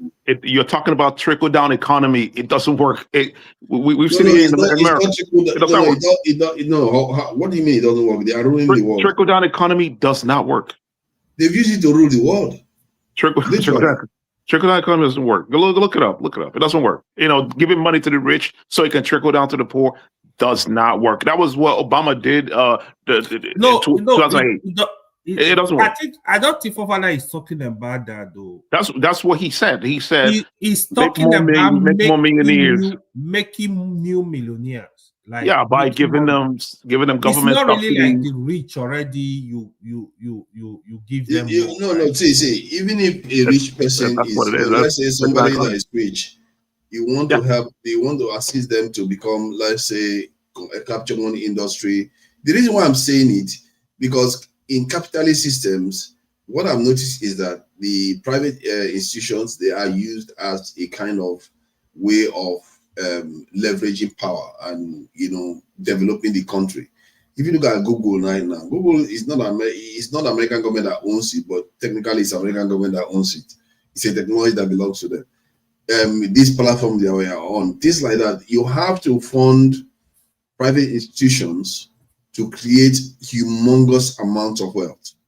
That is, and with the backing of the state, that is how almost all these capitalist systems became as strong as they did. The Dutch were the first to start it. I think they said they accidentally created capitalism, something like that. So they created the Dutch East India Company that was larger than nations. So how do you? That's kind of monopoly. That's where that would very big. Going now. Pardon? I said that is where Dangote is going now. That's where Dangote is going, because you can run away from it. See, I understand where Senecas this is their frustrations, but you have to understand that what the Chinese leader said, that when they asked him why he wanted to work with Americans, capitalist system, given their communists, he said something about the rat or catch a trap or something, whatever he said.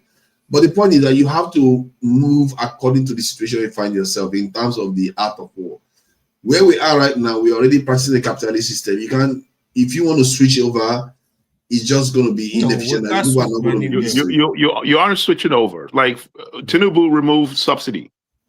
A sensible person would have, subsidy is what made gas affordable. And it has a trickle-down effect on all sectors of the economy. You take the subsidy out, you invest it in transportation, so people don't have to drive their cars. You invest in transportation. We are all in agreement on that front. We are not, I don't think anybody is disagreeing with you. The guy didn't use the money. I don't even know what he did with the money. I don't know. Yeah, but like he said, he gave it to the governors, right? Yeah, the idea was you give it to the governor, it will trickle down.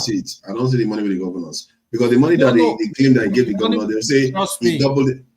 You say he gave the governors. Doubled the what's it called? The AY. How can you fall for this? Think about it. Think again. Think again what happened to the currency. Yeah, I get your point. Yeah, that one was part of it too. This is what they call in the UK in real terms. Yeah. In real terms, not much improved. He just tell us if he did something for them. He didn't do anything. And people buy for all these other things. Yeah. Before father is right. It made the economy worse. Taking out removing the subsidy. Second, what he also unified the naira, the exchange rate, right? So what now happened? the exchange rate moved from, I think it was like 500. It was around 500 something to 1,500. By up to, so it tripled. It got up to close to 2,000 even at some. There was a time he got up to that. Then he's giving them 2 times more or 3 times more. People thought he was increasing the thing. You see how easily our people can be deceived. And man, when I look at it also, then I just like, wow.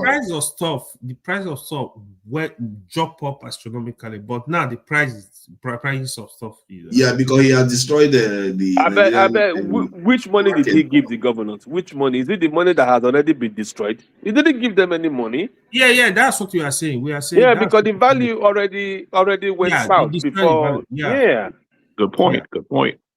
Most people didn't pick up on that this thing when they deceive Nigerians too much. I don't understand how they deceive people so much.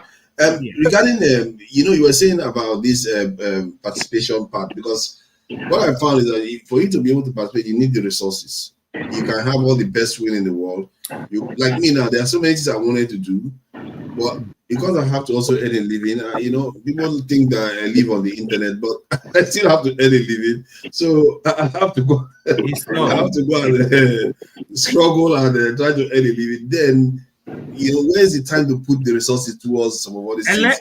Election is a lot of money now. It's a lot of money. Yes. Yeah.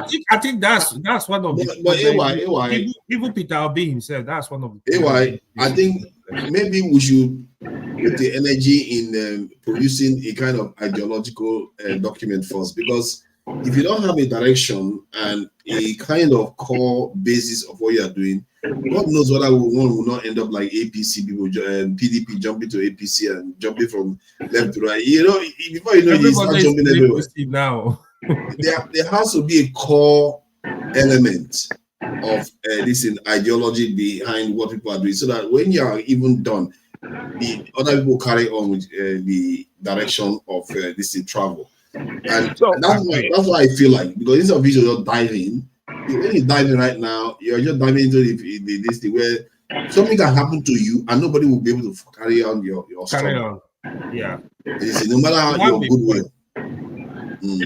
Well, I think his failure, the rulership, their failure is that whether they have a wrong kind of a theme, that there's nobody there that is telling them the truth, or they tend to believe the creditors who always tell them, go take money, devalue your money, this is that, and they are messing up.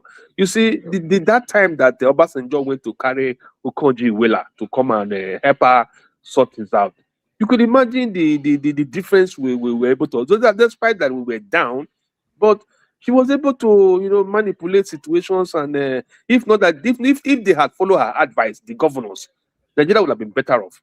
See, but they didn't follow her advice. They were fighting her. Let me give you a scenario that may not be good for us. Like, do you know whether maybe the reason why they did those things for Obasanjo was because Nigeria sacrificed Abiola? Because when they did that for us, maybe it's a one-off, and since then they've not done much, and we have not progressed beyond that. What they assisted us with removing the debt, and maybe we had a leapfrog into mobile technology, telecommunication, and then we have Dangote coming on stream. That was later in the day. So all these things are things that didn't happen before. Why didn't it happen before? But Obasanjo made the moves before the so-called whatever the idea you're painting. There was a move to we don't know much. Let's get an expert who will help us in this matter. That was the first thing to have. If in accounting we say first thing first out. If you do the last thing at first, you're going to fail, or do the first thing that you have done last, you're going to fail at too. But you must seek a correct advice, not just bringing your boys in and they came to spoil the whole thing, and you just made careless statement, and that is exactly what brought us to where we are today. That the Dangote coming on stream didn't make any effect.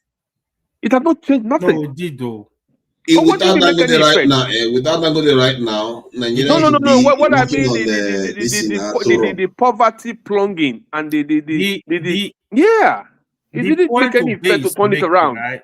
Yeah, the point base make it actually. I love that point. Like, one good thing about OBJ still, which is one good thing I hold to OBJ, was able to look for good people.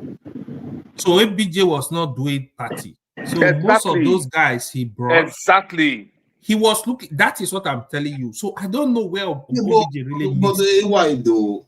I really hate to be saying it about Obasanjo's time in office, because when I saw him in the UK during that time, I wasn't paying attention to Nigeria. All I do is I see him with UK leaders. I just felt like this guy, I didn't feel proud that guy is the head of state of the country. My concern is that during that time there was a lot of improvements. We were reaping the dividends of having democracy, sanction being removed, Nigeria is being welcome in, and they forgave our debts. So some of all those things that were put in place, he basically squandered it because not much change. Our NNPC collapsed. Yeah. All those things. I don't know what I will. That is okay. I'll give you. I know that's where I'm going, right? OBJ, in terms of looking for the leaders, qualify people to do the work, not this tribal politics we are playing today. OBJ actually genuinely sourced for those people. OBJ himself, later on, he was not greedy. He created EFCC, using EFCC to pursue opposition. He was very bad with politics. So OBJ would have been able to build our electoral system, for example, because I still believe the day the power will be with the people, it will solve at least 40% of our problem. What I mean is the vote of people count. Like our problem will be solved 40%. Like, when you go to the ballot, this is the person these people are voting for. How many percent did you say our problem will be solved? 40% or more. Here is what we have. That is up to 40% too. Because our people don't change. Let me explain what happened. What we have now, you have people that are not qualified at all because of godfatherism, because of whatever. They come in, they grab power.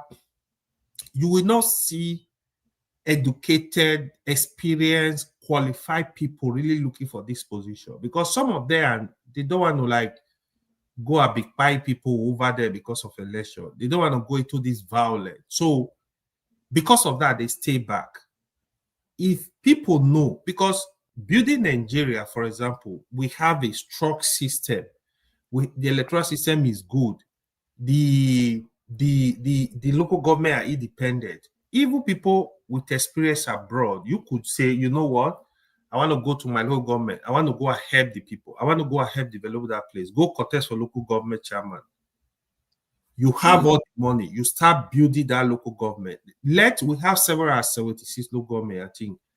At least let 500 qualified people. So, but hold on. Let me just jump in. So I hear what you're saying.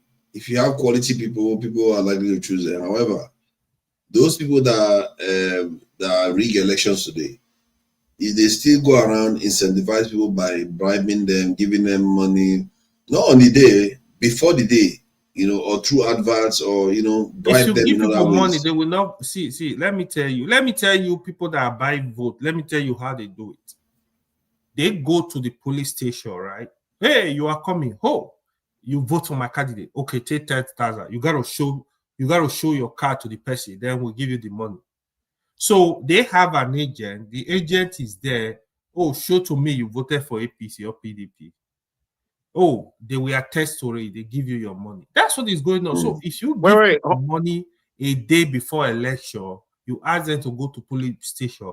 They will vote for who they want to vote for. Can we stay in the present, man? We were talking about Obasanjo. Can we stay in the present? Okay, you mentioned something early. You said something about if there's something you could do to make the country, to kind of make a little bit of change in the country. I think that's forward thinking. Talk about Obasanjo and his policies. Let Arise TV do that. Let all this do that. That's not what we're here for. You are right, the central cast. No, real shit. Yeah. I'm out here thinking, man, we could, because forefather is like, yo, I want to do something, but I have to take care of myself as well. That which is true. Yeah. But I think for the fact that we are in a country with superior, currency, right? There's something we could do. It doesn't have to be a lot. You know what I mean? We can do mutual aid. We can start it. Other people can follow, right? I've tried to do few things, but I run into problems, right? But those problems they're solvable problems. But I feel like I could, my only problem is like I had a thing where I give money to students that do well in STEM in the schools, right? And I did it for one school. I gave out 20,000 naira. I mean, $20,000, right? Which was like, I think like 40,000 naira back then when I did it. That's a lot of money. Yeah. Yeah, for each kids, right? And I did a feeding program for a school where I fed kids from poor families. It was like 20 kids for 1 month for 140,000 naira. Breakfast. I gave them breakfast because the objective was hungry kids will not do well in school, right? That was the idea behind it, right? And then the objective was, hey, do 100 kids as a mock test. I was able to do 140,000 naira, which was what? $70? 70. That's like my overtime money, right? If I put in few, if I work like extra hour. I could cover that. We can do mutual aid. Look at the guy, Obi. Obi is a doctor. Obi is making some bank. We can do mutual aid every month. We can do mutual aid every month. I will dedicate myself every month. I'll put out $100 out of my budget. Say, this $100 is going to this mutual aid that we all five of us are doing. $100 going to this mutual aid. Somebody's going to go to that. The reason why the reason why I don't do that, one, because I'm technically doing that already because I'm working on the ground in Nigeria. Okay. In a way, I'm putting a lot of my own personal resources in Nigeria. So you can see why for someone like me, I'm spending more than that a month. In Nigeria, way more than that a month. Dude, you're talking of paying salaries or giving aids. No, it's mutual. It's called mutual aid. Education, maybe educational aid, something like that. Okay. We can create focus, right? It's mutual aid. Mm-hmm. I know people that do mutual aid where they feed homeless people. Not in Nigeria, like here in the United States, right? Yeah, just like then we just become another NGO now. There was something that I talked about now. It's about objective. Like, what is objective? Right. What's the objective, right? Yeah. Why is it? Just a question. Why is it difficult for our people to make a mistake? You asked me a question. Let me answer that. Yeah, it was what AY was saying. Why is it impossible for us to make a mistake and probably revert back to probably you make a policy mistake, for example. Why is it difficult for our people to revert or maybe cancel it or go back to status quo? That is very difficult. Is it because of pride or because we're stupid or because we don't have sense? Look at what happened to a while governor Okpewolo. After they ringed him into office, because of the manipulation from the center and Oshomole, he now gave the job to the Agberos, like the Kabaka them. They did that to do. They messed him up in the first few months. What did he do? He went and removed them. That was where I salute the guy there. I say, man, you have a little sense. That means you know that these people are going to mess your government up from the beginning. The money that will be generated from that sector went down almost for 60%. The guy now had to cut these guys up and remove them from that job. That was how they were able to get it back. That was the governor. That was the right thing he did there, because he knew that he is using Agberos who are not going to add value to the system, but he was paying them back based on political whatever they had done for him to get him into power. You understand? Got the narrative. He went back to it. But our guy at the top is not doing it. That is why the Nigerian rot, just in the last 2 years they've been there, they buried that country. They buried it down. It's that bad. It's that bad. They can't go back. Why can't you revert back to how you met it? It's not possible as a policymaker. To them, you are thinking that it's a mistake, but to them, it's not a mistake. It's not a mistake. Which policy do you want It's him a to deliberate revise? act. Which policy are you taking? For you to have created the naira and remove subsidy at the same time was the greatest mistake of his life. Hold on. Seneca was saying something earlier on. Seneca, what were we talking about? I think we were talking about things to be done. Okay, what was the goal of the mutual aid? Yeah, sorry. So the goal, the scope. Okay, so for the STEM, right? The scope is kids that do well in STEM in school, right? The objective is to promote STEM, right? Sciences, math, whatever, to promote that culture in Nigeria. Because what he would do to a country's economy cannot be overemphasized. I mean, come on, you know what I mean? Yeah, but hold on. Because hold on. Let me add this. See, I hear what you're saying on that. Yeah. But the level we discuss these things at right now, we are at a level where we talk on the macro level. Right. We are not talking of dealing with issues on the micro level where you help 100 people, 200, or even 1,000 people. We are talking about transformational approaches to things here. Sometimes you have to leave people that are expert, that already have expertise in that area to do their job, because there are a lot of NGOs out there that are dealing with those things at that level, which is quite loud. Nobody is saying that it's very, very good thing that they are doing, but those people that they are helping are seeing the benefit every day. But somebody has to be thinking about the bigger picture too. You see what I mean? Yeah. And it's very vital. A lot of people are, as a matter of fact, in our own culture and community, there are very, very few that do that. Scarily few. Nobody thinks about the bigger picture.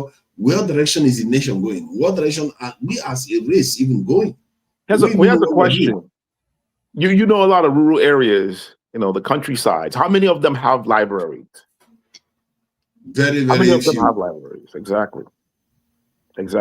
Well, to deal with that problem, sometimes you have to deal with the macro level. If you keep trying to put out small fires, when somebody is coming in with a flamethrower, there's no point. Don't underestimate the effect that you can make. That's the thing. Don't underestimate the effect that you can make. You have to be realistic. You have to be realistic about what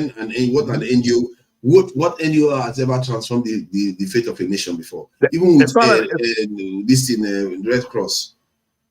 Listen, man, the Red Cross, they all have their objectives. The objectives is not the same. It's not the same, right?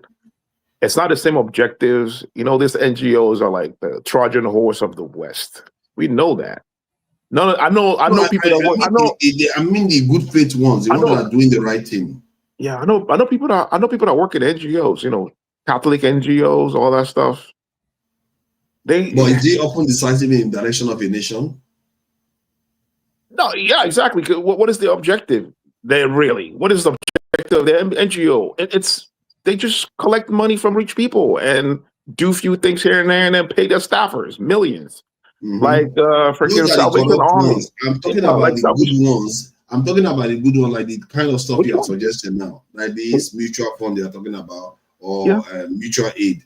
The type of stuff you're talking about, the good ones, they are actually helping people on the ground, and but the scale of people they are helping is not as much. Here's the thing, that's why you got to have a motive. You have to have your own motive, whether ulterior or a positive motive. You got to have your motive. What would be the motive if you do mutual aid? Some people do mutual aid as a way to teach people, teach people about, being socially conscious, right? About caring for their neighbors, about cooperation, about co-oping, right? Like, I mean, we don't have that fund to say, okay, if you open up a worker co-op, we're going to support you with this amount of money, right? We don't have that, but the effect it's going to have on the economy.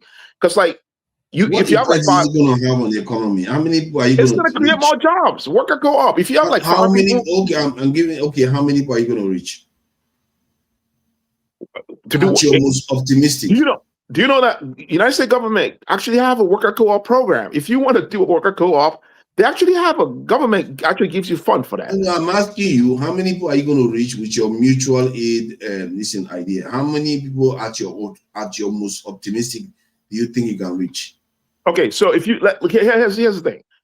If you like, let's say, do a thing for STEM, right? You know, your objective is to encourage kids to take their STEM education serious, right? To do well in math and knowing that there's a price for it.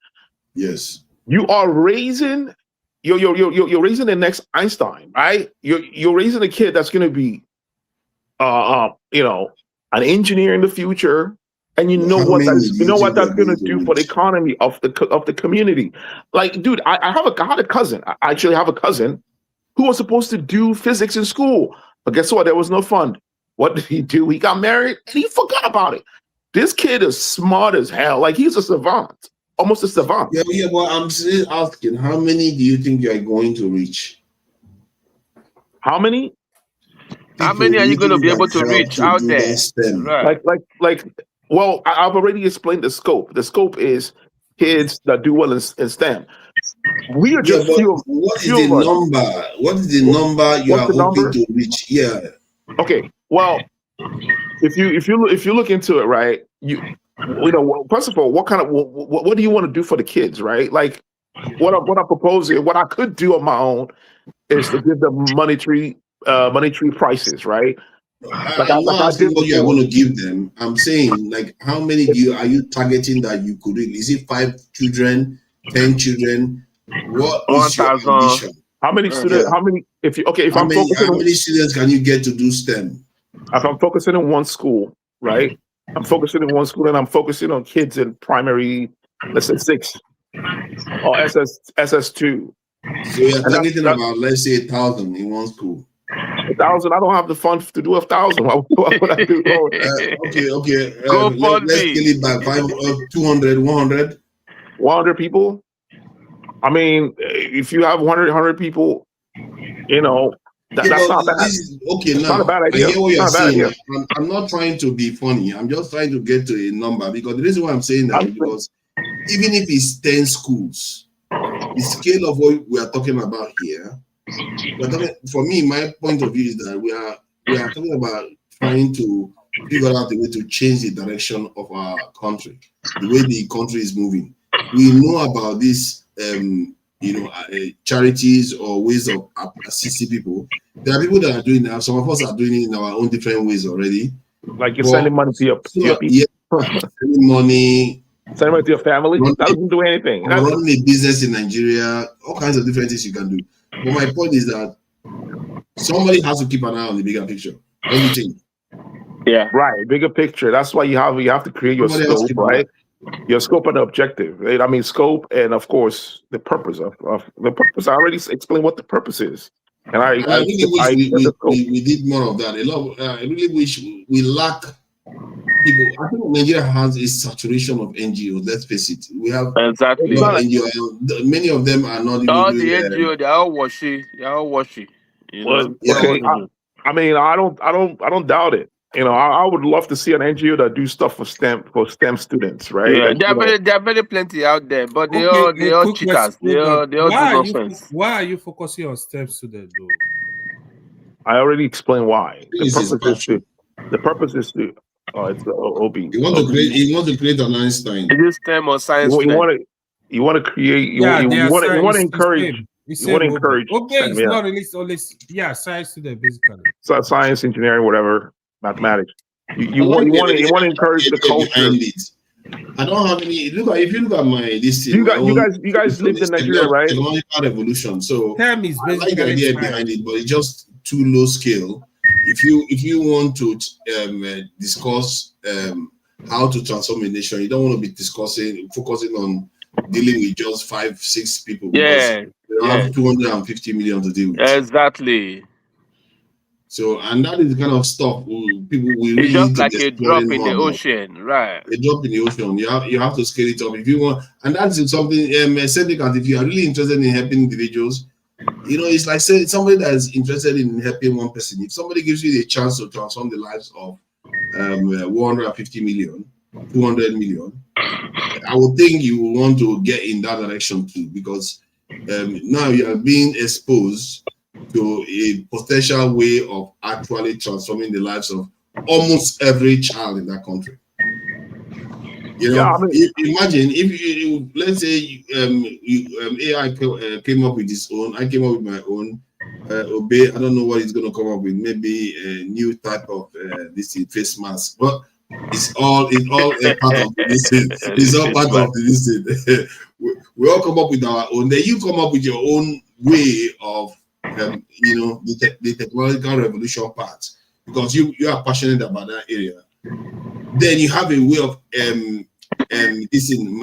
doing these things in the real life, or at least inspiring people to do it in real life, to change the lives of over 100 million people in that country. Would you not take it? I mean, I would, but that's not going to stop you, because you cannot affect 100,000 people. Therefore, you just want to kill your dream.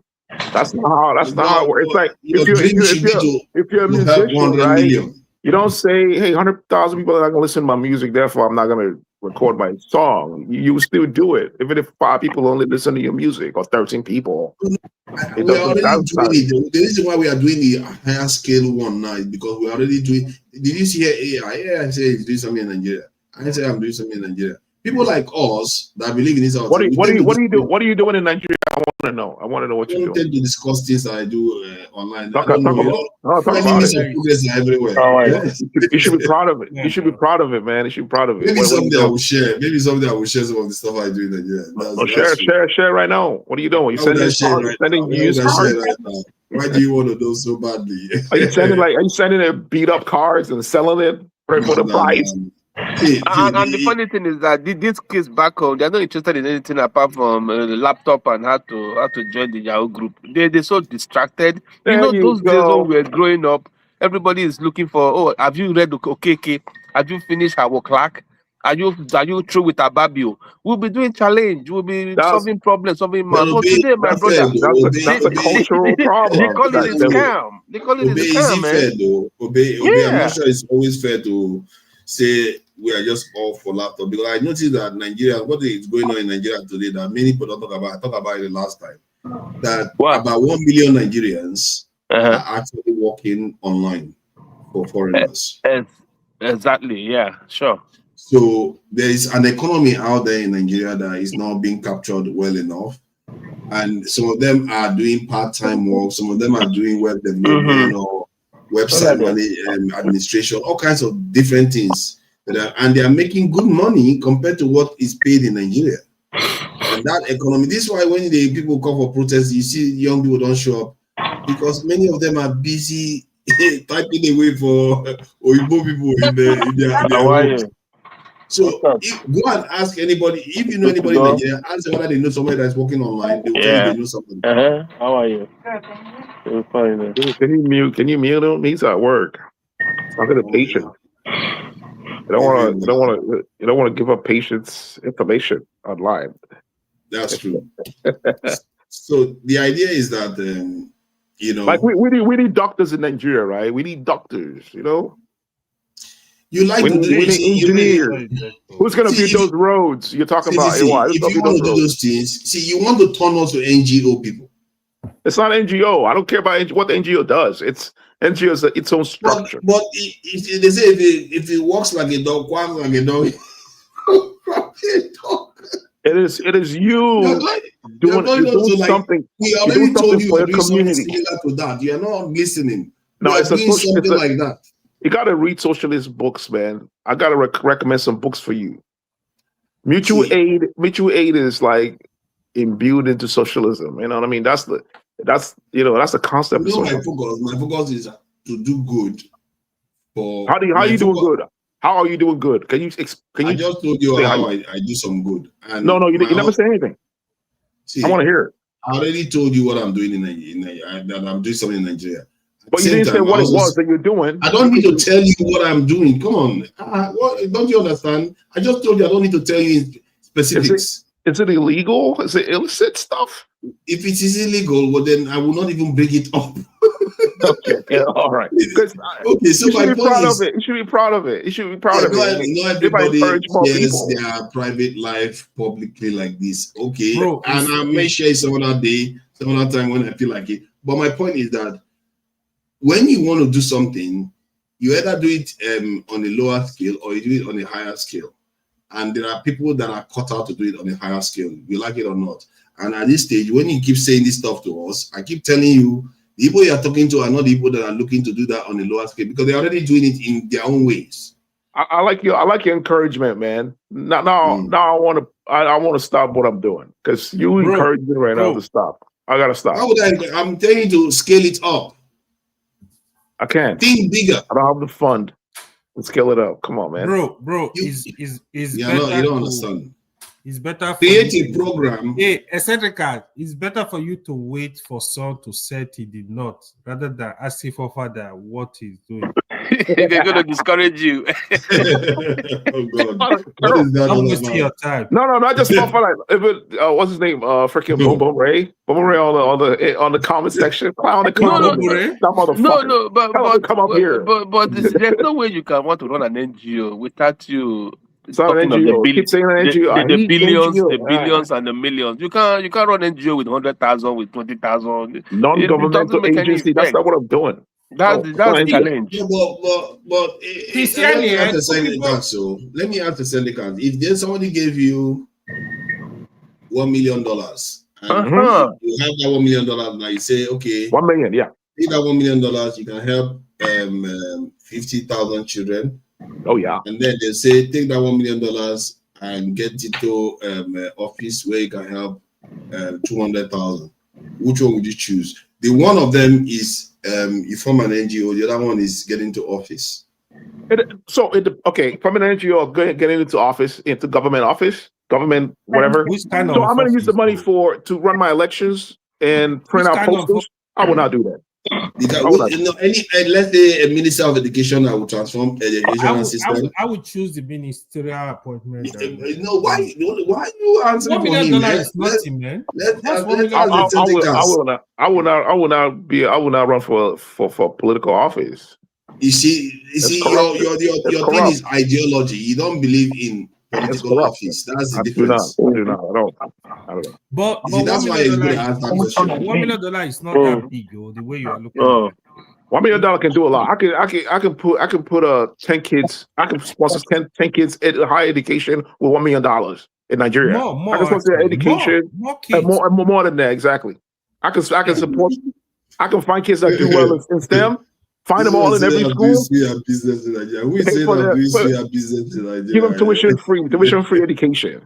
Suya business is very profitable, Now that's a good idea. I might think of suya business in Nigeria. It's very profitable. People eat suya a lot in Nigeria. Just do it properly. What we do is we send in beat up cars in Nigeria and then sell it triple the price, messing up the economy. We also the problem. We send in beat up cars. Nissan. Aestheticals, you are in the wrong era for to be looking at. Maybe you are in the right era. I don't know, but I'm I'm getting old, dude. I don't know if I have 20 years more to live in this planet. So I gotta leave a mark. You have at least 60 years. My point is that you are in the right era. You are in the wrong era to be chasing communism or socialism right now. Because you are in a capitalist state, and besides, it doesn't just because you are capitalist or socialist, it doesn't matter. Look at Switzerland, is it not capitalist? Singapore, is it not capitalist? How about this in Sweden? They are capitalist, but they still function. You should focus on what is good for your people, because I don't think we have the luxury of choosing which one we like or which one we don't like right now. It doesn't matter if a country is capitalist or not. A region can actually have a socialist system. They can form a social system in a small, like I mentioned, a place in India where they are practicing communism. It's in India. India is not a communist country.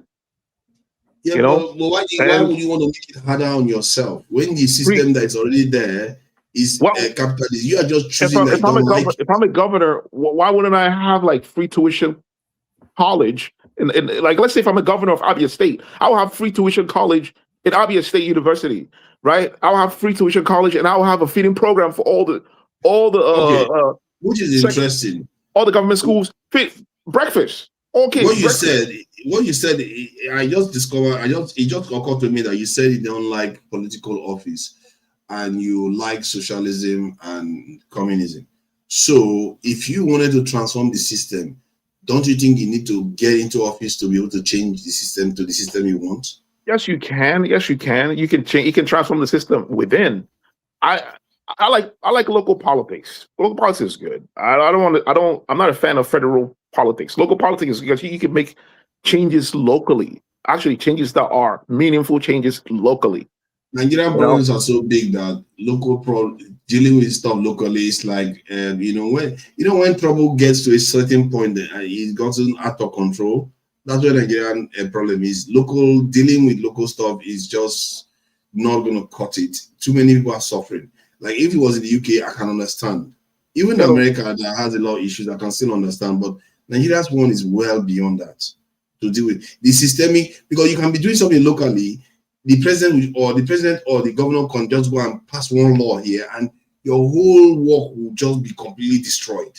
Yeah, but you have a budget though. What law is he going to pass to mess up your budget? If, like, let's say I'm the local government chairman for Okigwe, where Pansat is from, Okigwe. I'm the local government chairman over there, and I want to build libraries, right? And have a feeding program for kids, right? And then have a, let's say, what is it called here? A SNAP program locally, where all the farmers, if you have extra stuff, sell it to the government for cheap, and then we can give it out to poor families. But you have to sign up, you have to apply, and we have to investigate that you are poor, because I'm gonna have agencies that go to these families and find out poor people in those families. That the person is very, very poor. And then you got to bring people out of poverty. The goal is to bring people out of poverty. So I will have people, I'll have let's say, go ahead. Let me give you an instance where you're thinking, you were saying that how can the government affect your work? Yeah. Say that $1 million was given to you, you put it in your account in Nigeria. Now it's converted to the Nigerian currency. Then unfortunately for you, at the same time, Tinubu got elected and floated the Nigerian currency the way he did. Now, that $1 million that they gave you a few days ago, that is now in Naira in your account, suddenly that conversion is worth, within a couple of months, is worth 3 times less. That money that you just got is worth 3 times less, and it's going to affect the people you are supposed to reach now with that money. Let's say you're looking to reach, let's say 100 people. Suddenly you can't reach 100 people anymore. You can reach maybe 70 or 40. You can still scale down what you're trying to do. You can still scale it down. You get the point I'm making, that the government can affect your work. Yeah, but government budgets is based on the inflation, right? Like it's the inflationary budget. They can increase the money once the inflation hits, right? I think that's how it works. They have inflationary budget, so they budget extra money, for inflation, right? Yeah, but the value of the money the value of the money in your account has depreciated. So if you wanted to convert that money back to the dollar to buy, let's say you wanted to buy computers, since you're into STEM, you wanted to buy the computers from overseas, suddenly the price of those computers have tripled. For you have so businesses lose money because of the policies of government. So you see why when acting on the macro level it's even more consequential than what people do on the micro level. This is one of those. Here's what I can do. If I'm, like, say, I'm a governor, I could do taxation. All governors, local government, whatever they're called, they actually have some kind of taxation, right? They will have stores pay levy for some crap. I can do taxation. I can say, hey, if you make a certain amount of money, you're going to pay this amount of tax, right? Or if you drive a certain type of car, you pay. I'll put a turnpike. Just use that to raise money. And they do it here. They do it here in the Western world. I could put a turnpike if you drive past the turnpike, you pay this amount of money. That money. You're not president now or leader. You're not even a political office. How can you do something like that? If I'm a local government chairman, I can do that.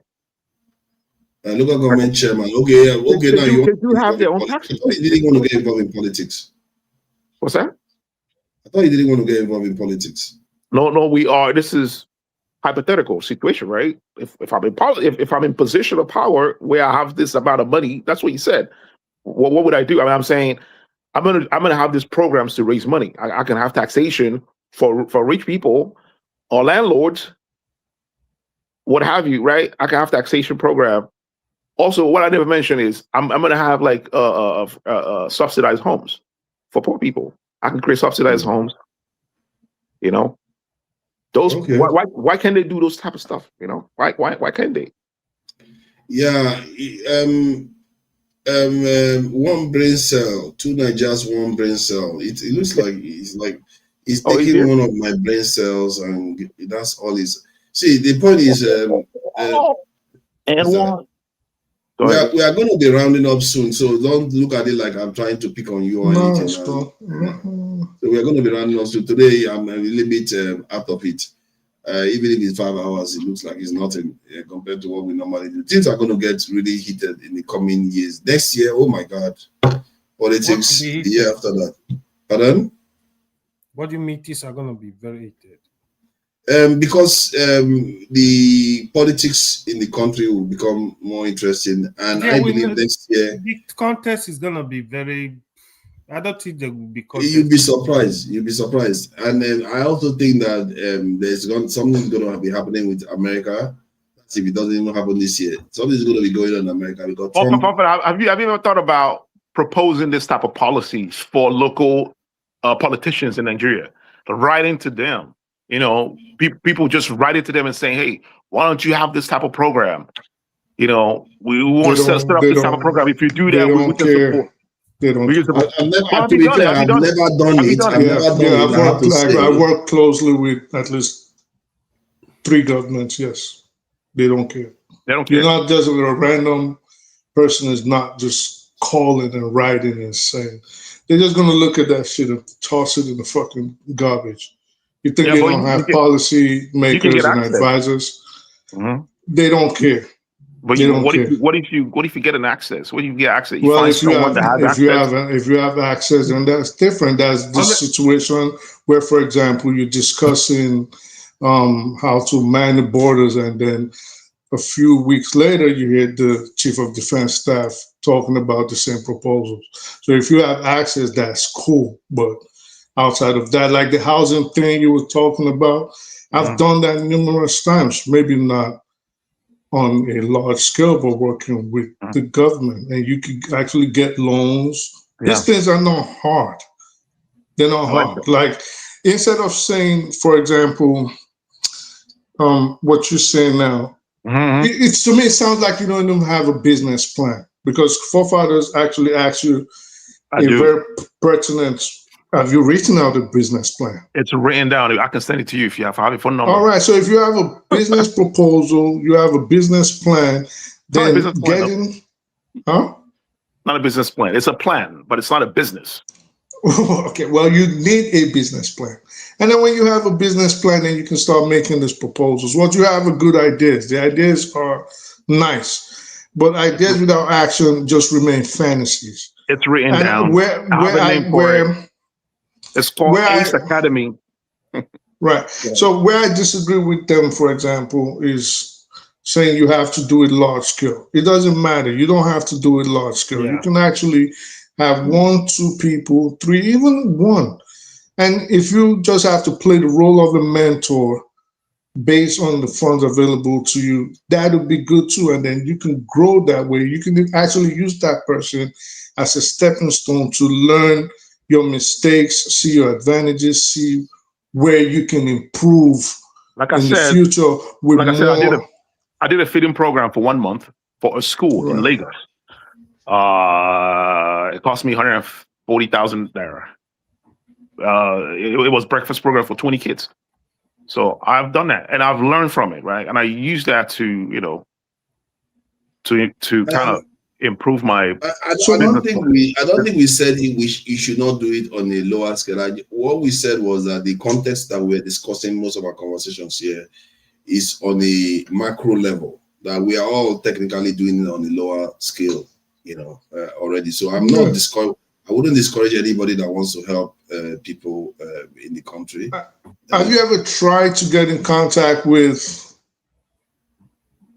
a state government or a local, well, forget the local government, the state government, and find out if they need some of the expertise that you're proposing? If they're in need of it, have you ever contacted anybody? I have not. Then maybe you need to start from there. And I need start to from there, contact. find out. I mean, you can always try. Yeah, true. You have to try. Put your best foot forward. Try, seek out the emails. Try to see who you have. It's going to be hard. It's Nigeria, you know what I mean? Trust me, if you know the state, you can even go. Yeah, you know the state, and especially the smaller the state, the more they will need an expertise like yours. I mean, it'll be different if you. I mean, compare you saying you're telling the Zamfara state government, for example, I can do this, compared to I'm going to Lagos and saying I can do this. They have 1,001 billion people with the same ideas. Right. You know what I'm saying? Or with the same access to funds. So maybe you just want to seek out the smaller states. So you'll be shocked. Go to Yobe, go to Zamfara, go to, I don't know, whatever southern state.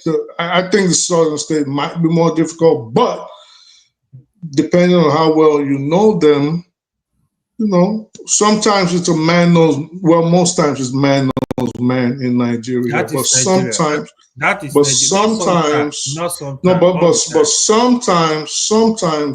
your idea will slip through and hit the right ears. Bro, there's times like that. It's hard, but you have to know somebody that knows somebody. Yeah, it's not out of the realm of possibilities. It's not like absolute. There's always that 0.1% chance someone will listen to you and say, I don't understand nuances. When he say this is a guy that said all politicians are the same. So you say what? I say, and then look into all politicians are the same. We spend ages trying to tell you that the United politicians are the same. Exactly. You don't believe that? So places they are the same on some level, but on other levels they are different too. No, it's just their nomenclature. Politicians are the same. Right.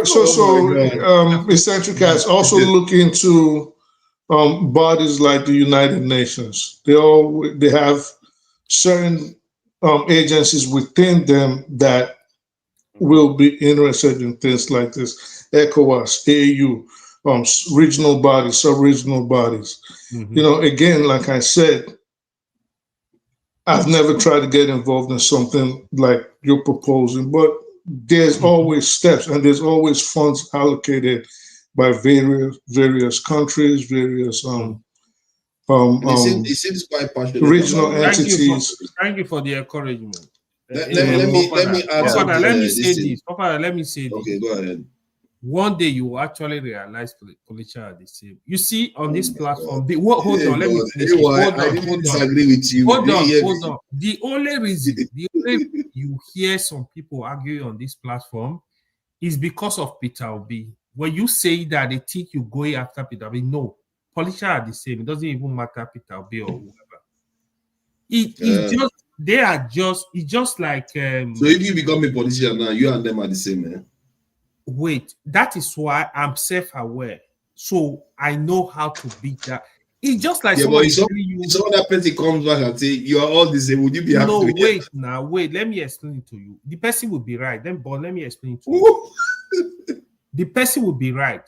So it's just like a woman tried to pet. Let's say you have 10 women, they try to pet their nails. They are going to use the same thing. It's just the color that is different, but they're actually the same. What they used to pay their nails. Yeah, but you see, you know what you did there. Like that. Hold on, AY. You know what you did? You contextualized it. That is the area you are missing. You said not the color, but based on the content, the paint. whatever makes a paint a nail. I also said their nomenclature is different, but politicians are the same. So they behave the same way. When somebody say, for example, it's just like politicians, they all want to win the election at all costs. All of them are like that. Trust me, even if you give them freedom, they will rig the election. It doesn't matter who the person is. Yeah, but you see, but what you just said now, you added nuances, you added that caveat to it. The nomenclature is different, but something But else. It doesn't mean they are not the same. It's just like you're talking of organic chemistry. It's organic chemistry, but the nomenclature is different. Yeah, well, okay, I agree with you. You see, I think we are in agreement. I understand what you are saying. I understand what you are saying, but I'm trying to tell you that the way you are communicating it by saying they are all the same, you're not adding that extra layer to let people know precisely what you're talking about. Because otherwise, they will lump you and the corrupt politicians together. Okay, maybe you have a point, but one day you will realize, but maybe it's I already realized that. I agree with you on that. Politicians, they will do anything to win office. They can be manipulative. They can do all kinds. They can lie. It's often a requirement to lie or meet information. Yeah, I agree with you on that. Trust me, when I say to people, like, that's why even when people criticize government, I criticize government too. But when I see you doing good, I will praise you, because I know it's not really easy to sit on that office and doing stuff, giving result to people. It's not easy, but somebody might just commonize it, say, oh, what is it doing?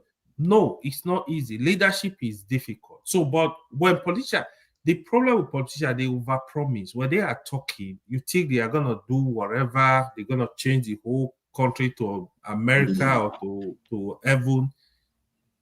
They don't tell you the difficulty. So I know I'm going to face this. I will try to. So somebody like me, if I'm going to office, I know the kind of challenges I'm going to meet. I know I'm going to meet challenges from the get-go. I know I'm not going there to sleep. So you go there with the mind that I'm going there to solve problems. I'm going there to work for the people. So that's my mindset. The thing about politics is that many times the politicians, especially given that democracies allow any and any person to run, you don't have to have qualification in anything really. You just have to tell people that I'm going to do this for you. So it means those people will say something that maybe they don't even know they can fulfill. They cannot fulfill. They will say this, and then somebody will come and ask them, "Oh, are you going to be able to do this?" Even some of them, they will know they cannot do it. But if they also know if they told the truth, all the other good that they wanted to do, they will lose it. Exactly. Because human beings want to be lied to. Politics requires you to lie. It's so weird. Human beings want to be lied to. How many people, even take this show, for example. If you tell the truth on this show, because most people are followers and sheep, they're going to jump on you. To hate you. Okay, if you have just 10 people, one person takes a different position and people listening can tell that, okay, that position is the truth. Not even an idea like Eccentric Cats is proposing. It is the truth, because as we're speaking, there's people on the computers fact checking. They know it's the truth. There's certain people on there that also know you're telling the truth. But because it is human nature for egos to get involved and for people to be followers, they're going to jump on you. There was an experiment that was conducted, I think it was a few years ago. And what they did was they took a sheet of paper and they drew 3 lines on it. And they said, if we show you on the video what line it is, you have to mark it on the paper, right?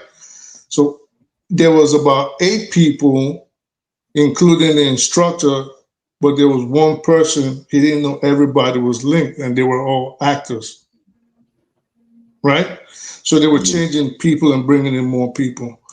On purpose, the actors will choose the wrong answer. And at first, the non-actor was like, that's not right. And he would insist on his position.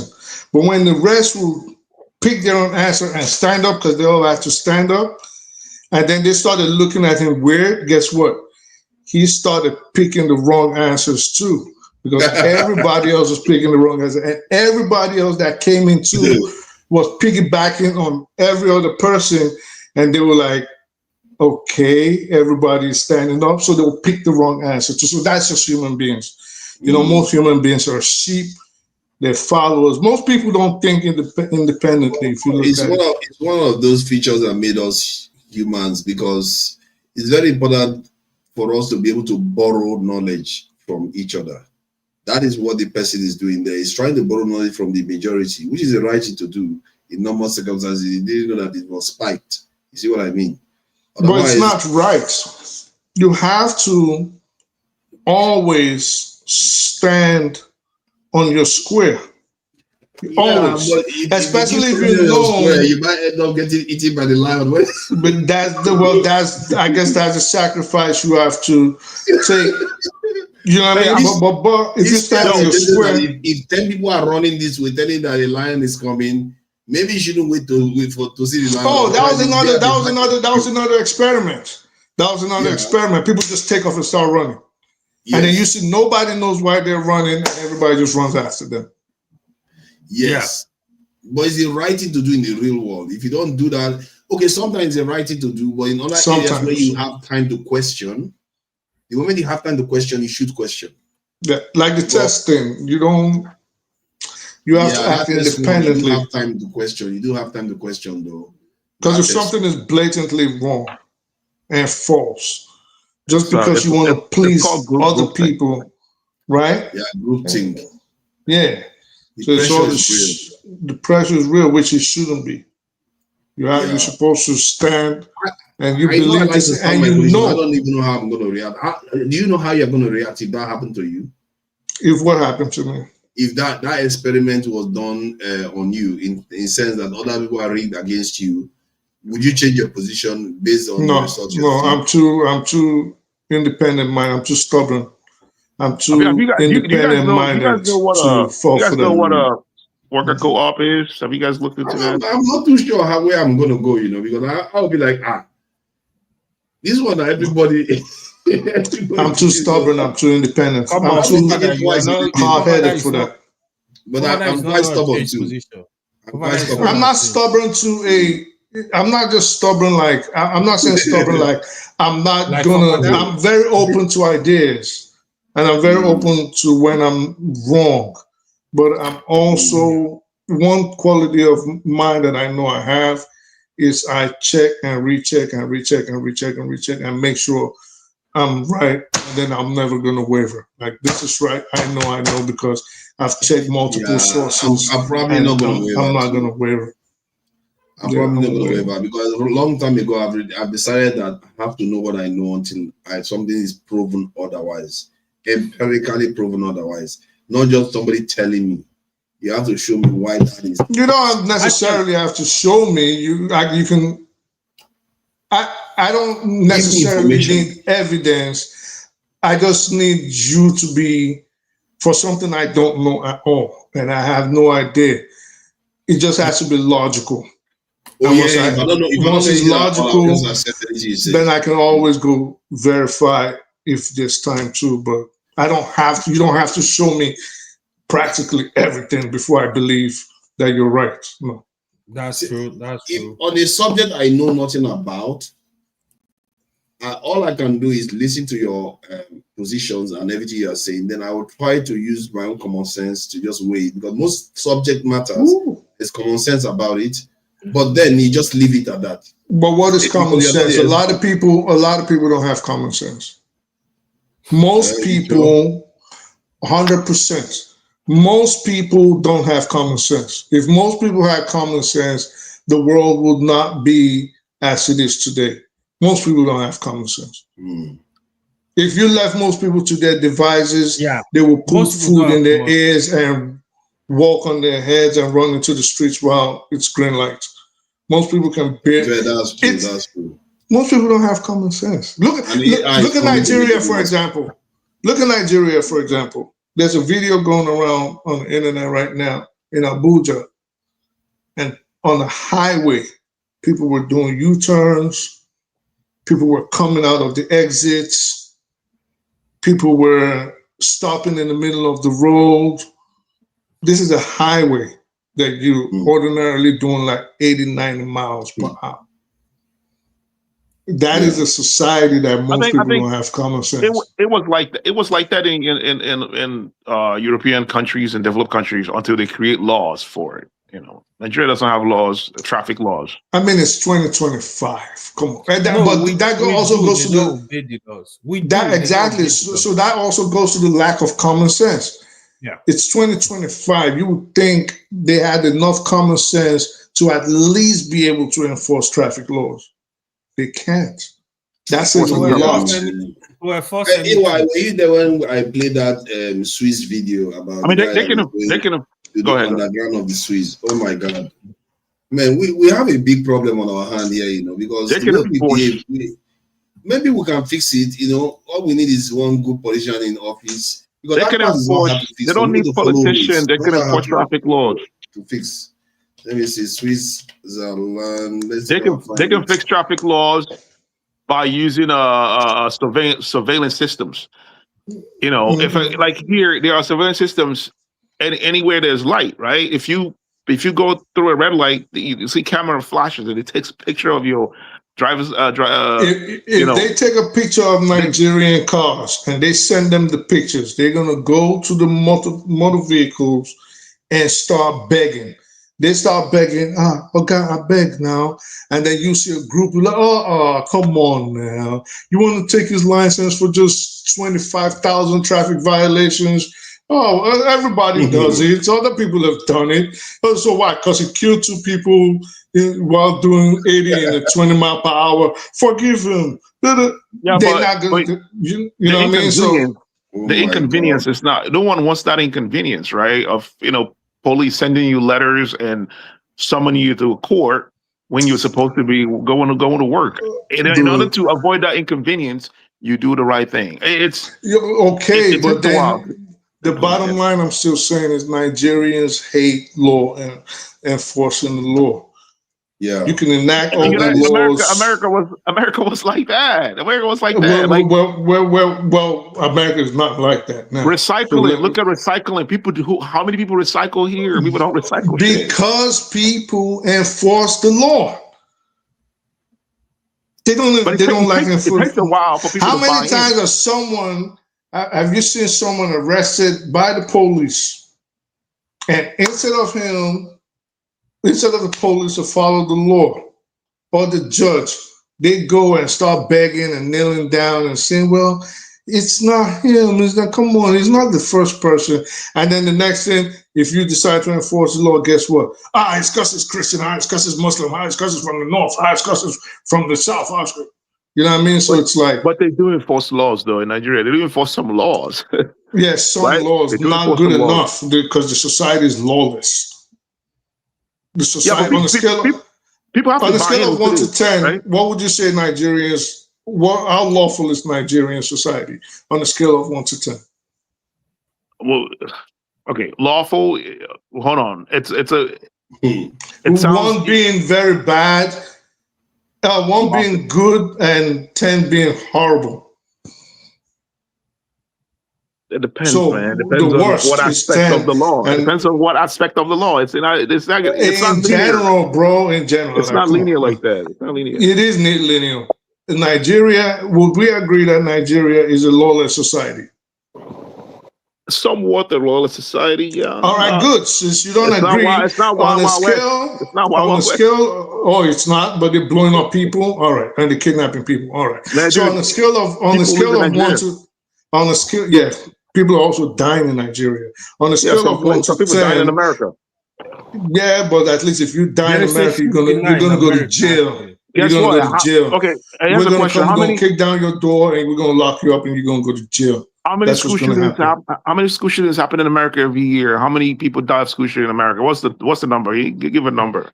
You can look it up. Well, the statistics are there for everybody to see. But the point is, even though people are getting killed, there are measures put in place to ensure that it doesn't happen again. There's no measure put anywhere. To make sure, yes, they are. And all measures are put in place to mitigate those circumstances at least the people that suffer anybody that has any kind of suffering out of that is somehow compensated by the law. What is the government doing about gun violence? How many people die of gun violence? Well, now we're deviating, but let's get back to I'm saying lawlessness. Now we're deviating. So on a scale of 1 to 10, on a scale of 1 to 10, people have to buy in.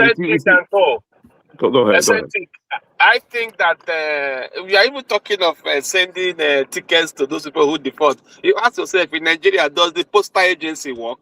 Who is going to send tickets? There is a systemic problem. The country's in shambles, bro. What are you talking about? I was driving in Benin. The bus ahead of me broke the light. They will not pursue the bus. But if a private person broke the light, they will pursue you and stop you. And I wait and I say, come. I call them and say, come, my guy. That bus driver passed the light. Why did you stop him? He looked at me like a stranger. As in, what am I talking about? That's why you use technology to enforce. The drivers are called commercial vehicles. Traffic does not hold them. They don't even have. I'm traveling through a tunnel. That's why you enforce the laws with technology. You don't have to arrest anyone. You can't enforce laws. You are going to send a ticket to them and hope to pay to go and pay in the bank. Who, Nigerian? This tunnel. Let me explain something to you, eccentric guys. Right? It's the longest on the planet. 4-5 explain something.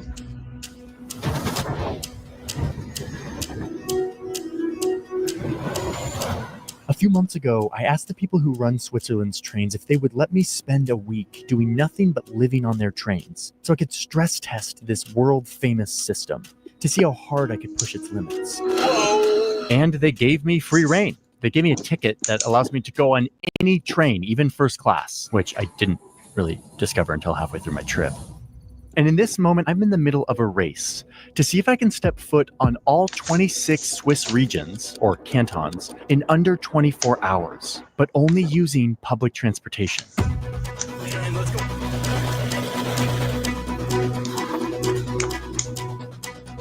How you doing over there? And along the way, locals who responded to my call for stories on our community-driven journalism platform are going to help me on this challenge. We have a new plan. I'm an American who doesn't really understand trains, I'm embarrassed to say. My country is a country that loves cars. So I'm here to try to understand what they've built, how it works, how it's designed, what are the crazy engineering feats that they've done to make this system work, and most importantly, what can we outside of this country learn from it all?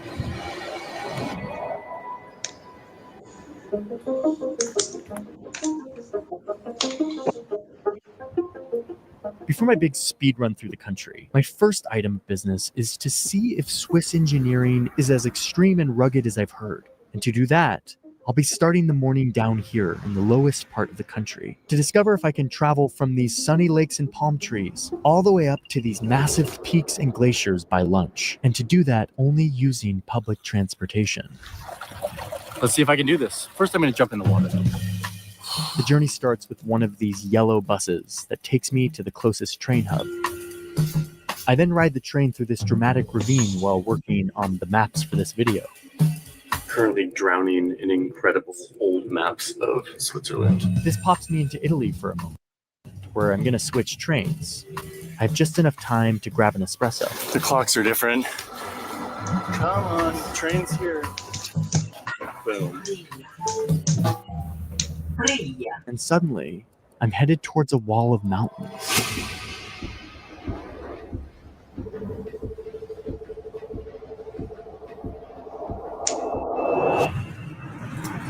Suddenly, we're going very fast in a straight line, and my ears are popping.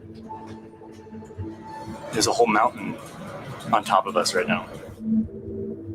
I've just left a valley of Italian speakers, and a few minutes later, I pop into this valley of French speakers, but not for long.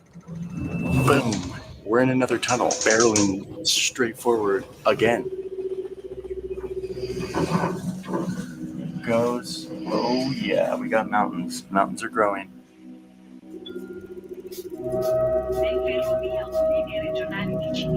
And just like that, I'm in another valley, another train station, and my mind is more blown than ever after visualizing those mountains. Again, it's also quiet. No one announcing that, hey, we're under the Alps right now. It just happens. It's smooth. It's quiet. And then you just arrive. I'm off to a good start. I'm here at the foot of the Alps, but I haven't gained much elevation. That's what I'll need to do next. Start moving up.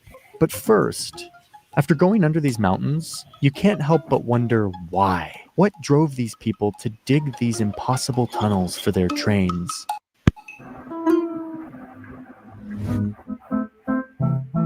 Switzerland's Alps divide this place into pieces that logically would never hold tightly together. You've got German speakers on one side, Italian speakers on another. You've got a French side over here, and people who speak an old language called Romanche. You've got Protestant versus Catholics, mountain people versus plains people. Lots of alliances and cooperation here, but it was never one thing. Then there was that one time when Napoleon was taking over Europe, and he drew a line around all these people, tried to get them to unify under one government, which they deeply resisted. The people here wanted to be neutral, but armed, independent, even from each other.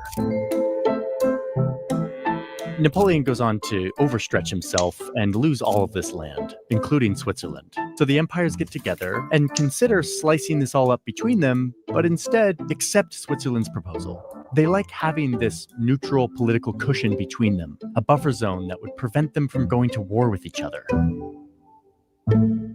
So the people here survive. They have these borders and a name, but now begins the impossible task of uniting this diverse mix of people and geography after centuries of fierce independence. Should they have a more powerful central government or stay really scattered? They fight a war about this, and the stronger central government people win, and they write a constitution for this new central government. Now, meanwhile, in the rest of Europe, trains are trending. But Switzerland is way behind on this. They only have 40 kilometers of railroad at this point. It's time for them to catch up. Look at how fast this is all happening. I mean, here's Europe in the 1880s. All these black lines are railroad tracks. Just imagine a time when they transform British their planners country. and some serious fervor from private Without as companies much racing for technology business. as they have Switzerland suddenly has the densest rail system on the whole continent. This is 40 years after they established their new country. Now, to be clear, it's all pretty chaotic and unorganized, but generally it's going pretty well. But wait, why aren't they building any tracks over here?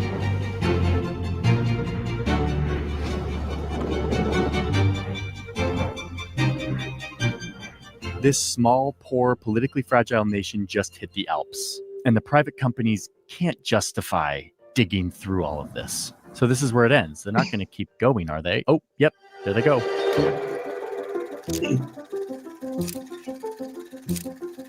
So they dig and dig and dig, and people die and lungs turn black, but they keep digging. So wait, why and how are they doing this? Well, what happened is that new central government stepped in. They had jurisdiction over public transportation according to the Constitution, and they didn't want this rail bonanza to end. So they decided to subsidize these companies to start digging into the Alps to secure their place in Europe. If they could dig a hole through the Alps, it would be a game changer for trade in Europe, especially between these two big empires. And, they hoped, instead of becoming a forgotten, inaccessible mountain kingdom, they could position themselves as the neutral trade hub, capable of connecting Europe despite this huge wall of mountains. They get Italy and Germany on board, both spiritually and financially, allowing them to do this very costly thing. So it's the 1800s, and this poor cow farming country is learning to dig into the dark, solid wall of granite, hoping that they won't hit an underground lake, and trusting in math, praying that this digging experiment will work to get them in on Europe's rail economy and turn their geography into diplomacy. And it works.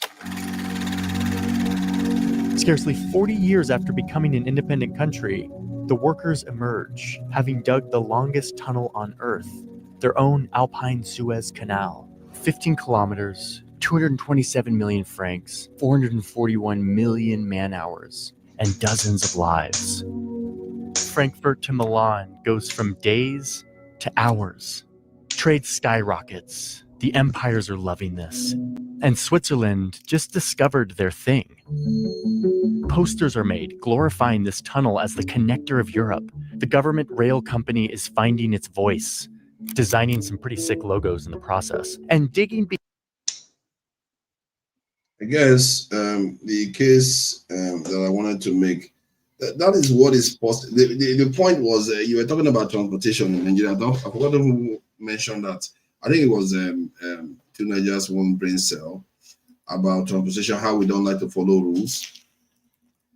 These are people within 40 years, they transformed their nation. It's just the reason why I played it is just to show you what is possible. And they had all the odds against them. All the odds. They are not the same people. They are a new nation. They are poor. Everything was against them. They were behind everybody else. And somehow they got all those things to be done. Now they are one of the richest countries in the world. So it just shows you that all you need is a people that's a good leader that comes with people that believe in what they believe. And you'll be surprised. Nigerians, and if Nigeria changes, a lot of African countries will follow suit. Believe it or not, Nigeria is on the same trajectory. It's on the same trajectory. Mm-hmm. Mm-hmm. We're not gonna find out until these dark ages have passed, and maybe we'll have been long gone, and then our generation are gonna look back and say, "Hey, 100 years ago or 200 years ago, this was what Nigeria went through." Now, Nigeria could make greater strides. I think this is my grouse with Nigeria. Greater strides can be made. We don't need to be crawling even if the country is only 65 years old. We could actually be jogging, if not running right now, But the problem is Nigeria is not even crawling yet. But you have to look, the Nigeria of 50 years ago, at least if we look at archives and we look at newspaper editorials and pictures, thank God we have the internet now. It's not the same developmentally. At least in a place like Lagos. How you look at this thing is comparatively. Because in the end, you're competing against your fellow human beings. So if you're running a 100-meter race, you have to compete against the people you're running with, not the way it was, before. Right. So right now, we are falling very behind compared to where we were before. We're closer to the rest of the world before. I don't think we were any closer than we are now. Oh, we're more advanced than many East Asian nations. That could also be arguable. We were even at the same level, actually. We were not close, we were even at the same level. Probably at the same level, yes. So and now look at where they are. Then that argument, I guess, yes. So that argument can be made that they've surpassed Nigeria. But in my defense, I'll say I'm not looking at competition. I'm looking at our own pace, which is obey is cashing out. How fast could we possibly move? I just arrived home, man. You are back home? I don't close. I thought you do it all night. No, I did do night today. Oh, okay. So even if we're not the next governor after Okpebholo, might be that. If I become all of them would die now. So even if we're not where we're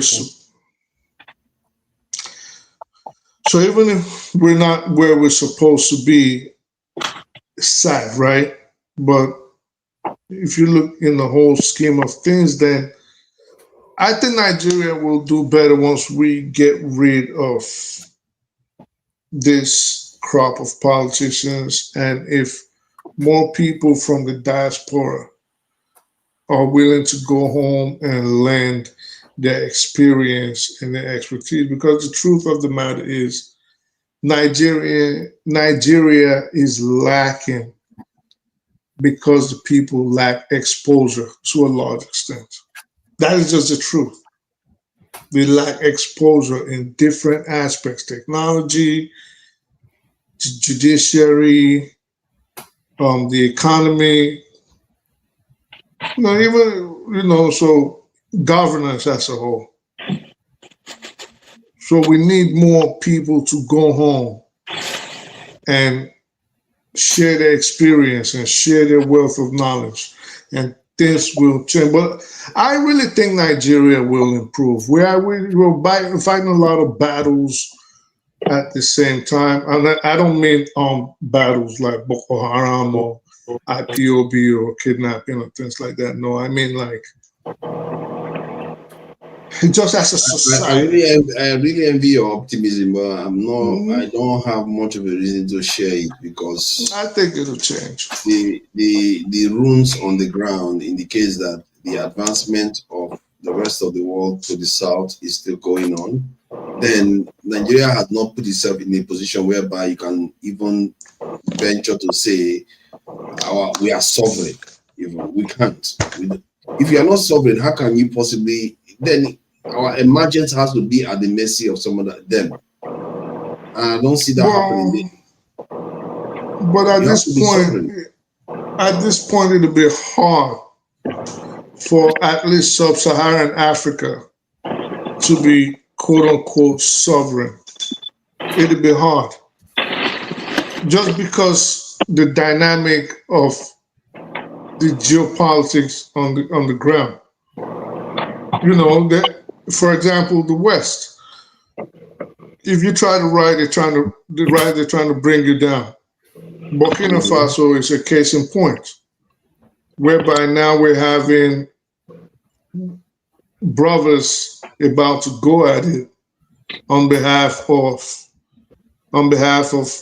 Europe or influential parties in Europe.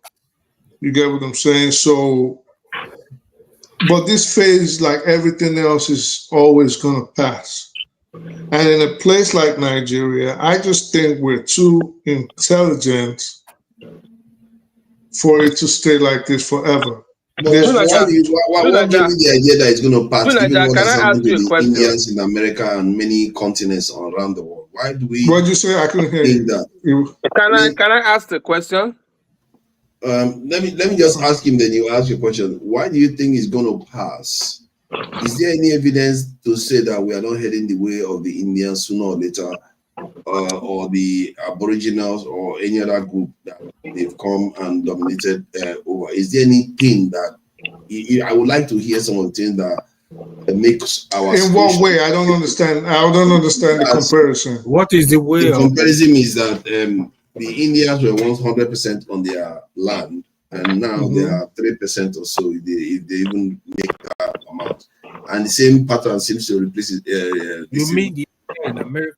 The Native Americans, yeah, the Native Americans. So, and they were basically decimated. The same thing with Australia, the Aborigines. New Zealand. The New Zealand too happen to. And the pattern remains the same. Are you saying you have to look at the bigger stream of what is happening? Yeah. Okay, so this what I'm trying to understand. Are you saying there's groups, racial groups that are on track right now to inhabit Nigeria and take it over, namely white people or Arabs? Is that what you're saying? Yes, there's a trend that is coming south. And it's not something that started today. It started thousands of years ago. So which people in particular?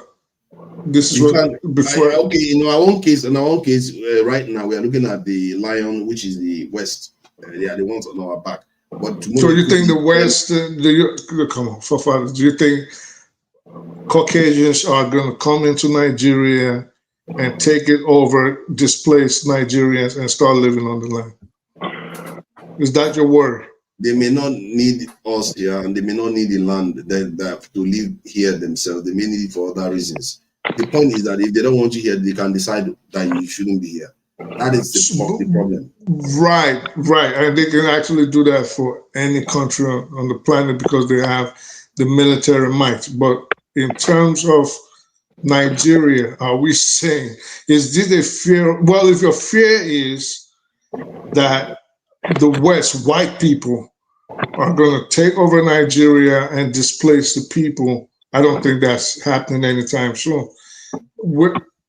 Let me try to highlight what I'm saying here. It's not necessarily just white people, because when this phase we are going through now is pre-Berlin Conference phase, whereby powers are jostling for authority, trying to win shares. Basically, they are trying to win shares in Africa the way it happened pre-Berlin Conference. We like to think that things are different. It's not that different from the lens. Okay, so we don't misunderstand each other. And tomorrow, my point is that tomorrow they may settle, just like they settled amongst themselves with the Europeans.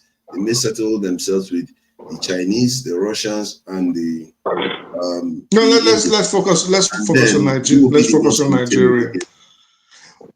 All right, but this is what I'm trying to understand. If you say, because you've made that pronouncement a lot of times for weeks now, and I've been trying to understand what you mean by they're coming south. This is why I wanted to know which racial body or which ethnicity are you talking about. If you had said it was the Arabs, then I would have said, okay, maybe because of the problems in the Sahel with the Fulanis and Boko Haram, then my argument would have been different. But if you say the West, being in white people, Caucasians, which is what you said, the West, I don't think they're going to leave Europe or the comfort of North America to come to West Africa and die of malaria. Whether it's Arab, whether it's Chinese, it doesn't matter whether it's Europeans. The point is that if you look at the trend that just happened in the last 2 years or so, if you are judging based on that, you say Europeans moved into Israel and the Arabs are pushing Africans further south from Sudan. That is how this is manifests themselves. They seem like single conflicts. I think okay. So you're I would respectfully. Let me ask you. Give me one conflict that resulted in black moving out. Give me one. All right. So let's not conflict issues. So let's stick to the argument on the ground, right? Or the discussion on the ground. So I think you're conflating. I think you're making a mistake. And this is where I think you're making a mistake. The Europeans moving into Europe wasn't because they went there to pretend to, or to still say we're Europeans. It was to pretend that they were not Europeans and to take that land pretending they were indigenous to that section of the Middle East. That is completely different to people coming down southwards into sub-Saharan Africa. It is a completely different thing. Now, you did mention Sudan, and again, conflicting issues, because the Sudanese, if you want to call them Arabs, they really are not. They're Afro-Arabs. Are actually different from the Eastern European Ashkenazi Jews that took over Palestine. So these are two different groups. So you're conflating the issue. From what I'm describing, just 1 second. Just 1 second. So the way you're looking at these issues, if we look at Sudan, for example, Sudan is not an expansionist. It's not an expansionist. There's no expansionist reasoning behind it, at least not outside of Sudanese territory. So it's same Sudan, different ethnicities, Afro-Sudanese and the Arab Sudanese, or the Arabized Sudanese, because they're not Arabs, they're Arabized, going at it in a conflict. That is completely different from them moving southwards. Now, if we speak about the Fulanis and the Boko Haram, then again, that is a completely different topic, because we can always, if that's your position, then I can give. But they are the same events that are happening. Have you noticed that even in India, the darker ones are moving south. Everywhere, in America, the darker ones are moving south. The pattern is the where same. in America are the darker ones moving south? The Americas, not in the US. Americas. Okay, Americas. So, like for example, it's a global event. No, the examples of the Americas. Yes. Which ones are moving south? The natives there. They are mostly based in the south. Like what? Like what? Hold on, I'm giving you an example now. Like in America right now, the population of the natives there are less compared to the population of the natives in the south of America. Am I wrong? Yes. Have you noticed that pattern? No, I haven't noticed a pattern. Hold on. Don't talk over this one. Don't talk over this one. I'm not talking over it. I'm quiet. I'm sitting up. I didn't say anything. Are you trying to tell me in the southern part of America, the natives are not in higher proportion? Okay, so just give me 1 second to answer. When we discuss like this, let's first of all not strawman it, and let's stop. And again, I'm not trying to diss you, but let's not move goalposts. So when I said America, was it America? Because I thought you said America. You said no. You're talking about the Americas. Yes. So I said, oh, okay, fine. So which country, which society are you talking about? You said, oh, just the Americas. Then now you've come back to America, and now you talk about the black people, and you're talking about the natives. You know, so I think you are misunderstanding. The topic is all over the place. It's like you are struggling to understand what I'm describing now. I'm not even describing a bordered event. I'm describing a flow. Okay. If you want to call it a genetic flow, I'm describing a flow. And if you look at it, even in the Americas, the lighter skin tend to be more concentrated in the northern part, and while the darker ones are pushed this further south. And I said, give us examples, or at least help me. Give me an example. Give me examples. The examples are right there in the nature of the nations themselves. Like, in where do we have this influx or this displacement of lighter skinned people versus darker skinned Latino Americans or Hispanic Americans? In the case of America, when they flowed into it's only here now. They basically got rid of them there. And then the United States itself, basically got rid of them. And the same thing in Canada too. They got rid of them there. In Mexico, less. And the further start you go, less. The less you start, apart from maybe Argentina, and but even the Argentina, they blend with the natives quite a lot compared to America. They blended with the natives quite a lot even in Argentina. So, but if you go to Brazil, you see that they blend, and people like nations like Peru and those ones, the natives are basically the dominant groups in those this. So the southern countries have more remnants of the natives there. You understand the pattern I'm drawing now? That but how does that point?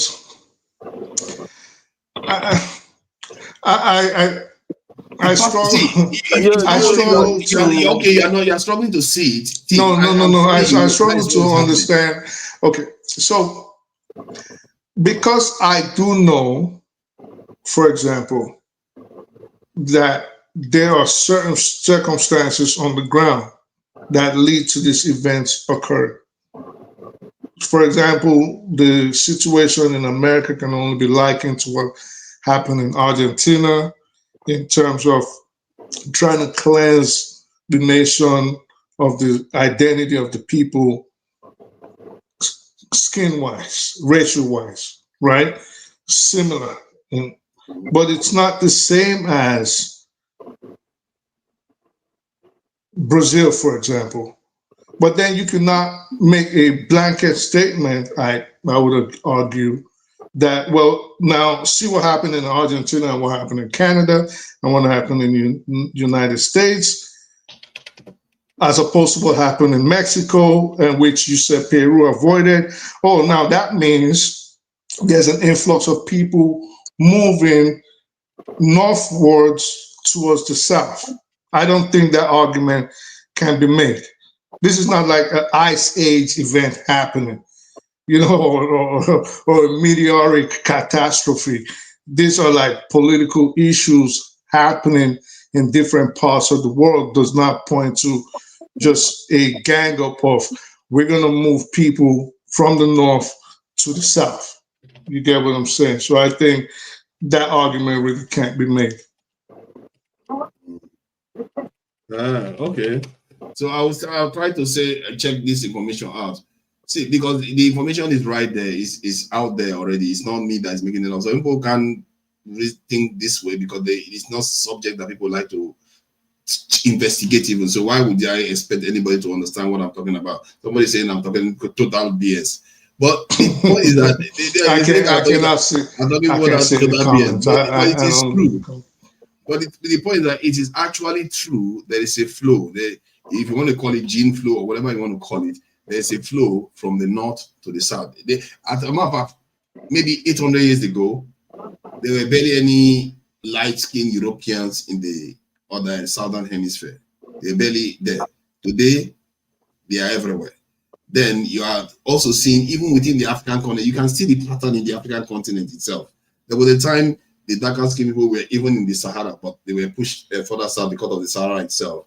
But the Sahara too is also necessitating the push of the Fulanis. Now the Fulanis are being pressured, and they too are pushing the other further south. In Sudan, you can see it has stopped. Maybe I wouldn't have noticed it. But the point is that it's literally happening in Sudan. The people that you call Afro-Arabs, they are pushing African Muslims down. I don't think they're no. Well, okay. They are expelling them. They are running to Chad. Right. I agree, but what I'm saying is, I don't think when you make that argument, right, of trying to link, because in essence, what you're trying to do is link different political events with different actually even socio-economic events on other continents. So we cannot take what is happening in Sudan, for example, which is basically ethnic cleansing at this point, right? And say, well, see, this lends credence to my position that the West is coming downwards past the Sahel. I don't think they're not the same issue. Not only the West. I don't know why you keep putting. No, because you mentioned the West. When I also said the same pattern is in India too. The same pattern is there in India too. It's everywhere. You tend to, everywhere you go, you tend to see the darker people. Yes, maybe they should be in the south of the country, but they are being pressured further down and further down. And that pattern seems to be, I'm not sure it's consistent everywhere, but it just appears to be that way. All right, so maybe my question then would be, to you would be, why do you think this is so? What do you think the benefit or the advantages the pushers are looking at the lands that they intend to inhabit are? And why do you think those people are not fighting back? And that's the lesser question. But why do you think this is so? Why do you think these lighter skinned people are pushing these people downwards, the darker skinned people? Why would you say that is so? And is there a coordinated effort? Because you have to also have this linkage where there is a coordinated effort to say, we intentionally are going to push these people downwards, displace them from their ancestral homes, and take it over because we have XYZ to benefit from pushing them away, and this is what we intend to gain from living on their lands. I don't think that's how it necessarily works, but the reason why it happened, obviously, because they were militarily superior and technologically more advanced, and they use that advantage to take over a lot of areas in the world. And when they do that, people that have affinity towards them in terms of phenotypically closer to them, they tend to favor them more. And those people tend to gain favor because they will say, oh, they look like the people that have been dominating us, and they are closer to the gods. Some people consider them as gods, name them, whatever you like. So generally, those people get more power from them. Hence, they gain, the people that are lighter skin gain more power. This is why even in our societies, we admire people that have this lighter skin.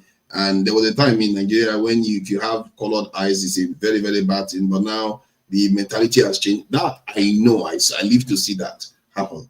So that won't happen. So you can see when you are successful, when you are the power, when you are the standard, generally people that are like you tend to be the ones that gain favor. It's just human nature. And maybe that is informing why generally they are doing better in each nation. Even in nations where maybe you can say even Europeans are not even present. You know, I cannot even say Europeans are present in India today, but the status quo in India has always favored the lighter skin. But you see, now what you see in India is something that started a long time ago. Europeans too were replaced. You know that the European males were replaced by the Yamnaya from the steppes. The European males were replaced by them. And those same groups were the ones that advanced south towards India. And they created India that you see today in terms of they pushed the Dravidians further south. So these are the Dravidians were pushed south. The patterns remain the same. These are very, very dominant groups that came out. But now you're going like 40,000 years back. No, but my point 50,000 you see, somebody has to look through time. If you are thinking that these things have stopped, the moment they had contact with us, you saw what happened. They have a propensity for expansion, and whatever nature has done seems to favor them. You favor them in that way, and if you cannot recognize it and say, okay, maybe I might be mistaken, I might be off my head. What I'm saying, yeah. I think you are, because if you look at what I'm saying is that pattern exists. You can't say, okay, it didn't exist even existed in Europe. They supplanted the people in Europe before they did in Australia. In Australia or America, it happened in Europe first. Yeah, but I'm still trying to find a connection between. I just explained right, but I'm still trying to find a connection between local skirmishes within a national geographic area. In this place, India, right, where we know they have a caste system. Mm-hmm. They have a caste system, so I don't think it's a matter of the Davidians or the Denivosians, prehistoric humans, and how they move. I mean, that's like anthropology. That's another completely different beast we're going to be discussing if we had to get into that. But if we're saying in 2025, I believe even if we were to go back 100 years, maybe 150 years, we will be able to find a root cause and say, well, this is why it is happening. So it is that why I'm trying to get out of you, like, I just told why? You that it was technology and their war. Technology on whose part? Their technology on the part of Europeans. That's what made all the difference. No, I thought we were talking about, I thought we were talking about India. So pardon me. So the technology. India is the same thing too in India, to be fair. They were more advanced in their war, because they are pastoralists compared to the hunter-gatherers of this in India. So they were more organized. I think they already started farming and rearing animals when they came from the steppes to that this area. There was two waves. I think we're mistaken and stuff. So wouldn't those Indians be considered the victims? They're still Indians, right? Are they still Indians still today? They're still today. So so you're saying they lived in the north of India? They are mostly in the northern part of India. That's why the northern part of India is lighter, yeah. All right, so they got pushed downwards, right? They pushed the Dravidians further down, yeah. So meaning they still live in India? Yes. So there's no concerted effort of moving out of India into, for example, sub-Saharan Africa. Oh, you mean those ones there? Why would they do that? Yeah. They are occupying that area. So that's what I'm saying. So. Okay, hold on. Have you noticed that even in the Arab world, the original Arabs are said to be the Yemenis that are generally darker skinned, but the ones that are associated with Arabs right now are the lighter skinned one. Do you think that's by coincidence? But maybe you think that's by coincidence. The point is that some of all these people that you are seeing in the Arab world today, maybe they were not light skinned before now. They acquired some of all those things from movement further south. You might not believe it. Maybe it's the Ottoman Empire that moved south. Maybe I don't know which one, but they are moving south. Even in today, as we are talking, it's happening. All right, so let me explain. It's still happening now. No. I'm trying to understand you. I'm not discounting anything you're saying. I'm just trying to get where you're coming from. Okay, so with regards to the Arabs were not one monolith group. They're not. They were made up of different tribes. There are some that were very dark skinned. There were some that were red. There were some that they looked Aryan, like the Persians. They look white. If I ask you, Egypt, was Egypt this light skin in the past? Well, due to migration, I mean, Egypt is in Africa, so it'll be impossible. No, if you are going to answer, you are going to like, okay. No, let me answer. No, I'm not edging my bed. I thought I knew your answer, but clearly I don't. Oh, yes. So obviously it is in North Africa. And we know, I mean, this is the problem. How far back are we willing? As they are now. But I will have to explain so I don't make a nuanced statement. So the listeners can understand and you can understand my position. Right? Mm-hmm. If you say now, this is what I'm saying. So obviously Egypt is in North Africa. Yes. Humanity, as we know, as far as anthropology has told us, started in Africa. Mm-hmm. So meaning even DNA genetic results today tell us that the original human is the unmixed African, Mr. Melanin. So we know that. Along the way, we spread out. Humanity spread out. This is why I said I wanted to be sure before I say, yes, they were in light, or no, they were light. So you don't say, well, they were used to be black. So I will start from 3,000 ago instead of beginning of humanity. 3,000 years ago, were the Egyptians this same color that they are now?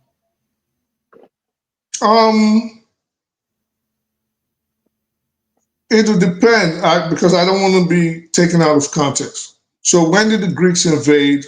When did the Romans conquer them? So Greece, those around 500 BC or so. So it's less than 3,000 years ago. Well, if you were 500 BC, then I would argue that they would have been darker skinned.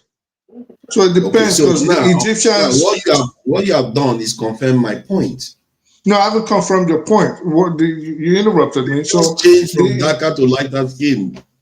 I mean, it will mean, this is why I said we have to, I wanted to know what you mean by back then. If we mean, if you said back, so if you said back then, 500 years ago, then we can say when did the Greeks invade them? And when did the Roman conquest happen, right? But if we say 10,000 years ago, or 20,000, or 30,000 years ago, I would argue, or my position would be, well, they would have to have been darker skinned people because of their relationship with Kush, Nubia, and Carthage, and every other part of Africa. It's just like, for example, Carthage that I just mentioned. But the premise of the discussion was that there is a flow of the lighter ones dark to the darker areas, not the other way around. Yes, Africans went to Europe first, but since then they've been just relentlessly becoming further and further, and not only in Africa, other parts of the world, because of their superiority in military technology and now scientific advancement too. And if that wasn't happening, you should be surprised even. That is what you should expect. But forefathers, situations on the ground 20,000 years ago, or 10,000 years ago, or even 500,000 years ago, are vastly different from they are now. Even the political situation on the ground. You see, because you are not connecting the dots, it's happening now. I've not seen any nation where any time in recent history where the black nation flowed up. All right, so let me ask you. So I guess we're having a disconnect. When you say now, give me a date range of what you call now. I'm saying now, as we are talking about it, like in the last century to now, like what is the events that you see going on in Israel is part of it. Europeans were not there once. Remember? Okay, yeah, Caesar came, and Romans did their thing. They left, but it was mostly Middle Eastern people that were there. Now, yeah, but that's only one situation you keep bringing up. No, that's true. But you are looking at that one. You are not looking, like I also mentioned the Saudi Arabians now that are associated to be in Saudi Arabia. They are the lighter ones now. And yeah, but those ones have been there for thousands of years. At the same time, the last 100 years, the Egyptian one had already happened, so they have been Arabized already. As a matter of fact, when they became Arabized, it wasn't as long ago as we like to think. I think it's not even up to 100 years when they became Arabized.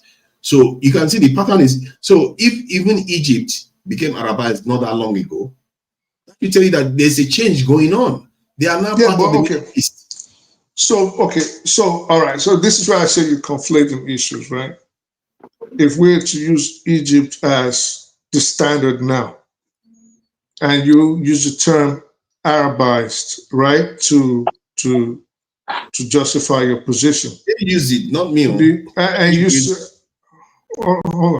And then you're saying that, well, the fact that the Egyptians have been Arabized for about 100 years, according to you, I think they've been Arabized longer.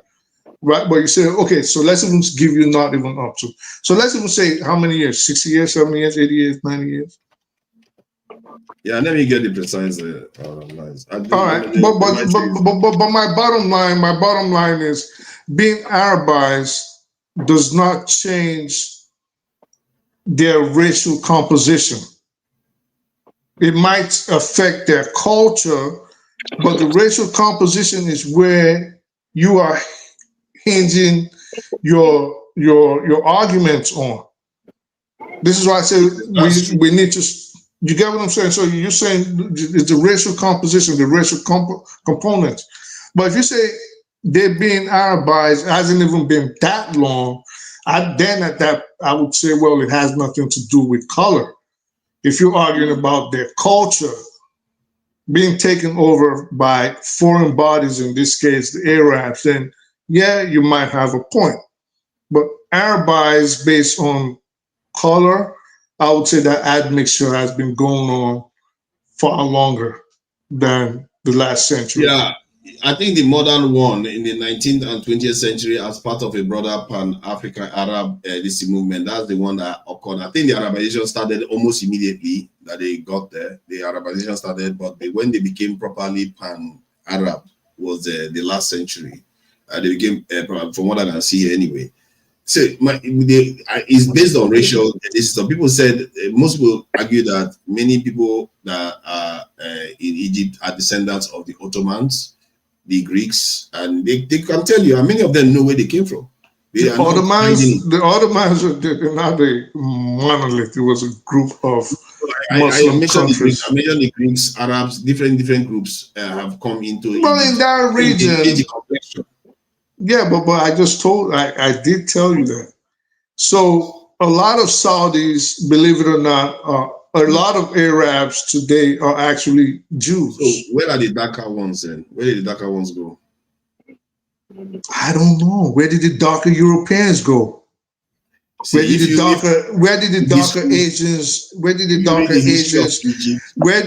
darker Asians disappear to? So how far back are you willing to read the history of Egypt, you find that especially the last pharaoh of Egypt, he moved further south. The pharaohs of Egypt tend to run further south whenever they are conquered by outsiders. Further south in Egypt, moving towards Nubia and Kush, which is where their kingdoms actually started. But the premise of the conversation is that they are moving further south. That's my point. That's the point I'm trying to make. Yeah, but again, forefathers, now you bring in a pharaoh into the conversation. This is why I said, when we have this kind of discussions, right? For us not to misunderstand each other, and which might now make, depending on who you're discussing with, If it's a typical Nigerian, tempers start to flare because now everybody's misunderstanding each other. So this is why I always ask for certain parameters have to be put in place, meaning we have to know the rules of the game. It's not a game, but so this is why I ask for certain things like what dates are you primarily trying to discuss? This is why I ask for dates and try ask for them because if we're talking about to you. But 1 second ago we were right as we speak. Right, have you seen any war where this? No, because let me just land. Let me land and ask my question. So this is why I asked that. Are we speaking about how far back? You said, well, the Arabization happened less than a century ago, right? And you almost halved it. Fine.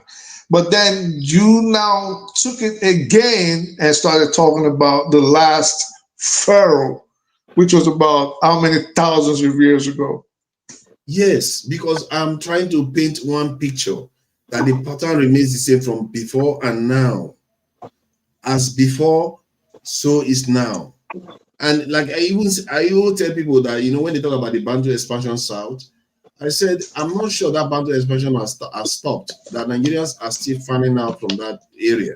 Sometimes what we think is historical may still be occurring right before our eyes and we'll not notice it, because when it's happening historically, that's when it can be noticed. But when it's happening individually, because it's a short time frame, you don't notice the trends are still occurring.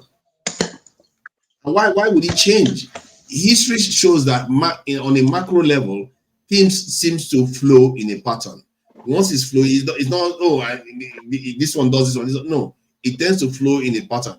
If there is a momentum flowing south, before it starts flowing north again, people in the south have to make it happen. If they don't make it happen, then it washes through. That's how it behaves. Momentum is on the side of the ones flowing south. Maybe it's slowing down a little bit because of the rise of China. China is giving them a bit of chance to push back, but it's not. Nothing has changed. My point is that because this convention started from the, whether Nigeria has a chance, because you said it was optimistic situation. I think things are going to go. My point of view was that when I look at it from that lens, I don't see anything we've done to just even stop the wave, from rolling us over. We've not done anything. And even the pattern, see, when you have studied some of all these things and seen so many different things, data points, like in Europe, when they moved into Europe, at first, that the Yamnaya, not these Europeans now, a different group moved into Europe, the Yamnaya, that's the previous European inhabitants, they were holdouts. They were holdouts that lasted over 1,000 years before they too were taken out. So the pattern repeats itself, and those holdouts, we are not even in that position. We don't have any reason to believe that we can hold out at all. I think I'll disagree. First of all, the West has nothing to gain outside of plundering Africa to move into Africa. Now, if Africa was like, if their own home was destroyed, maybe eventually when they destroy each other with nuclear weapons, and then now they say, well, our homes are uninhabitable and we need new pastures and we need new ground to live in, then I can see that. In fact, I would... Don't worry too much about it. Maybe worry about China and India. Those ones need space.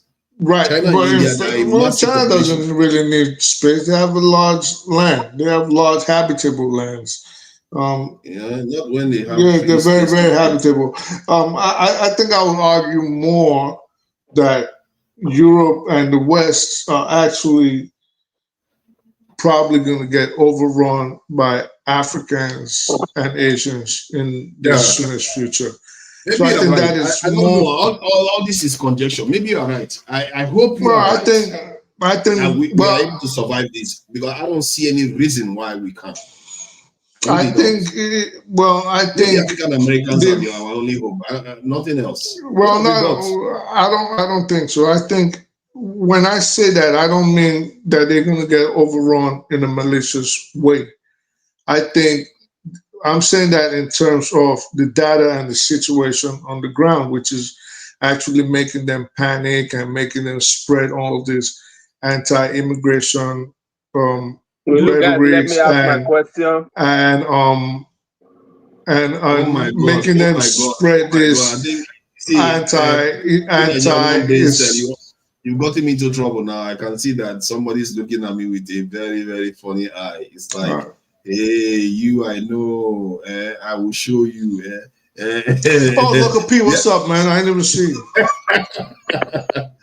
Support the Asmara. They just bonus, so they just bonus. They just discuss. Like oh my God! It be like saying I didn't know Local P was good, man. It be like 2-man panel, right? Now do well, Sorry. Oh my God! Local P's base is what the Niger. Yes. I wanted to ask, bring it back home. We will do some African analysis and understand. I said, was there any time, those that have been long in America, was there any time in this system where these institutions were not working, where like somebody will flat a ticket and will not pay and will leave normal and will be able to drive, you know? Was there any time in this society where it was a typical Nigerian setting where things were not working? Is there anything like that? Does it ever happen? Absolutely. The time of the so how was the transformation? Well, I'll speak from So they went to war. What you say? No. We're speaking on a local level. So I'll give you an example. You in Staten Island. Yeah. Right across the water, Staten Island used to be a big enclave for members of the Gambino family. Okay. To a little bit of Colombo. Right across the water in Manhattan, the fashion district, meatpacking district, the diamond district, the mob basically ran everything. Okay. They ran everything: construction, the clothes, the ports. They ran everything. Yeah. The shops, everybody extorted everybody. Right? And it happened it'd been happening for over 100 years. But then one day, this guy from the Southern District of New York, an aspiring U.S. attorney named Rudy Giuliani, an Italian himself, decided that the crime in New York City was endemic. And he put his foot down, his life on the line, and he went to work. Started busting everybody, giving them long sentences, not cutting plea deals. And if he was going to cut plea deals, if you were arrested, you had to become a stool pigeon, you have to become a CI, just in order to bring down those 5 families in New York. You couldn't go to Times Square before. It was a den of prostitutes and drug dealers. Brooklyn was New York City was a basket case. Gangster. It was a basket case. Yeah. Okay, so he went to work, cleaned up the NYPD, cleaned up the corruption in the NYPD, cleaned up the corruption in the Eastern and Southern District of New York, cleaned up, because back then they would bribe police, judges were getting bribed, people were getting killed, no investigations, evidence were getting destroyed, but he had the political will. I mean, he might have been looking in the future to say, I want to run for mayor of New York, which he eventually did, right? But he cleaned it up. So New York was it was pretty bad, and if you have the political will, you want to enforce law and order, you will have the New York we have today, not the New York we had in the 70s. So yes, there was a time it was a lawless society. That's why they called it Gotham City. That's why they called it the Rotten Apple. All right, thank you. I know that in America there was a time the mafia was, doing a lot of stuff. Logo P, how have you been? It looks like you just came back. Nice to see you, and hope you're happy. And what do you make of what you've been hearing? I know the conversation is not conventional conversation that we've been having. So you guys have been talking rubbish now. I understand. I tell you, but he was even hurting me. Like I just have to mute. You're talking rubbish. The Gobi was just looking at us like, what is wrong with these people? You're talking rubbish. I tried rubbish. What will not even take Nigeria from A to B? I don't know, man. Sometimes you have to, examine some of all these things. It's not. You got to see my problem. Yeah, my problem is this. These people that you are analyzing their situation, do any of their demographics, whether old, young, middle age, do they do this for us? They don't. They do. Yeah. Actually, they do. They study us in detail. They literally want our data now. They don't. The only data they want from you, not to do anything, to know how many you are, so they can kill you when they're ready to kill you. Also, you say we should not talk about it. There's too much emphasis on them, right? No. See, look. Let me tell you for this. Yeah, we've been talking about ourselves for a while now. And they are more consequential. Let's face it. Listen to me. See, Nigerians, the Nigerian issue is supposed to be like the state it is right now. It's supposed to be like talk for infinity till you get it right. As in, it's just like you have an issue in your household, your wife, your children, you can't communicate with everybody. Would you tell me you have a time just to talk about your neighbor's problem when you know you have enormous problem facing in your family? At that time, hold on now. At that time, you like them, everybody, man, to help everybody. Let me take care of my house first before talking about others. That's what you focus on. Because the situation you have in your house is dire. Your children are going haywire, your wife is not respecting you, your children are cursing you out, you can't seem to have anything, you can't pay your rent or you can't pay your bills, you don't have lights, you can't even provide food for your family, like clothing, school, you can't even do that, as in, you're not having the respect for yourself, no peace of mind in your own house, your own mental sanity is not even stable. Will you have time to go and be like, what is that guy? Is that guy? Have they eaten? Did they sweep their compound? How did you know? You don't have time for those ones. No, I think the context we're having the conversation, if I insert into your own analogy, is equivalent of having problems with your wife, your children, and you are all arguing, and let's say a hurricane is on the way. Hurricane is on the way, then you have to prioritize the hurricane. I agree. If there's natural disaster that will affect everybody collectively, and that's what we're talking about. You are talking about your neighbor that gotten his ass right. Yeah, but I'm not talking about my neighbor. I'm talking about something that wash us away from the face of the earth. That's what I'm talking about. See, look at your stupid minister of communication. They ask a simple question: how come the bandits? They don't know if you track bandits with phone call because of NIN registered to SIM card. He's talking about bounce back in communication. It's like, damn it.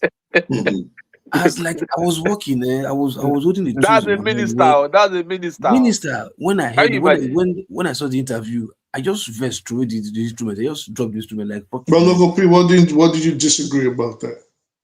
Sorry. What did you disagree with? His answer. Yeah. Which part? The one they said, but what they ask you, like they ask simple question. In today's Nigeria, there's a law. If you don't, your SIM card is not what's it called? Registered. Registered. It's not even registered. So with your NIN. Yes. Linked with the NIN. It's linked with the NIN. Yeah. Your NIN is your national identity right now. Yeah? Those people don't have NIN. Huh? That's fine. How did they get number? They has that their SIM card working. Correct. No, they are, no. They can't. They don't use shut up. Wait. You started now. Listen to me. They don't use. They don't use. Hey, why mobile not man? Wait, no. They don't use mobile phone. It takes Yeah, they don't use. That's what I'm asking them. That's what I'm asking them. Some life phones or something else. Hold on.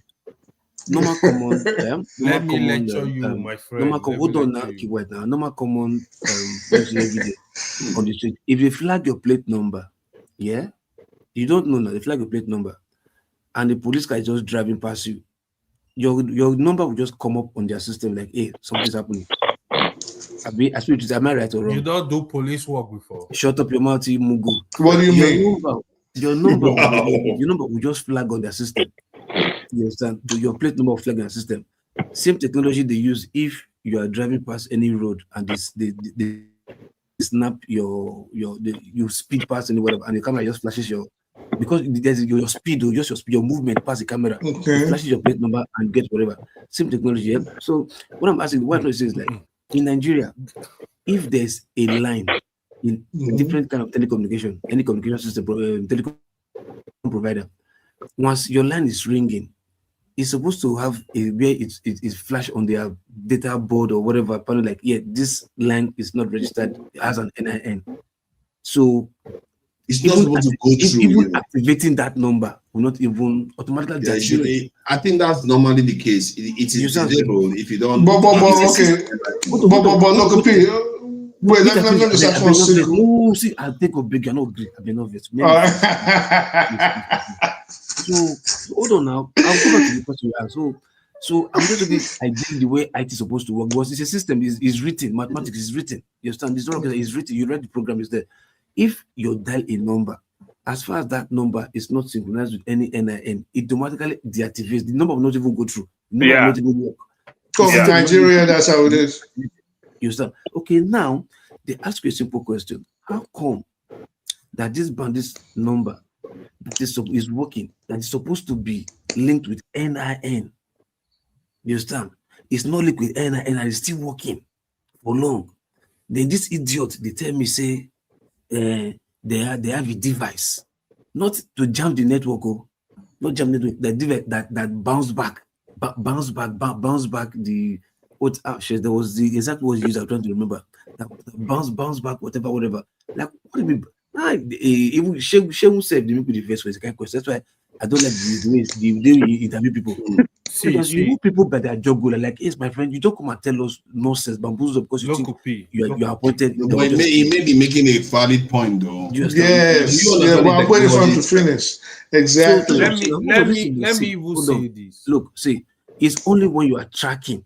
Yeah, if you are tracking the geolocation of where the place is calling from, it takes seconds. You understand? If the person that is calling is smart, and it's not even the phone call that's even jamming. As you are calling, yeah, there's somebody else with you there that is ready to like jam the network, obviously, in case they are tracking you. I mean, we don't watch MI5 now, we don't watch this in the documentaries, the television now. Well, those documentaries are usually bullshit. They're trying to track your level. Another IT guru is with you there in the forest. That's even trying to like, as in this track that who is tracking your number and jam that network instantly. But what he's telling me, and I say some people we carry cattle, Marudas, we carry cattle, they sleep beside bush, wake up beside bush, no one get house. Now you can decide to come go school, come know how to jam network according to your whatever and bamboozle, and you when they pay money and you see, and the idiot call himself saying that IT guru. This stupid IT guru where somebody pay 100 naira. How can it be that 100% certain? No, hold on. Somebody paid 100 naira to get the ID details, the data details online.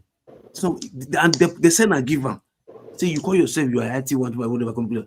I bought your details online for 100 naira. They post and give them. They ask them. If they deny, it's not fake. It's not AI. What do you mean AI? So you were like this. They should that. Oh my God.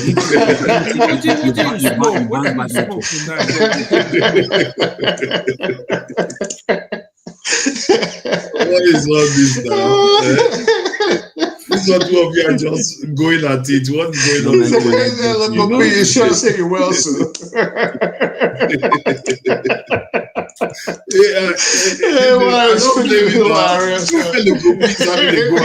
Like, what is this now? How you gonna shut down local position like that? It never makes sense. It's only when you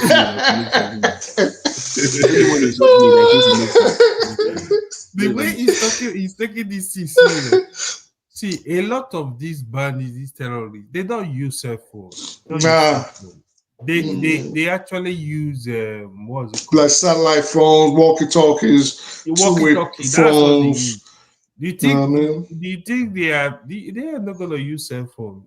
And let me even say something. Let me even say something. Local people, 1 second. Just 1 second. One second. Let me just add.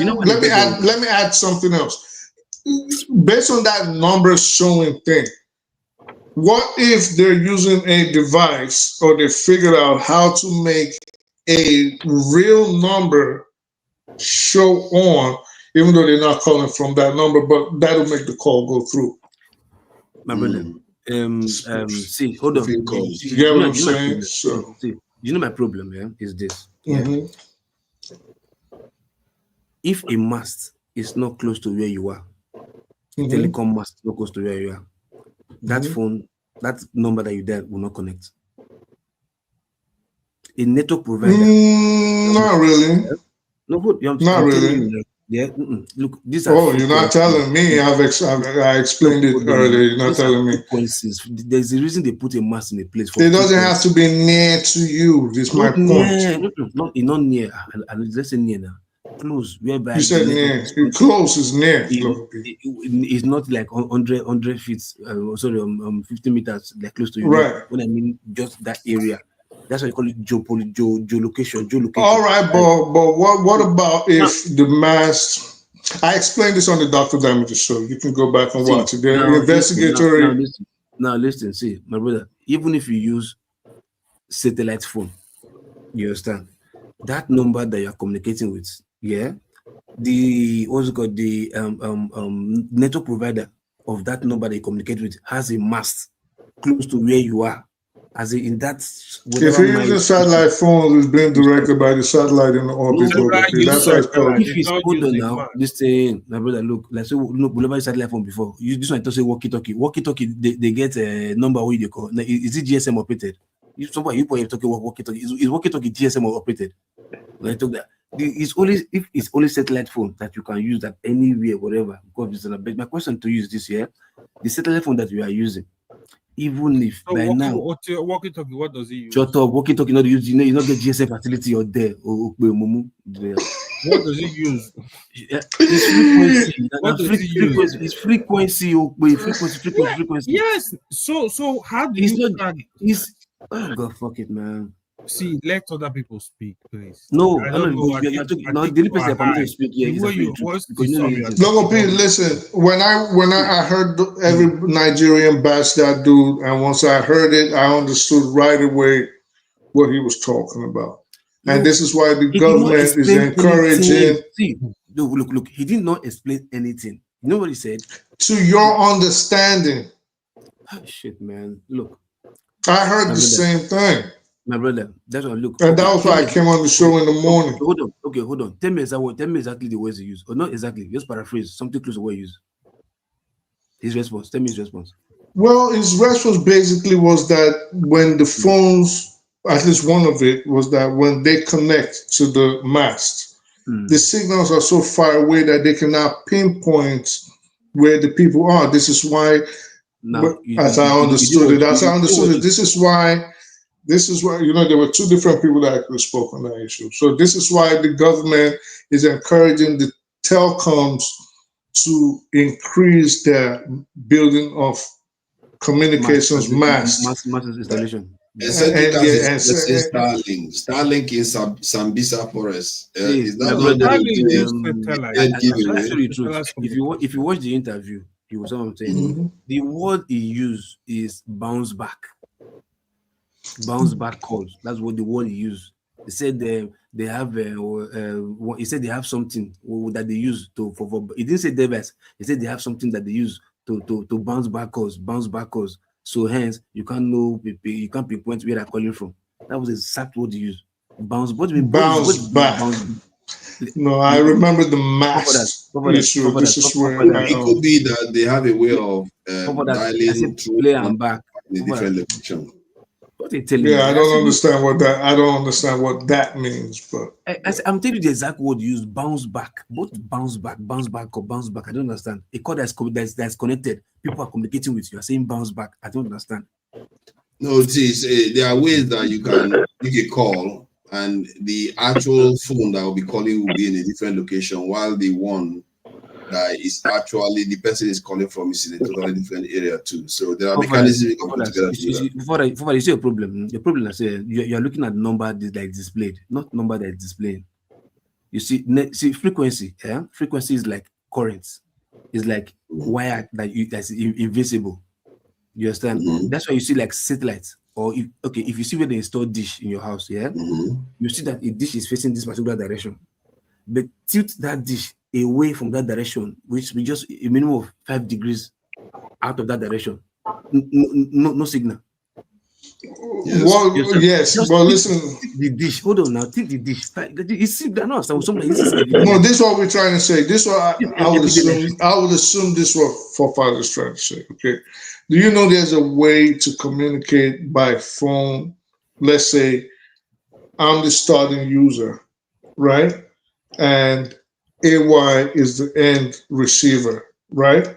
So I'm the caller, AY is the receiver, and that call can actually bounce from here in the United States to forefathers in London, to you in Sweden, to Obi in Japan before it goes to AY in the United States. So that's possible. Hold on. You say, what do you mean say bounce? Like you're not dialing AY. It'll just go all over the place just to confuse where the call was coming from. And then but the call is gonna end up with AY. Okay. And you can actually connect to the internet like that. I don't know if that's what he means, but I'm saying that's something like that. But listen to me. I don't know if that's what he means. I don't know. I'm just saying that's a way to evade. Stop talking something to overcome like you maybe no sense you're talking. If not, what do you make Puff Daddy as if I know what? Wait first. See, Puff Daddy, listen to me. Puff Daddy is inside prison. Yeah. He used a mobile phone to make a call to somebody, even to the three-way, whatever.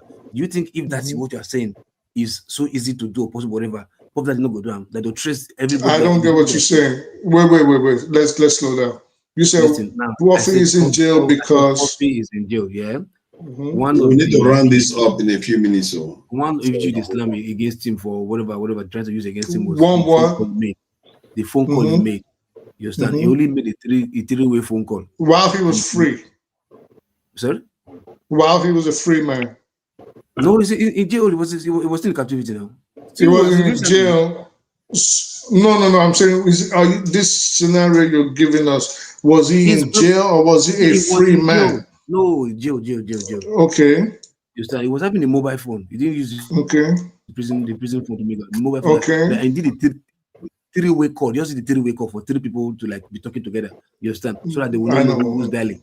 You understand? Good. Three-way call. So now, what you are saying now, if what you are saying is so technical that nobody can track, that you can jam different people, like you understand? How come he didn't do that? That honorary three-way because call? Puff Daddy, first of all, he was incarcerated. Second of all, he's not a terrorist. He doesn't need to go that route. And what difference is it gonna? He doesn't need to go that route. It's not that serious. Okay. So hold on now. So according to you now, it's that Fulani guy that don't have a house to sleep in. That is just. See, this is the mistake I think a lot of you people underestimate the dynamism of. Well, hold on. No.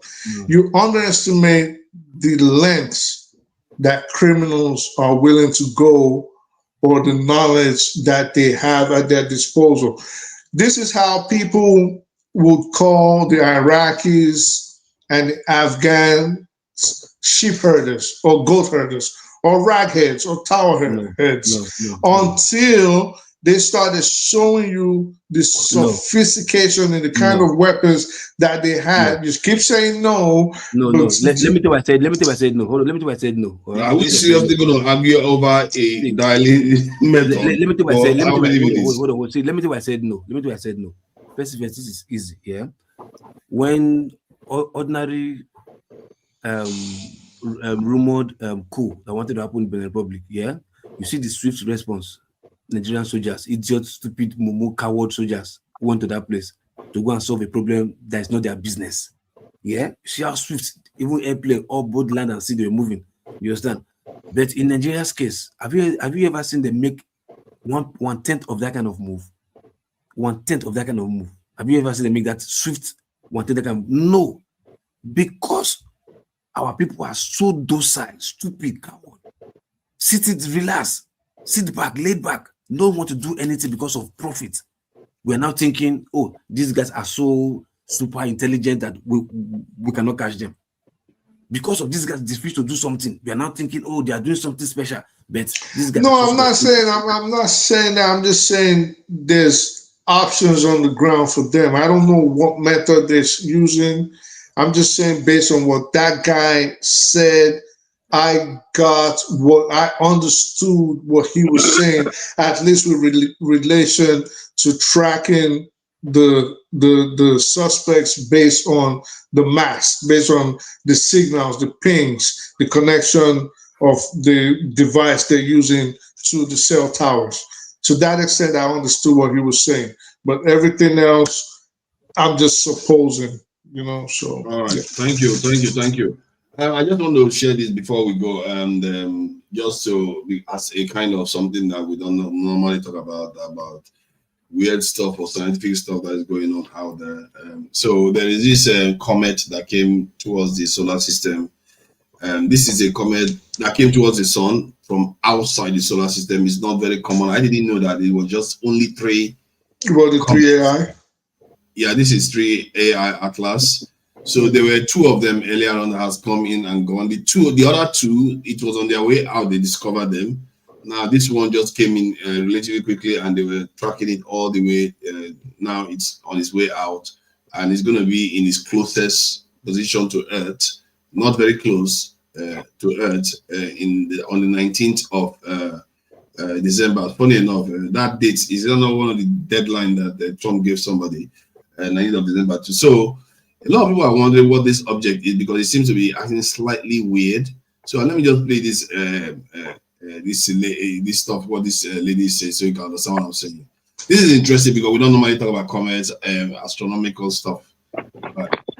And we are documenting all these anomalies, and we're at 15 at least right now.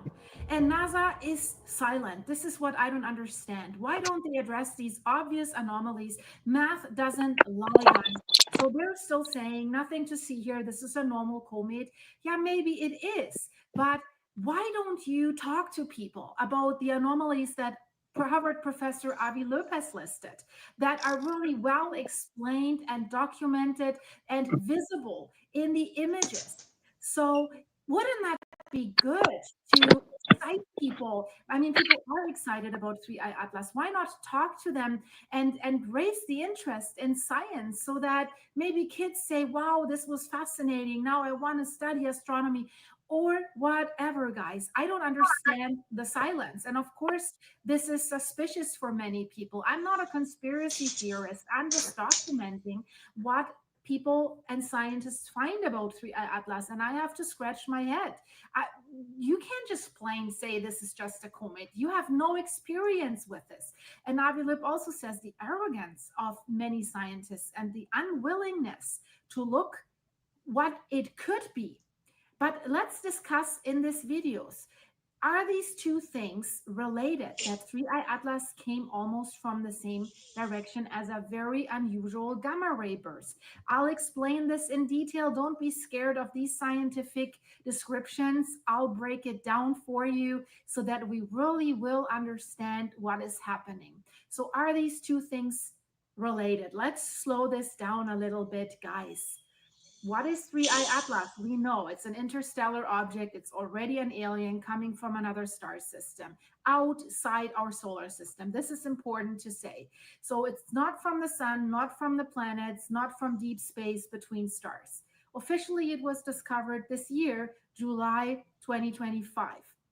Astronomers describe directions in the sky in a very, very certain way. So they're using coordinates as well, like longitude and latitude that we're using here on Earth, but they just call it different. So in space, it's called the right ascension and the declination. So 3I Atlas, it's important that we know from which direction it came. It came from a direction that is called RA 272, right ascension 272 degrees, DEC minus 19 degrees, declination minus 19 degrees. This is the direction where 3I Atlas came from. And guys, I have something to ask you just a little bit. Click the hype button and the like button early in this video. You help my channel grow with this and support my channel. Thank you, thank you, thank you for clicking and hyping and maybe commenting and liking and sharing and subscribing and all the other stuff. You know it. So what is a gamma ray burst? That is important to know if we say it's coming from the same direction. Basically, guys, a gamma ray burst is the most powerful explosion that you can imagine in the universe. And it releases more energy in just seconds or hours than the sun will release in its entire lifetime. So usually these gamma ray bursts, they come from, and that's sad, they come from dying stars or like when black holes are being formed. So most gamma ray bursts, they don't last long. They only last like a few seconds to a few minutes. But there's one specific gamma ray burst that was different. And that's the one that we're trying to see, is that related to 3I Atlas. The burst was called GRB 250702b.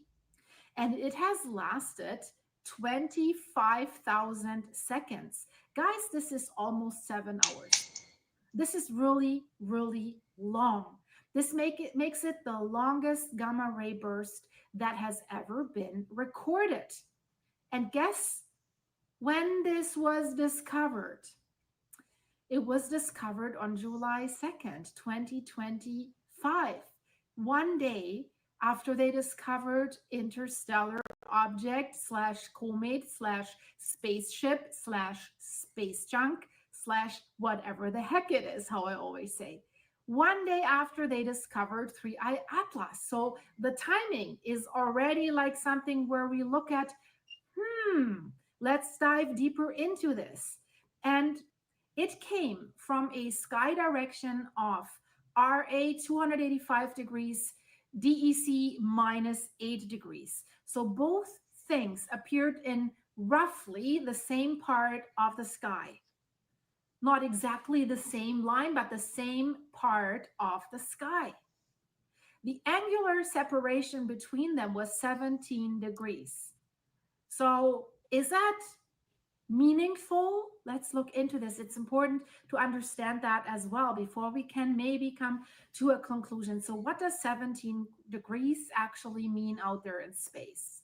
If you stretch your arm out, your clenched fist covers about 10 degrees off the sky. So basically, this is less than 2 fists apart, right? 1.5, something like this. It's not much. It sounds close, right?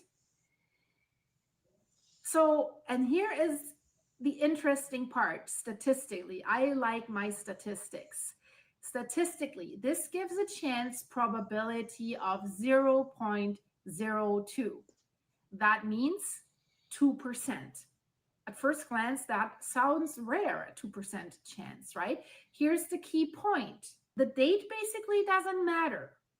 3I Atlas did not suddenly appear on July 1st, right? It was always there. We just discovered it. 3I Atlas had been traveling through the outer solar system, through the Oort cloud, for about 8,000 years. We just happened to discover it now, and the date was July 1st. But now another important fact. There are several hundred gamma ray bursts every year. They are spread. Did he just say, did she just say the stuff was traveling through the Oort cloud for 8,000 years? Oh my God. That is part of our solar system. That is crazy. Solar system is massive. Jesus Christ. No, Space is big. It depends on the speed now. Space is big.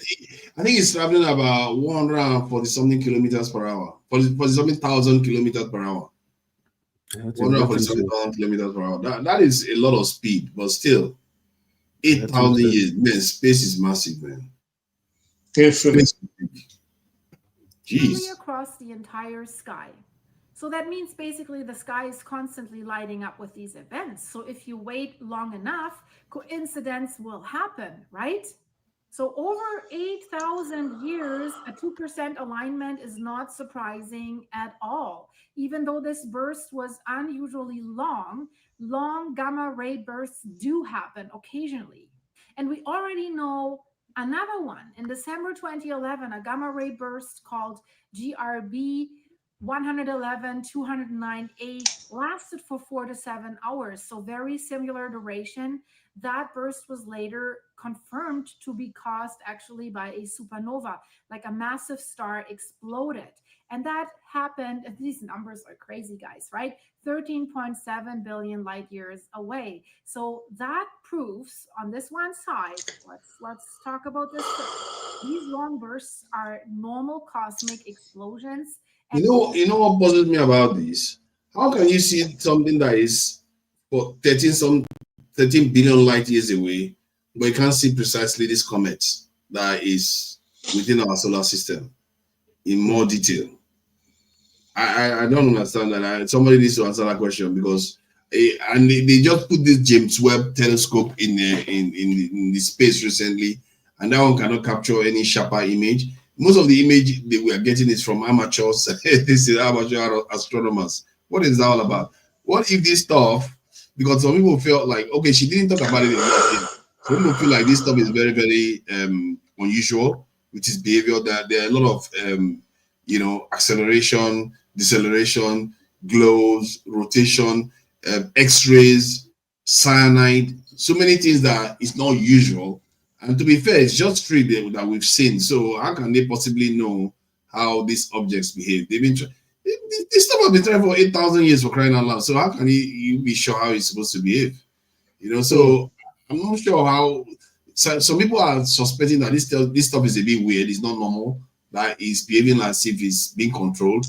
But other people are like, maybe that's how this is. You just know 3 of them. How can you know? Not nearby events, like not local, not connected to objects in our solar system. Because from past data, we know this. An ultra long gamma ray burst happens about once every 14 years, a very long one, right? And during those 14 years, there are about 4,000 total gamma ray bursts of all types. And based on that math, a 7-hour gamma ray burst should line up within 17 degrees of 3I Atlas. Here comes the interesting part.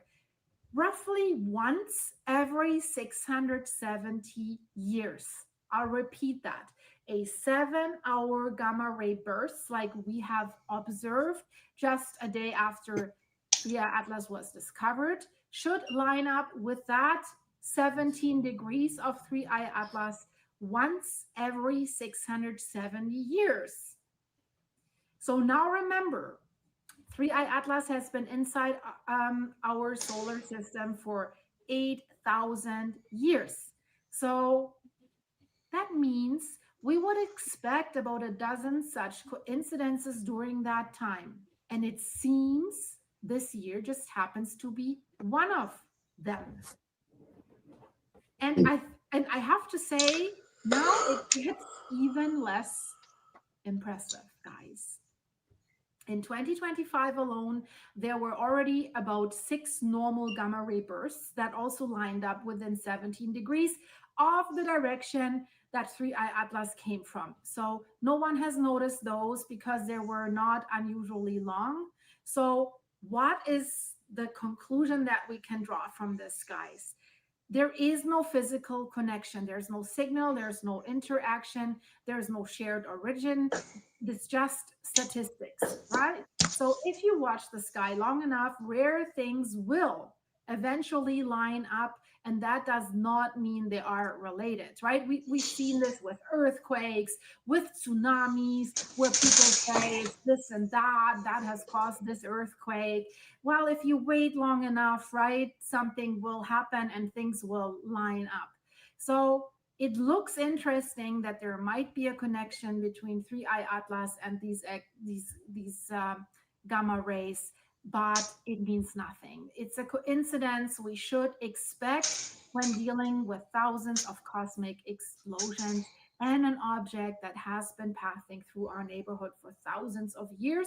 Nothing more, nothing less. I'm sorry that in this video I can't present you another anomaly, although we're all longing for them. But guys, you have to subscribe because my next video will blow your mind again, because there is something else that has been discovered with 3i Atlas, guys. It does not cease to amaze us. So thank you for liking, hyping. If you want to support the channel, link is in the description. You can buy me a coffee. Thank you for YouTubers. Thanks for your nice comments and for being here. Why I play this all the way to the end, and unfortunately she didn't share any new information other than just these conjectures, is because what they said was that to detect a comet like this, they don't have a lot of time. It doesn't give them a lot of warning.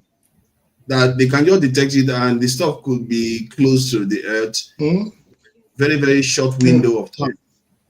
So that makes it, I thought they have figured this one out, that they can detect these things months, years in advance. But it turns out that this stuff could be heading straight for Earth and we will not see it on time. Because the last two that showed up, they didn't even see that all until it was leaving.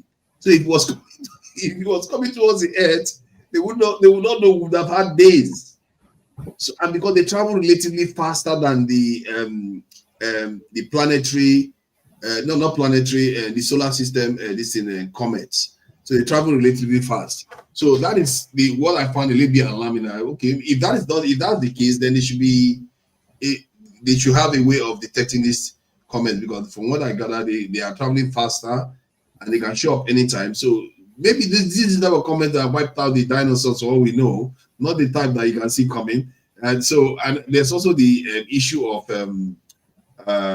what they call it, governments. What if they know something is coming towards us and they can't do anything about it? Would they tell you? They would tell you that, well, we'll just be here talking garbage while they are already preparing their own countermeasures. So these are the kind of questions that arises when you watch some of this thing, because a lot of people are complaining, like, why is NASA not giving us good images? Why is NASA showing grainy images compared to what amateur astronomers can produce? Why are they not giving us answers to why this stuff is behaving strangely? Why is this stuff remaining bright after days of, leaving the vicinity of the sun? So there are so many anomalies. I think they counted about 15 anomalies that the NASA scientists have not responded to. So that is why a lot of people are feeling like, okay, this is not right, and they should be communicating more with people. And well, we'll see anyway. Maybe they felt like all these people are just hyping it, but there are physicists. It's not all these people. These are physicists, professors. Like this lady said, professors. I say this stuff is not normal. It's not behaving the way a normal comet should behave. But the establishment just remained quiet. Even the Chinese, they said they took a picture, and when the Chinese presented the picture to the public, they reduced the resolution. So it's just so many things coming together, and people are just feeling like this is not right. The way this stuff is happening, and why are they not telling us? Is that something that they know already that they don't want to share with people? Maybe we are not on that thread, but maybe there's something about that thing that they already know that they don't want to share with people. What do you make of it? Have you heard about it, AY? No, I'm just seeing it, to be honest. I would have thought you would have heard of something like this. So if there was a comet coming to the planet to wipe us out, you hear it on the news when CNN announces it. when everybody else knows. You want to be one of the first to know that when the scientists are busy buzzing in the background, complaining, and a lot of people are having some weird conversations about it. Some people strongly believe that that's not natural. They actually believe it's not natural because of the fact that they've seen enough to if you wipe everybody out, are you happy to die? It's better now. It's not coming for us. It's not coming for us. And you know, one of the things people are suspecting because of the angle it came into the solar system. That's one of the first. They said the probability of doing that is very, very low. The angle, it came as if like a spacecraft that come into the solar system. Then the way it went around the sun, it accelerated. They said normally comets do that. Some of them do that. It accelerated around the sun. Then precisely is lining itself up to go towards Jupiter. So the people are suspecting that before now, when the object may have been coming towards the planet, that's the solar system, that Jupiter was going to be the fascinating object. No, the Earth, they don't care about the Earth. So Jupiter is big, and maybe they want to check it out. So this stuff went around the sun and heading towards Jupiter, and it's going to use Jupiter to sling itself out of the solar system, never to return again because of the angle it is leaving the solar system. So it's never to return again. The scientists felt like for it to do all those maneuver, that the probability is relatively low for it to do that kind of maneuver. But other scientists say it's normal. It's comments with their own comments. So I don't know who to believe. So it's a bit of a weird thing because if it's unusual, I don't think the government is going to tell you. They're not going to tell you that our comment is alien. Especially if the comment is not coming back again. They're not going to tell you. They'll keep quiet about it. And, they will. It's sad though. It's sad. I will read more about it though. Yeah, it's quite interesting. The guy that has been following this stuff has been like, the guy was like, this thing is not behaving normal. When was the last time you heard it was close to Earth? No, it hardly close to Earth. No, it's not even close to Earth. Right, it's like 180 million miles away. Like yes, from us. Yes. Yeah, it's so far I think away. what people are worried about is that, no, I wouldn't say worry because it's not coming to Earth. But if there is control on it, it could decide to turn direction. It could turn any moment and you don't have the time to react. So that's the problem. So people feel like that's why they are watching out for it on the 19th of December, because it's going to be at this closest point to the Earth then. So just in case it was supposed to be heading for Jupiter, I just said, you know what? I like this place. Let me turn around. The comet is as large as Manhattan. This is what we're talking about here. The size of Manhattan. So that's a massive comet that if it comes out here, nobody's going to survive it. Or if it's some kind of weird ship that people are using, then forget it, man. We are not in the same ballpark of civilization that we are talking about here. So it's just a fascinating subject matter, something coming from outside the solar system. Only 3 scientists have seen till date. This is the first one they fully observed. So maybe that's how it's supposed to be. What else do you expect? It's coming from the outside the solar system. It's probably been traveling for, some people say, billions of years. So if it's traveling for billions of years, how do you expect it to behave normal? It's not going to behave normal. Like I don't know. Scientists sometimes they can be a little bit weird to themselves. Some of them are saying it's unnatural. Some people say it's natural. I don't know. It's confusing. Let me see if I can find somebody can explain it better, because a lot of people have talked about this quite a lot, but the original person but the point is nobody knows. I've been hearing about it since like July. Last I heard about it was around, that was when I paid in March. Oh, you heard about it, eh? Of course. Yeah, I think I heard about it about a month ago. And the scientist was just like saying that this thing is not following the right direction. No, maybe you are thinking about Moa. Moa is the first. Moa was there too. Moa. That one left. That one, by the time we spotted it, it was already on its way out. The one that is giving, a lot of people are covering this one.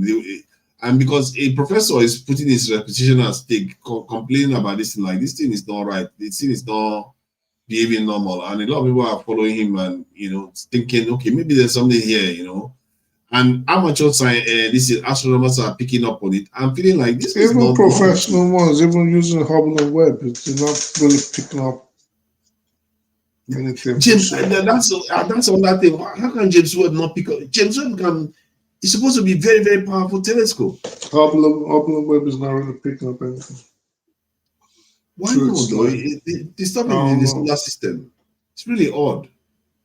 So except, I don't know, if it's, maybe me, I would like it to be controlled. I'd like to see if it's controlled. Let it come land on Earth. Let's see what's up.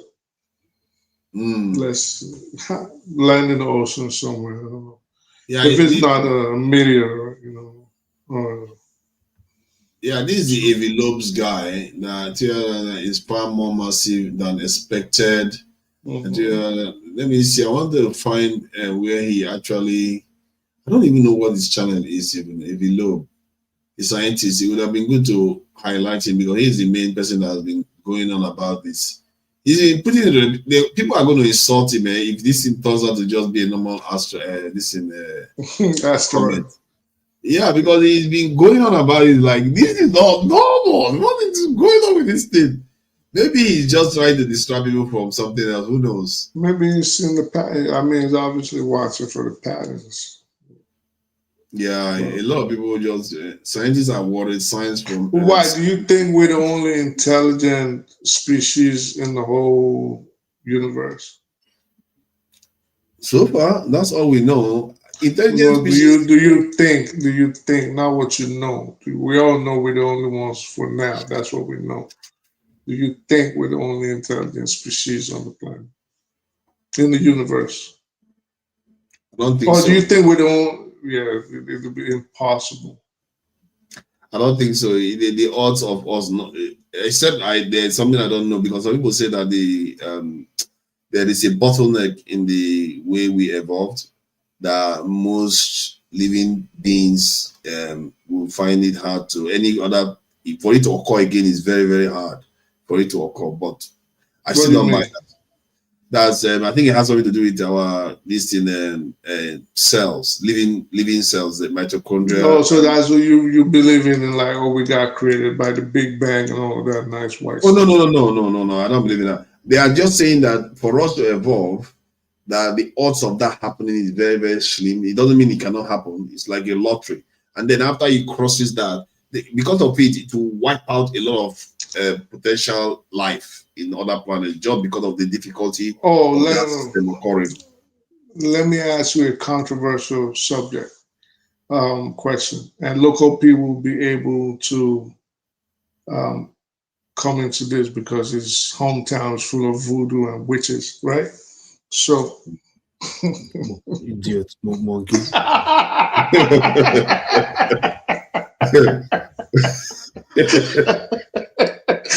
So local people.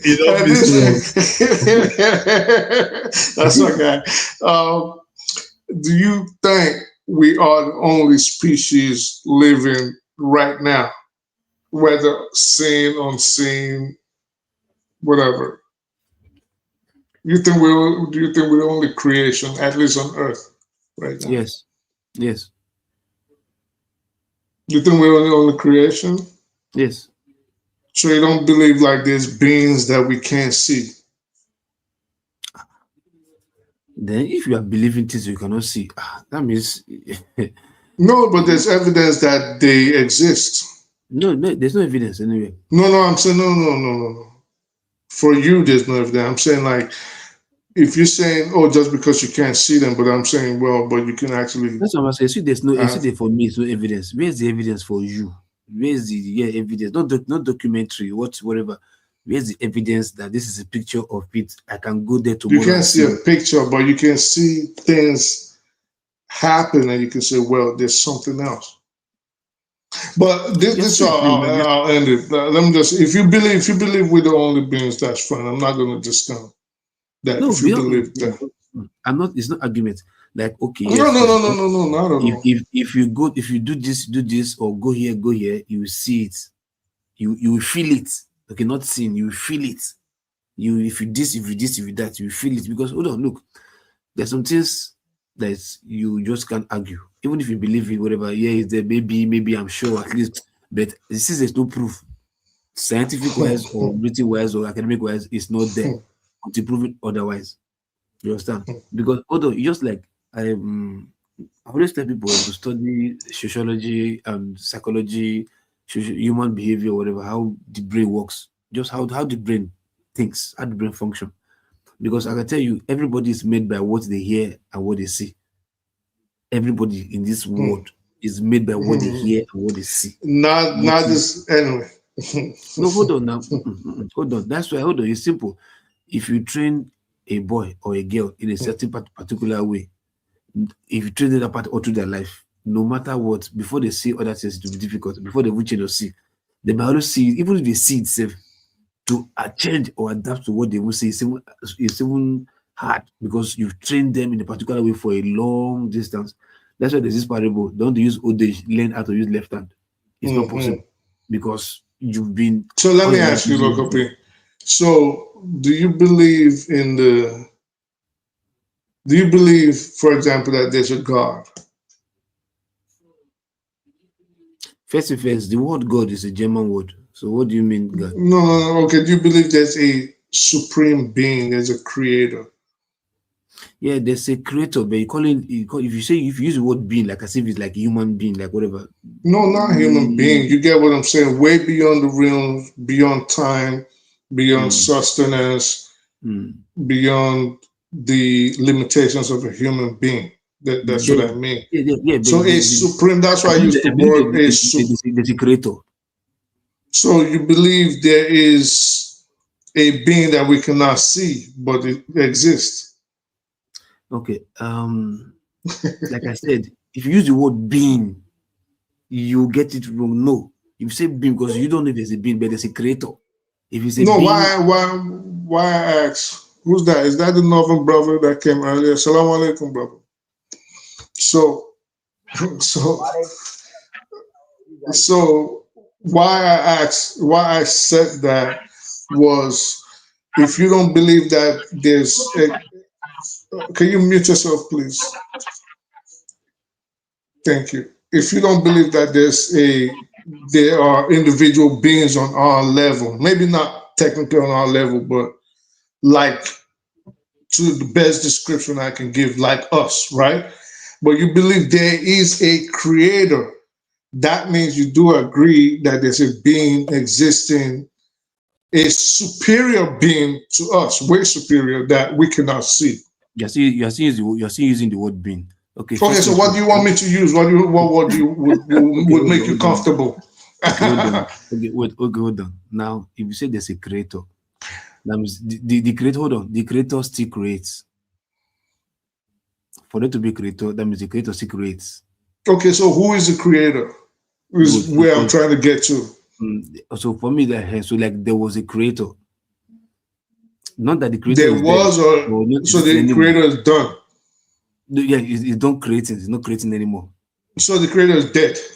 No, it's done. It's done creating. No, forget about what it's creating, whether it's creating or not. Is there a supreme being, a creator? There's a creator. A supreme being. Is it on your level? Don't tell me there's a creator. Why are you saying you told me there's a creator? No, hold up. No. Hold on. Just calm down. If there's a creator, is it superior to you? To me? That's what I'm sure we've been going around the ring for. Direct your question well. Direct the question. If there's a creator, remember my question was, this is how I started. Do you think there are other beings like us? I said no. Right. So I'm saying, are there, if you say there's none, because I said, so you don't believe there's like, even if they're sentient, we can't see them, right? You said no. All right, fair enough. We're not going to argue that. So do you believe, because forefathers was talking about how we came into being, right? So I said, do you believe in the Big Bang? He said no.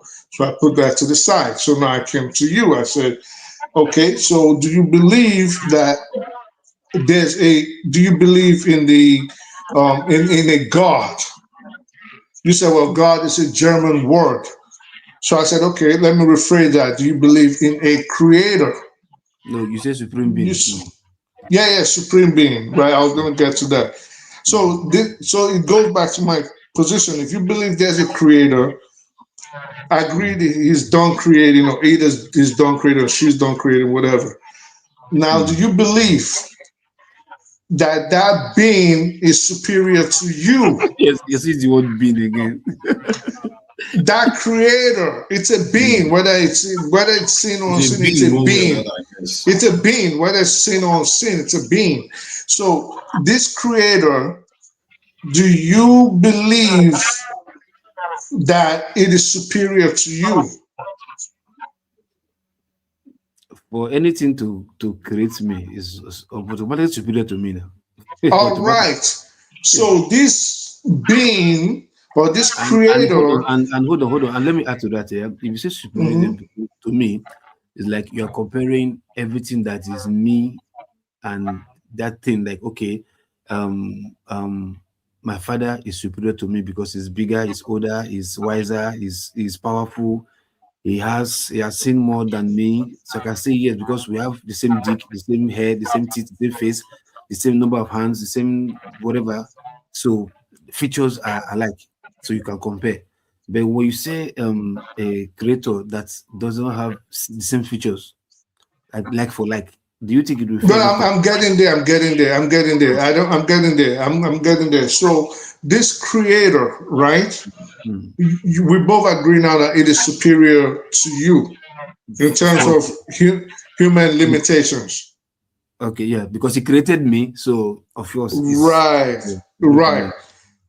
Does this creator then, since you mentioned all these physical aspects of a human being, does it have these attributes: an arm, a leg, eyes, head, legs?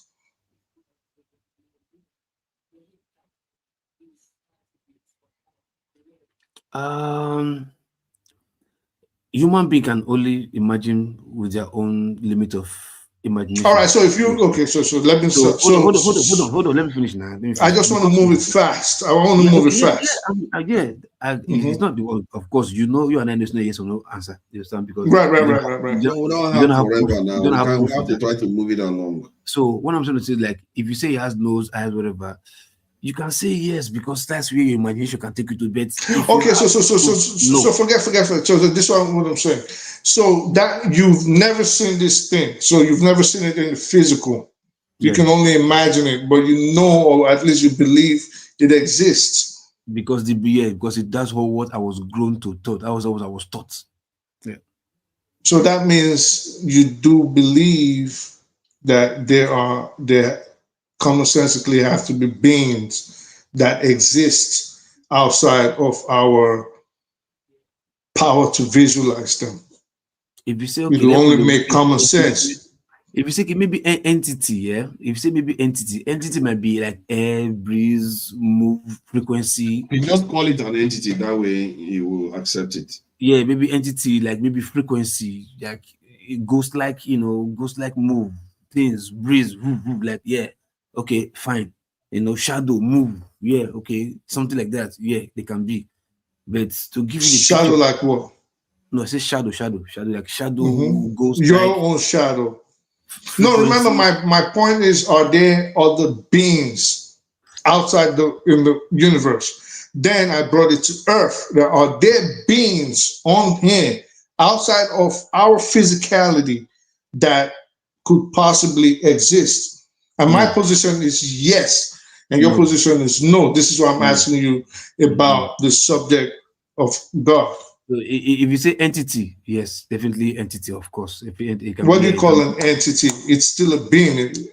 Okay, let's say this entity. You make a big deal about words. So let's say this entity.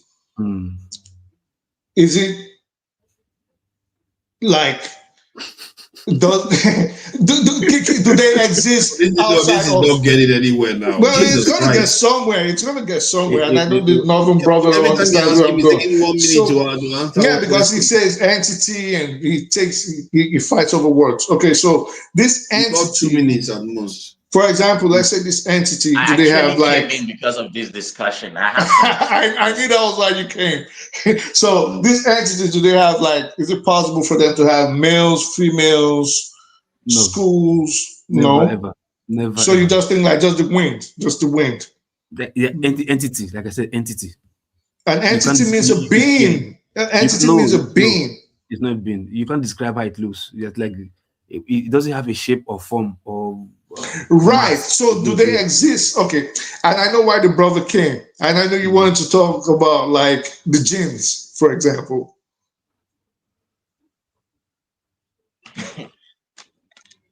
Hey, am I on?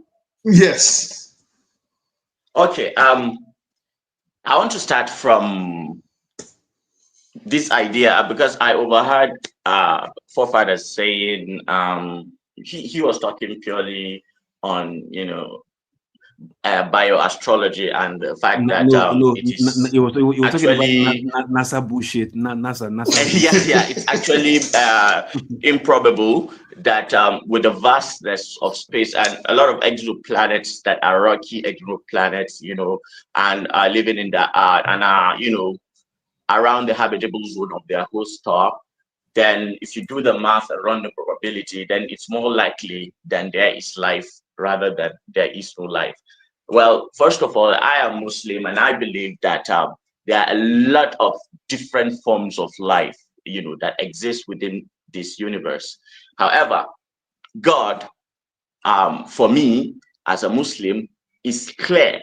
And what you fundamentally get wrong when you engage in this discussion from an atheistic point of view is the fact that even as believers, we do not believe that we do not see God as something to be compared with a human being, or when you are using these words that as being and being that God is a sui generis entity. What a sui generis entity is the fact that something that is not comprehensible by the human mind. Now I could ask you, what is infinity? Exactly. You don't know what is infinity. Your brain does not have the capacity to check exactly. Contextualize infinity. God is sui generis. That is the beginning of the discussion. Now, of course, there are other different life forms that we can, and we have is it six senses that we say we have as human beings: touch, smell, and science in science is just geared towards amplifying those senses and then making meaning out of them. The theories we make, things like that. But there is a lot more that is going on. Even on this earth, you find organisms that do not rely on our kind of senses, but they thrive and exist.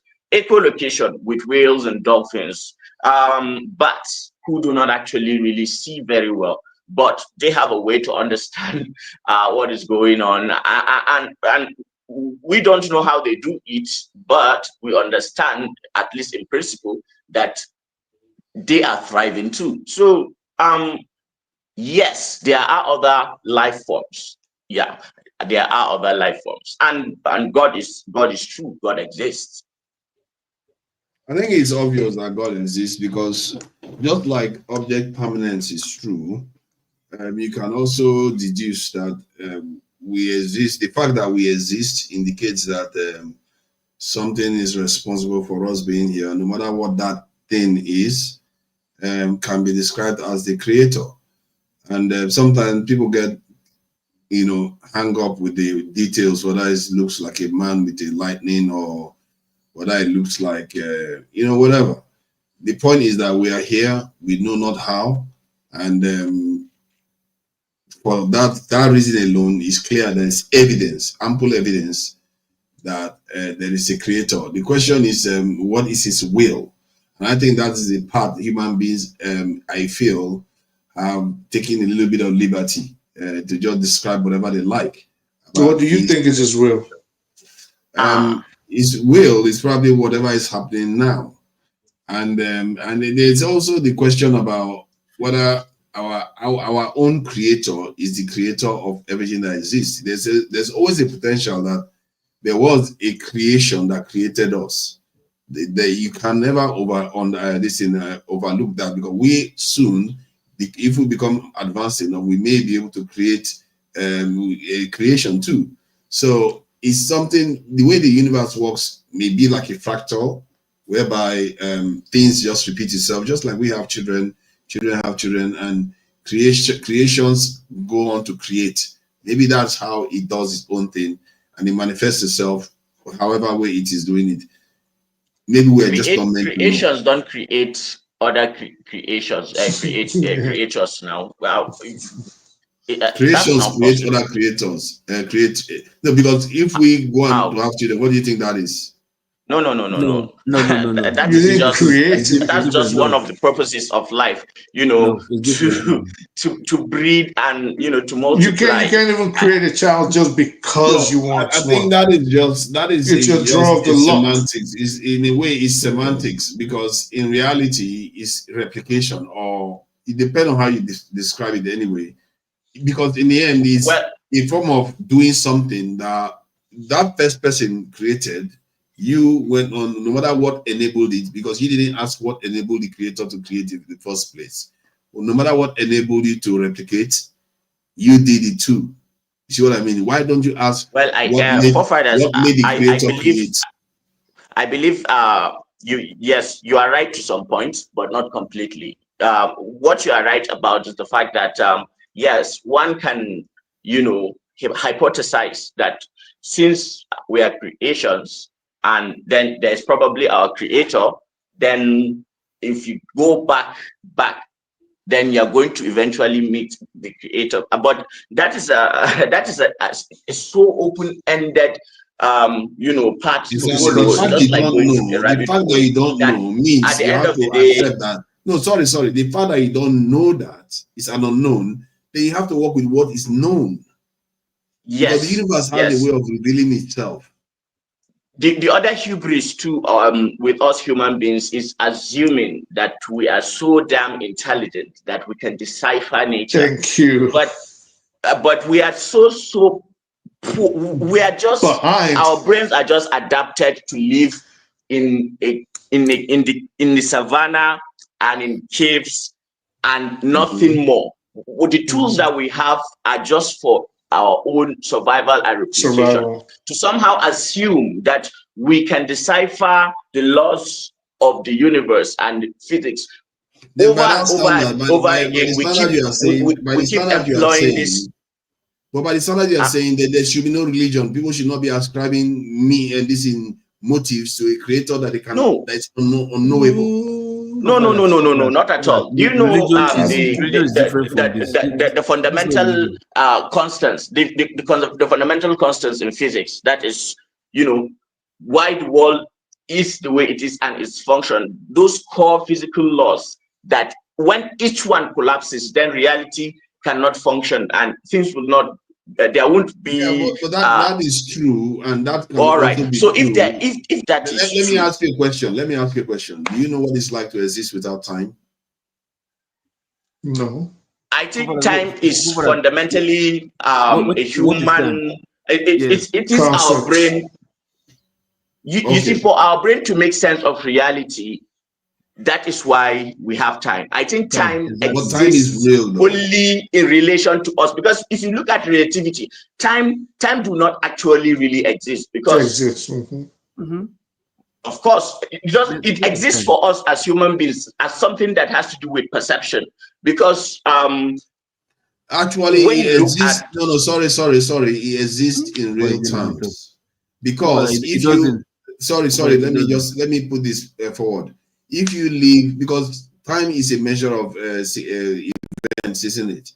If you leave an apple somewhere in the bush and you come back and after 5 days you send some other person there, you can predict what the state of that apple is likely to be, and it's going to decay because of time. Let me get a little bit religious here. In the Quran, which is what I was trying to avoid to make sense of it. It will make sense eventually. I promise you. If it doesn't make sense for you, no problem. But let me just say what. No, that makes sense for me because time will affect the apple will go bad. That's the whole point. Hold on, listen, my friend. It won't. Look, it depends. Science. Oh my God, I can't believe I'm having this conversation. We all let know. Let the brother land. How do you think somebody know? How do you think the scientists know when somebody dies for 5 days? Because see, there are factors to it. If you leave it in God the bush, said, one asset. The time what that means essentially is that God is saying, God is swearing when you're saying go what God with said, time. you see that? It's all like, you know what God is saying. Yeah, because that's why he said he has to. And understand this is why I was trying to avoid that aspect, but he got where I was coming from. Well, you can't say what God is saying because you don't know God. You get it. Just give him a chance. Give him a chance. No, I'm giving him a chance. You can't say we think we are too smart. At the same time, you are trying to say what God said. Yeah, because but it's a different aspect. I believe in God. I believe in God, and I believe what He says. So if you don't believe in God, sorry, if you say what God says, I believe in God. I just feel like people don't. If you say what God people are says, just making stuff up about God. Does it speak? Okay, let me just make my point. Then you let him make his point. You can counter it or leave it. But just let me talk, please. Can I talk? Yeah, go ahead, brother. You take 1 minute or two. No. You know, I was look at it. It's almost 8 hours now. I feel sorry for me a bit. Go ahead. Okay. So time is the fourth dimension. Space, time, length, width. So what time is essentially only makes sense for the organism that exists within this three-dimensional space that we call home. And even because you believe in science, you should believe also that E equals to mc squared. When you run the equations and then you travel at the speed of light, time stops. So for some being that lives, say, in a four-dimensional world, then that being is out of, time, and time only exists for us. So even people like Stephen Hawking, people like what's this guy's name? Even Einstein postulates that time is a continuous singular thing. The present, the future, and the past exist all at once. But from our own point of view as human beings, we can only go through for life to make sense. It has to be so you just said time exists. How can you say for time us, exists for human beings, for us? Yeah, but you just said independent of us, it does exist. It's already existed. Independent of us doesn't necessarily exist for a four-dimensional being. For a two-dimensional being, there's no way it's going to understand the concepts that me and you are discussing now. You can't describe something and say you didn't describe it. You just described what Einstein said about how time is part of the universe from the beginning and end has already been laid out. That's why I'm telling you it does exist. The idea that time doesn't exist is not accurate. Yes, even if they are related to space-time, it exists as a function to make for human beings to make sense of reality. If that makes sense to you, that's what I'm saying. It does exist, and when it doesn't exist, I'm asking you because you have also admitted that there are things that exist outside time. And I asked you, do you know what it's like to exist outside time? Then if you know what it's like to exist outside time, then you start understanding what is possible outside time. I can give you an example. using science of what Well, it ask would be like. Continue. You wanted to say it, like, say it. Okay. You are jumping to conclusion. What do you think he wants to say? How are you sure? I know what he said it already. Let him say it now. So, okay, we live in a three-dimensional space, right? We have depth perception. We can understand distances, length and breadth. Okay, so imagine an organism that lives in a two-dimensional space. It has no understanding of, up and down. It only has an understanding of left and right. So there is no depth perception. Now, if we were to see that organism trying to navigate its way out of, say, a small box where it only goes left and right, doesn't understand that there is something it can jump over and escape where it is. So it goes only like this and like that. So for us, living in three-dimensional space, it's easy for us to say, oh, why can't that organism just, jump over? So for a fourth-dimensional being, that is another step over us, living outside of time, he would look at us and seeing everything from that we call time and the future, now and the future, all existing at once. And then you'd be surprised how we cannot just affect our life with doing things. Yeah. So this is in theory what can be postulated. Okay, and now let me in religion, we understand that there are angels and demons that actually live outside of this, but not even necessarily demons, even good beings. You see, now that's speculation, isn't it?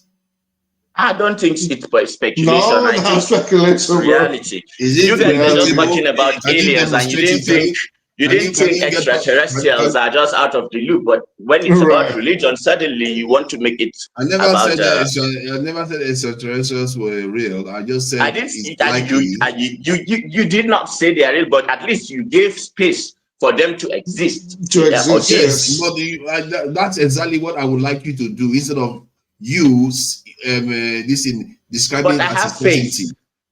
I have faith. By having faith, it means you don't know. Oh, I can tell you that. Yes, I can tell you that. Technically, yes. Technically, that is true. But there's also one thing with faith. Maybe because you haven't experienced it.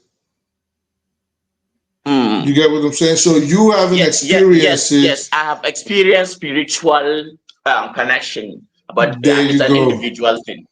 Yes. So again, spiritual is an unknown. Oh, we can go. It's an event that you cannot fully understand why. No. Let's not do that. See, this is the thing about we have to know what we know and right. But okay, have you ever been in space? No. But you know it exists. Yes. Because someone has described it to you. Yes. In fact, there are people on the planet that are saying all this so-called evidence that people have landed on the moon, which is the evidence you would use, are saying it is false. That it's a lie. Yeah, the flat earthers and all that. There are people that will say they work with NASA. In fact, what was the guy, not Yuri Gagarin, the American guy. Buzz Aldrin. Aldrin.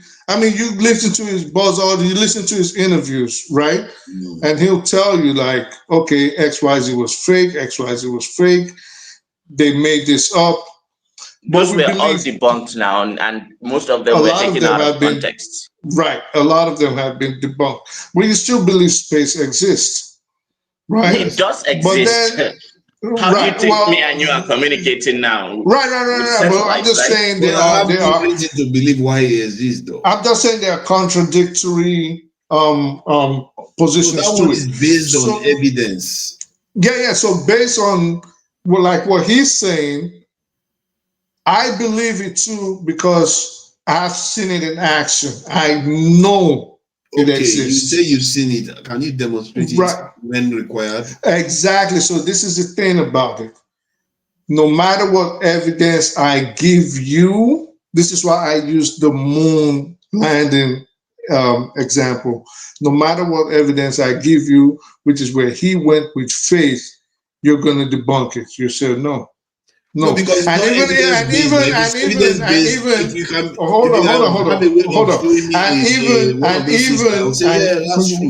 one second.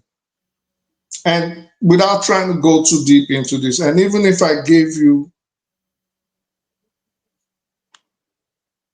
and say, okay, do X, Y, Z, and you'll get your evidence, there's a possibility that even if you saw your evidence, you will still try to have an excuse based on your knowledge of science why that occurrence happened.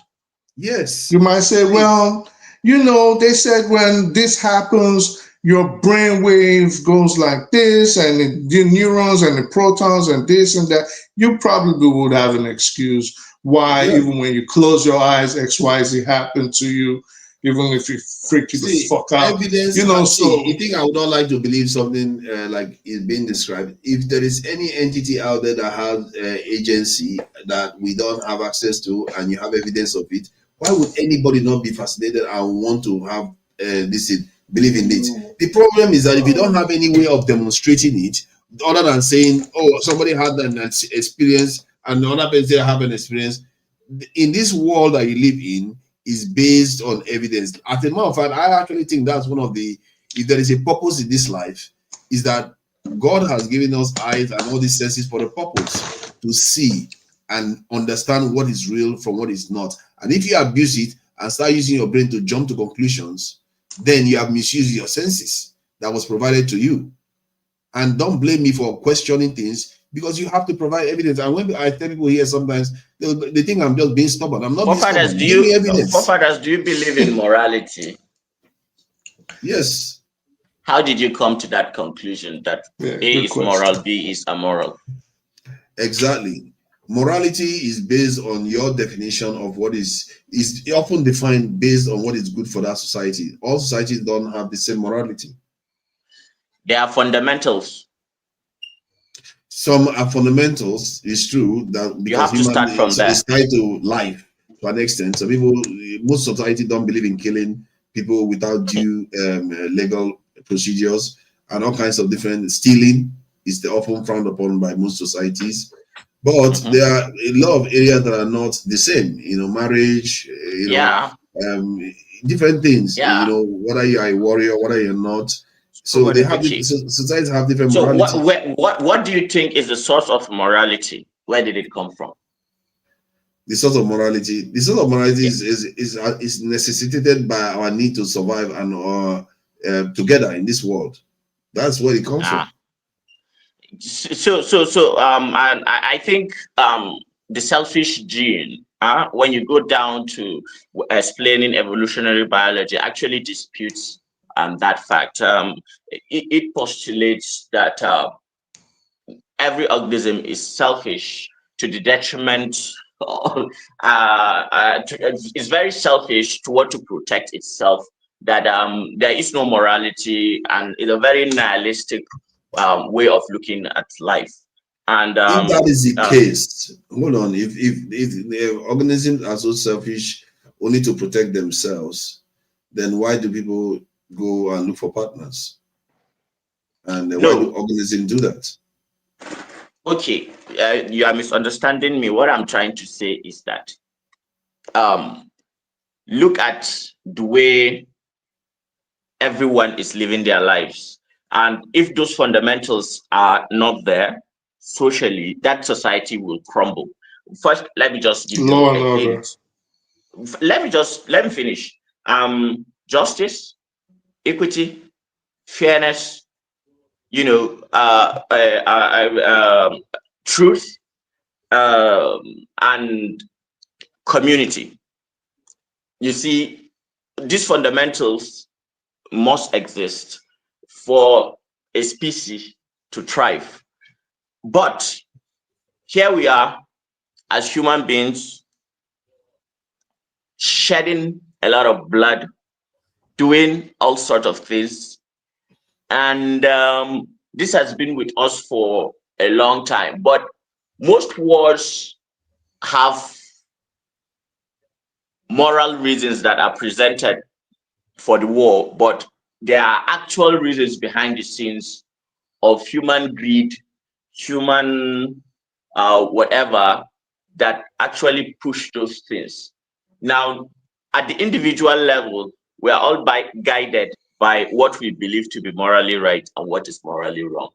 But we get that source through our socialization process. And what institution socially, go back to time immemorial, maybe to the first man. What institution shapes morality? So the first man, his first concern is survival. I believe that's the first scientist. The first institution, family. He's talking about the first man. If he's talking about the first man, then there's nobody else. So if there's nobody else, it's religion, really. It's religion. Morality. It's religion. Why do you believe it's religion? From the earliest human settlement. You didn't want to hear what I said. See, if the first man existed in this world, his first duty is to be the closest thing you will describe is as a scientist. Whatever he does has to be factual and truthful. Otherwise, he will not survive. You understand that? The senses are provided for you to verify everything you eat, everywhere you step on, that it's actually real. Otherwise, you can walk off a cliff and die, and then you will not exist as a man anymore, or you can make mistakes. So you have to be precise about everything you do. So if you go to the first man, to the very fundamental of how our senses operate and how we relate to this world that we live in, it will tell you clearly that truth is not, and is almost sacred to our survival in many ways. And maybe what scientists are doing is actually closer to our purpose in life than what many religious would like to think. God. Yeah, you are half right, but truth is good, but I don't think our brains can handle the complete truth as it is. And if you and it's not even designed to. Of course not. Yeah. So what me and you are seeing is just a slither of reality. It's just like light, for example. Light is a spectrum. A lot of people don't understand. Light is a spectrum: radioactive, gamma, X-ray. But what we see is just a narrow band of what we see. Now, just because we see this narrow band, and that is what informs our decision to reach a conclusion, then we is it then right to assume that that is all there is? That exists? No. No, of course not. That's the beauty of science. We are as human beings very fallible. Our senses are fallible, and therefore we have to, be a little bit humble in understanding that yes, these things are beyond us. You are the one that should be humble. I'm the one saying we have no clue. That's the whole point. That's it. You see, sometimes you roundabout go and conclude to what I originally said. I said you shouldn't be making assumptions about the creator. You don't know. The only thing we know is what is happening now, and his will is what is happening now. What we are doing now is what the creator intends. Just like we emerge and what we're doing now, that's what the creator intends. I don't agree that I don't know. I agree that I disagree too. Yeah, I don't agree that I don't know, because I'm roundabout way coming to agree with what I said. You literally said we should think we know everything. I told you that's exactly what I told you at first. But you you arrogantly claim that you know the will of the Creator. For me, even when I said those things that I said about science and everything, it's based on conjecture. I don't truly know. How can you know the unknowable? You can't know it's people. Okay, yeah, you literally said you can't fathom what the Creator is. At the same time, you know His will. How do you even marry both sides? I don't think he said he knows His will. What you are getting wrong. No, because based on religions believe that they know the will of God. Okay, I get where you're coming from. It's about morality. Yeah, it was about morality you guys were talking about. Guidance. When in reality, and believe you me, societies who kick out religion and live like that, they crumble from within. People lose purpose. People become suicidal. People do all sorts of heinous decadence crimes, deaths, killings, things like that. History is enough to. The very fact that even if you want to be literally very, say, you want to follow science and just be like, okay, I'm just going to follow science. The problem with that is that when you go to the archaeological evidence suggests that even the first human beings had, spirituality and religion, shrines. They worship God. So I am worshiping God through Islam. Do you know that? One is doing through archaeology. He mentioned for you that. to be mentally balanced, you need to have a sense of spirituality. For you to actually be rooted and grounded. If you abandon that, well, everyone for himself, but I don't think you get the full human experience. I think by losing that. I think I hear what you are saying, the psychological aspect of believing that there is something greater than yourself. As a matter of fact, the understanding that there is a creator is this beginning. Like, I didn't dispute that because there is evidence for the creator. We exist. I didn't create, I cannot possibly create two Nigerians, one brain cell. It's impossible. Because there must be other alterations that I probably would prefer to make. So, but point is that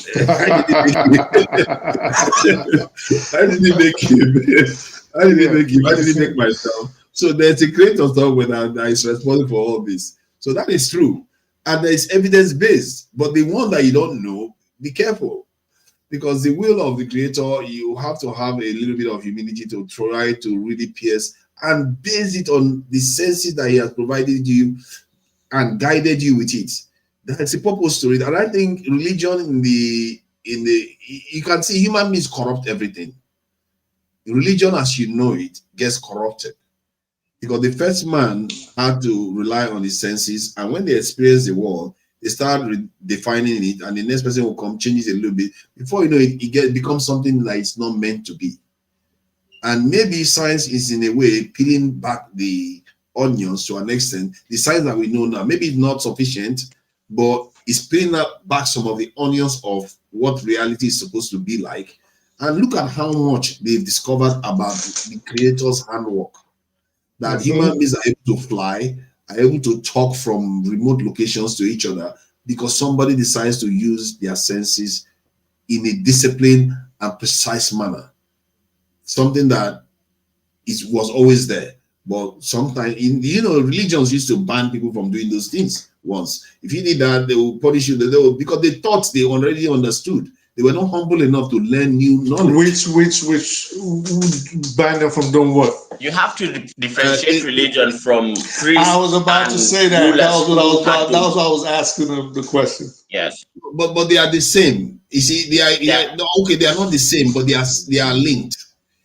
Because but you have to be specific the way you say things like that. The religions themselves have their rules that you have to adhere to. Why don't you want to? If it's not based on this thing that they call religion, is man-made, and I think it was done maybe probably for selfish reasons, for political reasons, for control, control, because you just want some people to live in a certain kind of way that pleases some certain kind of people. Hence, those people that started those laws became powerful and decide to call it religion and put spirituality into it, because they now discover that when you can connect to one spirituality, you've trapped them. You understand? As in remotely trapped them.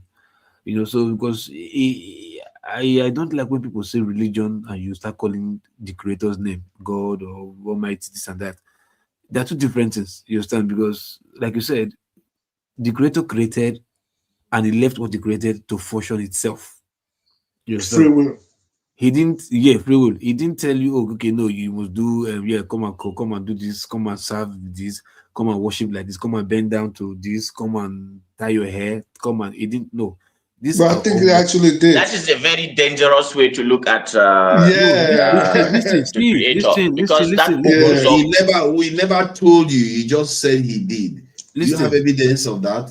You see, that's the thing. We can't just ascribe stuff to the creator. Let me tell you what people don't know about spirituality. Yeah? Look, right. If you close your mouth and pronounce a word, you understand? You will see your mouth not moving. Your mouth not moving, but you will hear you pronounce the word. Do you get my point? Your mouth did not move. Look at the mirror. Just look at right anything and pronounce it with your mouth not moving. But you know subconsciously that you just pronounce this word the way it's supposed to be pronounced. You understand? But your mouth did not move. But your ear heard something, not physically, but mentally, whatever, heard something from your mind. You get my point? So those are how this concept works. You understand? You can just be sitting there right now with you, and you like something just tell you move. As in, I think something's about to happen. Just leave this place, like something about to happen, and you just move. You didn't even listen to the word, like move. You're like, man, I know you just feel comfortable. I just want to move. You don't know why, but you just said to move for just no reason. You don't have a proof why you move, but you just move. Before you have it, just turn your back like, oh, that place that you left yesterday, you know to move. Look at what happened. Like, man, my instinct just told me. Thank God I follow my instinct. You understand? Why can't you say, okay, that your instinct is just your something that spoke to you and one entity that just told you, hey, my son, live there. Oh no, God, this is not meant for you. I don't want you to be hurt. Just live here. What is that thing? But what causes that is just a creator that created you for a whatever, and like, no, I just like you. Don't leave this place. But instead, you say religion. Now, we've had different religion in this world now. Which proof do you have that one religion supersedes the other? You understand? Because everybody have a different way of life. And those way of life are being shaped by religion, by what they were told. Because I bet you, if we were born in Mexico or in Mexico in 1800s or whatever, maybe you wouldn't be a Muslim. You understand? If we are born in certain, maybe like in the remote part of maybe Auchi or Fofadas village, I don't think you'll be a Muslim. You understand? You wouldn't be born a Muslim. But because some point in time, somebody choose to live a particular way of life and decide to pass that way of life to the children and call it religion, tradition, way of life, you just want to put the creator into it so that it will become rigid and strong and believe, so you love move by it. Because on a very good, several times we've known that when we were young, there was certain belief, strongly believe. As we're getting older, our eyes are beginning to open as we begin to hear things, sit and think for ourselves, and like, no, that's what we were told, but it's not correct. Even till today, some people are not even able to ask. Some will tell you, no, they don't ask God a question. Who tells you don't ask God? Who tell you? Where did God sit with you and told you, oh no, if you ask me a question, I will slap you. Don't try it next time. Exactly. But human beings, till tomorrow, they believe that tomorrow. No, you don't question God. Don't question. Who tells you? Who tell you? Why? Where? When human beings not tell you stop asking questions, they are basically saying don't question what is going on. Because first, in a way, it's making you stupid to an extent. Actually, you say what you know, there is a way you grow spiritually that you literally have like discussions with God. Yeah. See, hold on. You go like a dialogue. You know, be careful. Be careful. Human beings can have that conversation with themselves. You would understand it now. Beyond this one, you have to grow spiritually before you begin to dabble into this things. Maybe from people who are listening, if there was evidence, when you say spiritual, sorry, local. When you say spiritual, the moment you use that word, just swap it for unknown. Because you don't know. Okay. You don't now, let me tell you something.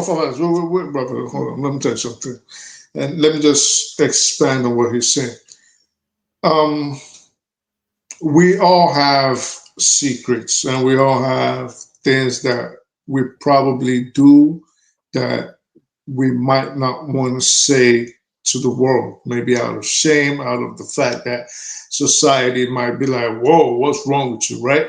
But those aside, and without digging deep into your private life, just tell us 3 vices of yours that you wish you could get rid of. It could be picking your nose, picking your butt, lying, sneezing without covering your mouth, whatever. Tell us 3 vices you wish you could get rid of. I really can't, in terms of vices, I don't know. There are quite a lot of them. The list is endless, really. Maybe I shouldn't be staying too long on the live stream. I need to round up now. All right, so you know there are things, just this last one. So you know there are things that you shouldn't be doing, right? Yes. That will be a sin against man, if not for God, depending on your belief. What he's trying to say is, depending on how close you get to God, meaning you eschew a lot of the vices. For example, alcohol use. I use it socially. No promiscuity, no gambling, no lying, no backbiting. You live as pure and as close to perfect as a human can get. I promise you. I promise you, your life. That's the yardstick. See, I just named basic things. No. Look, I need to round up. I think I've gone way over time. We can continue tomorrow. We'll continue tomorrow. I'm going to carry on later. What are you Thank you all gentlemen for coming. Look, let me now. I need to play the song for the Edo people now. We have to respect, man. Look who's gonna start dancing. Look who's gonna start twerking. Look, stand up, go tire rapper. Man, I'm really sorry. I cannot name everybody that is in the chat because I really ran a little late. Boom Boom Ray, Kemri Bar, Dan Azaya, I see you there. Tracy Jacobin, Jajon, I see you there too. A for Real Pansat. Thank you all for coming in. Like, share, and subscribe. And let me play and let me thank Niger is Valhalla. Thank you for coming in. I really appreciate it. I hope you come back again so we can have. You didn't show up early today. That would have been good to have this conversation earlier. And but we are going to have time. My time is kind of. Yeah. We are going to have time to discuss some of all these things better. When we do philosophy session, where we discuss some of all these subjects. And Loco P, thank you for joining us. I really appreciate that you didn't get cross with me that much today. I thought Loco P was just looking at like, that's trouble. Thank you for joining us, Loco P. And to that just one brain cell, that's me. He's taking one of my brain cells. That's all of him right now. And one of my brain cells is all of him. He's using it to operate. AY, thank you for joining us, AY, as always. I really appreciate you for coming in. And who else is remaining? Anthony, I didn't see Anthony there. Thank you all for joining us. Osal Delhen. You see, he decided to show up. When you joke how to pronounce Nigerian names, I get cross with all of you. Most of you give me any Nigerian name, any tribe, I pronounce it. It's not even the big moderator. This is the marathon of a show. So you're calling me a fake moderator. What is wrong with these people? Charlie, like, what are these people saying? The North is watching, the South is watching. Why are they saying all these things? What is wrong with these chat people? They are really crazy. All right, thank you all for joining us anyway. I really appreciate you guys there. And Jago, The reason why I couldn't bring you in, I know that if I bring you in, it's just going to go longer. We've already stayed way too long. This is today, and there's another show coming up this evening. So thank you for trying to join. And next time, obviously, I will let you in to come and join us. I do appreciate that. And now let me play our brothers in on the Edo week and the great people of Benin Kingdom and the Edo. Thank you all for joining us. Bye.